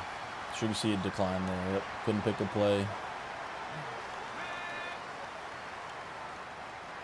3rd and forever. Up the seam to Witten. Witten makes the catch, gets him close to a 1st down. He's going to have to hurry up. 4th and 7. We're probably nearing onside kick territory, even with all 3 timeouts. Elway back to pass. Needs 7 yards. Going to throw it up and picked off. Pull him out with the interception. And that could do it. How about the defense from Dez? And Dez has done it. The youngest Madden champion ever. 17 years old. He's climbed the mountain. He's took down the top of the top. He took down Wesley. He took down Cleff. And he's dancing his way to his first ever belt. Richard Miller. This is the highest scoring MCS championship final of all time. Let's go. And the 17-year-old from Newport Beach, California. He is the top dog, Tyler Davis. Top dog, Madden, stand up for your boy. The top dog, Dez Bryant. He better be showing love to Dez. He's done it. He took down 2 of the best in the world, the 2 favorites. What a remarkable run. 17 years old, and he gets the job done. Unbelievable performance. And this was impressive. Like, he dominated in this game. As the clock hit 0, you can call him a phenom. You can call him a bulldozer, a defensive mastermind. I'm just going to call him the Destroyer. Dez is your ultimate Thanksgiving champion with a victory over CleffTheGod. He becomes the youngest MCS champion in history, TD, and it's hard not to say it was well-deserved. He was the best player all tournament long. By far the best player. It was defense last week. It was defense versus Wesley. And when it mattered the most, he struggled with offense throughout the tournament. But when it mattered the most in the championship game against CleffTheGod, he played phenomenal offense. Basically perfection. 41-28 your final score as Dez once again sends Clef to another loss in a final. And Ty, once again, Clef's gonna, I mean, listen, he's one of the best players in the world for a reason, but he's still going to be hungry for that belt. Dez, on the other hand, this could kickstart a career. I mean, listen, we could see him in many more tournaments. And your prediction from August, as somebody to keep an eye on, TD, I'll give you your props. You called it. He's a champion. Thank you very much. You could tell, right? He has that style, right? He has that killer instinct. I saw him back in the youth championship. He just was flawless on offense. In this tournament, it was defense. The kid is the real deal. He's the future. He's next up. We said this about Noah back in the day. We said this about Henry, and I think Dez is added to that list.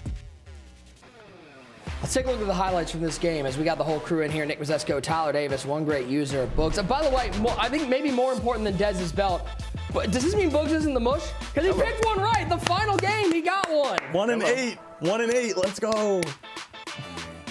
The fact that Ty is over here giving a victory speech as if he picked Dez. This is crazy. He picked against the guy he just gassed up. He did. But Dez was all too impressive in this game. I mean, these two game stretch he put together, Nick, was incredible. I mean, this right here, aside from that dot that he just gave up to Clef, he just played phenomenal offense. Look at the patience and then the reach to just throw the post over the middle and just throw a big-time dot, and he just had him under duress. Listen, I got a quick question.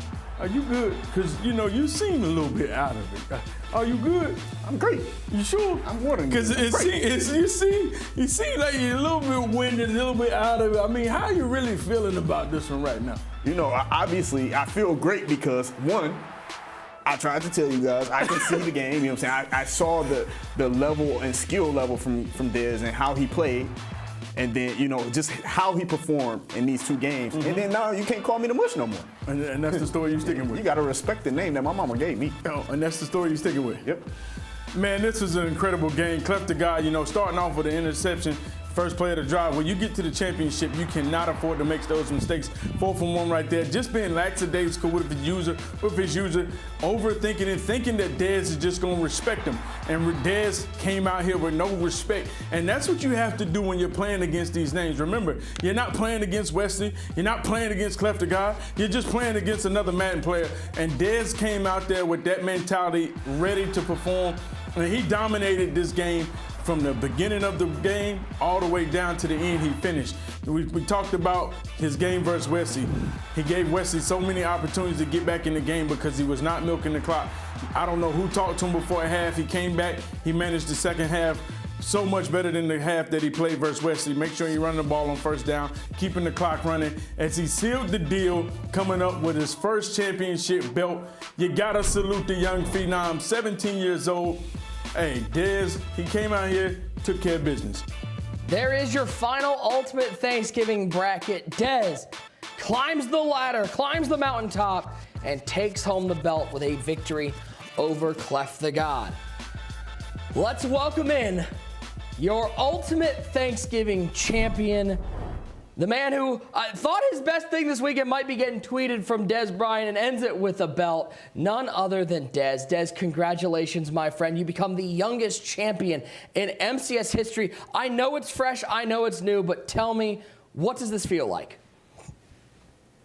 It feels just so good. Just after I got that pick, then I just start thinking of how I got here, how this whole tournament unfolded, how hard I worked, and just. This is the best feeling in the world, for real. I'm so grateful. Yes, congrats, man. I mean, I couldn't imagine winning that much money at your age, man. It's incredible. I got 2 questions for you. One, is that to your right? Is that where you rage, where you kind of just raise to the right and slam your chair against the wall, I see all the scrapes and stuff. and then two, I'm also curious, how does it feel? Like, what was the game plan going into this game? It seemed like you were kind of like keyed in on Cleff's go-to play where he just motions out that wheel route. You really were bracketing it. I want to kind of know, like, what was the game plan going into it? All right, yeah, I mean, first off, yeah, this is where I slammed my chair. You can see all the marks on there. It's pretty funny. But, yeah, my game plan was, I watched the game is every time he motions that dude out, he's going to have him on that little wheel that he likes to ag with.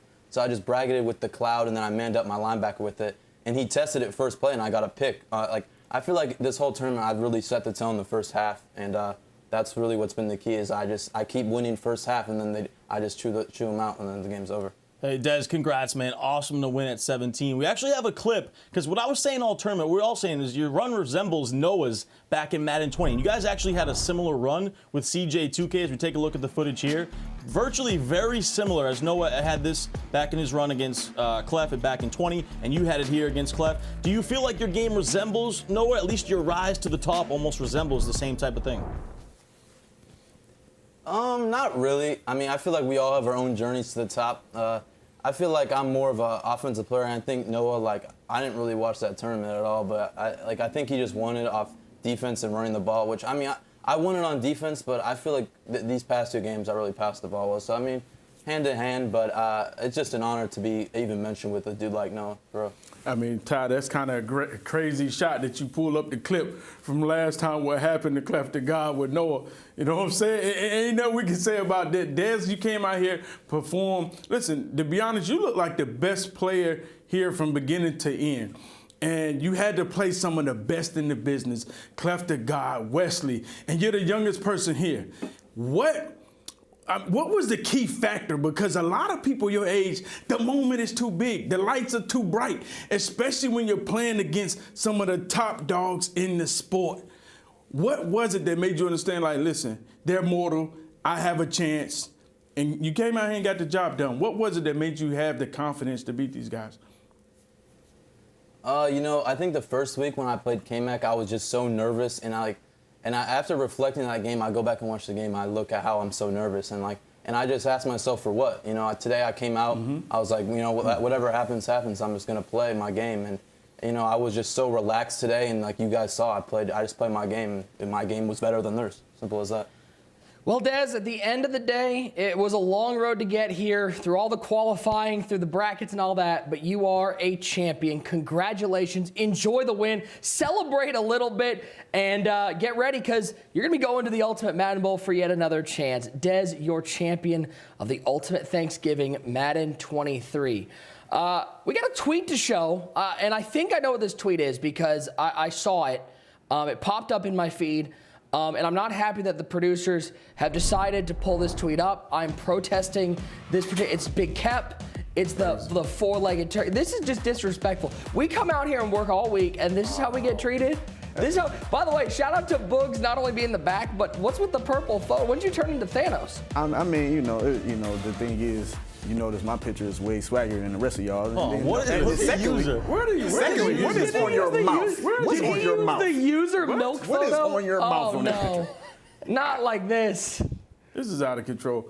I mean, first of all, the fact that we giving Big Kep some shine is out of control. Whoever saw this should have saw that this tweet was by Big Kep, and we would never post anything Big Kep put on Twitter. This is insane. Okay? Big Kep? No way. And Boogs, your picture looks awful. I don't know why, for some reason in your head, you just think you just the swaggiest guy in the community. You're not. That's why I'm here. That's really the real reason why I'm here. You know what I'm saying? Because they got you over here thinking you're the best dressed player. I mean, best dressed person on this panel. And I mean, you're really coming in here looking like you're ready for a disco. Wow. You want some milk?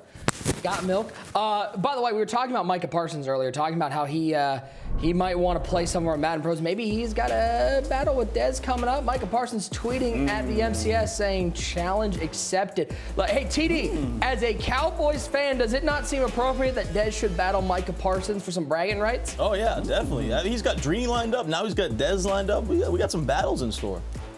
I mean, I'm just saying, maybe put some tickets on the line. Let's hook Dez up. Let's get Dez, the youngest MCS champion of all time. And gentlemen, that puts a wrap on the Ultimate Thanksgiving. Let's get some final thoughts, user, from what was an amazing tournament. We saw a little bit of everything. We had our first ever delay because of a broken controller.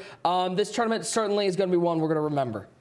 I mean, this was anybody's tournament, and you look at it like we had special moments. We had Wesley, we had CleffTheGod. You know, you're thinking maybe they get it done, but you had the young phenom, the young lion in the cage saying, hey, for what? I have no reason to be nervous. Let me go out here and play my game, and that's what he did. And that's what I take away from this. When you come out here and you trust your lab work, like Dion said, you know, you look good, you feel good, you play good, you play good, you pay good. And my guy Dez just got paid good with that $75,000. We will see him in the Madden Bowl. And then Gucci making back-to-back tournaments, but kind of unraveling, smashing his controller. Will we see him back again? Will he learn from his mistakes and mature? Because arguably, he still had one of the best offenses, but we didn't get to see it because he kind of went on tilt after what happened that game. So I'm taking notes from all these guys that got here.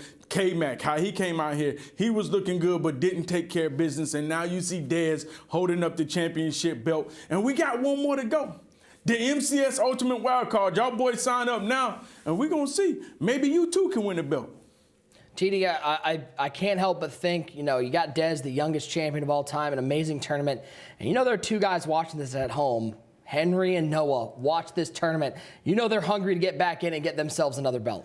Oh, yeah. They don't want nobody taking their spot. They don't want this young kid named Dez, 17 years old, taking their spot at the top of the mountain. I do want to talk about Clef for a minute because my heart breaks for him so bad. I really thought this was the storybook ending that we all want. And Clef's a champion, man. I know he's going to get it at some point. I know. I thought this was it, so my heart breaks for him. But the story of the tournament is Dez, man. Just phenomenal performances, you know, one after another, right? He started off shaky against K-Mac. You saw the nerves getting to him on the first couple drives, but then he settled down. And then in this championship game, the nerves did not get to him at all. The lights never got to him. The pressure didn't get to him, and that's why he's the champion. Yeah, by the way, Ty, looking good in that bow tie. The bow tie bro's looking good out here. I got to just give some props right now before we get our final thoughts from him. Boogs stepping into the booth. First time on the MCS show. You know, we've worked together a long time over at Mudhead, but Boogs, it's good to know that we got somebody else that can hop in here. Final thoughts on the tournament and what it was like being in that Orlando studio and having to sit that close to user for this long. A blessing. You know, honestly, my final thoughts of the tournament, it was a great tournament overall. We got a chance to see some great young players. I mean, I'm a little envious just watching these young kids. I mean, they're 17 years old, just made 75 bands, man. I wish I could have made that kind of money at that age. And just how impressive his 2-game run was. He played perfect, and he came out immediately in both games and really set the tone. So that was really, really impressive. So I'm really, like, my takeaway is, like, is he going to carry this on into other tournaments? And then, you know, just being here, it's a blessing to be here. You know, it's kind of weird sitting next to a user. I mean, it's weird when you're sitting next to a grown man and the entire time he's snoring, but he's awake. It's crazy. Oh, my God. The cat is crazy. Listen, just be happy I blessed you with your style, man. I gave you everything you got on, man. And you know they say imitation is the highest form of flattery, so I appreciate it. I'm just hoping to get that treatment next time we're all in the studio together. Do I get some clothes donations? Because I've been told I need it. We got a couple pieces of business before we sign off here. The moment you have all been waiting for. And I know there are 3 people in here with some lurks out there. It's time for the dump truck giveaway. That's right. All 6 champions we are giving away right now. Drum roll, please. Your winner is your boy Saint. Your boy Saint, congratulations. You're taking home Randy, Lawrence, Darren, Aaron, Jeremy, and Pat. You're taking them all home. They're getting in your binder, and guess what? You're going to have a whole lot of fun on those Madden streets. And a reminder that your next chance to qualify for the Ultimate Madden Bowl and gain those precious MCS points, it's in the Ultimate Wildcard. Registration is open until December 1st. Make sure you sign up. Maybe you will be like Dez and take home your first belt. An amazing tournament it was for everybody behind the scenes here at EA, for Tyler Davis, one great user, and Boogs. I am Nick Mazesco. Dez is your Ultimate Thanksgiving champion. We will see you at the Ultimate Wildcard. We have a Final Four, and by the end of this broadcast, we will have a champion. And he'll give it to CJ2K. He's got room on the left side. Chris Johnson to the end zone. Put your floaties on. The flood continues. Let's get this second semifinal rolling, ladies and gentlemen. 3rd and 7, stepping right, throwing it up the seam. He's got him. CleffTheGod once again headed to the finals. It's time for the Madden 23 Ultimate Thanksgiving Final. Elway back to pass, needs 7 yards, gonna throw it up and picked off. Pull him out with the interception. The youngest Madden champion ever.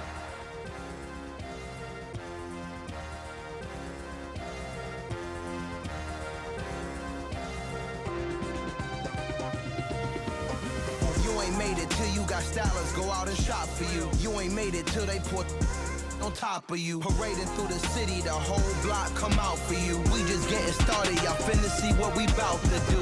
Boy, stop, you ain't here, I'm the real truth. Hunters, real blue, strips on them still new. Shopping at Dover Street, I'm dripping like mildew. They say you don't visit the hood, dog, I still do. A real one, only difference, my bill's bigger. I'm still with ya, I just got rich a little quicker. The same man ain't perfect, far from it, what can I say, man? I feel unstoppable, losing's impossible. Go against the team, the thing they know not to do. Bright lights, game on the line, do what I gotta do. Time after time, we do the impossible. It felt like yesterday.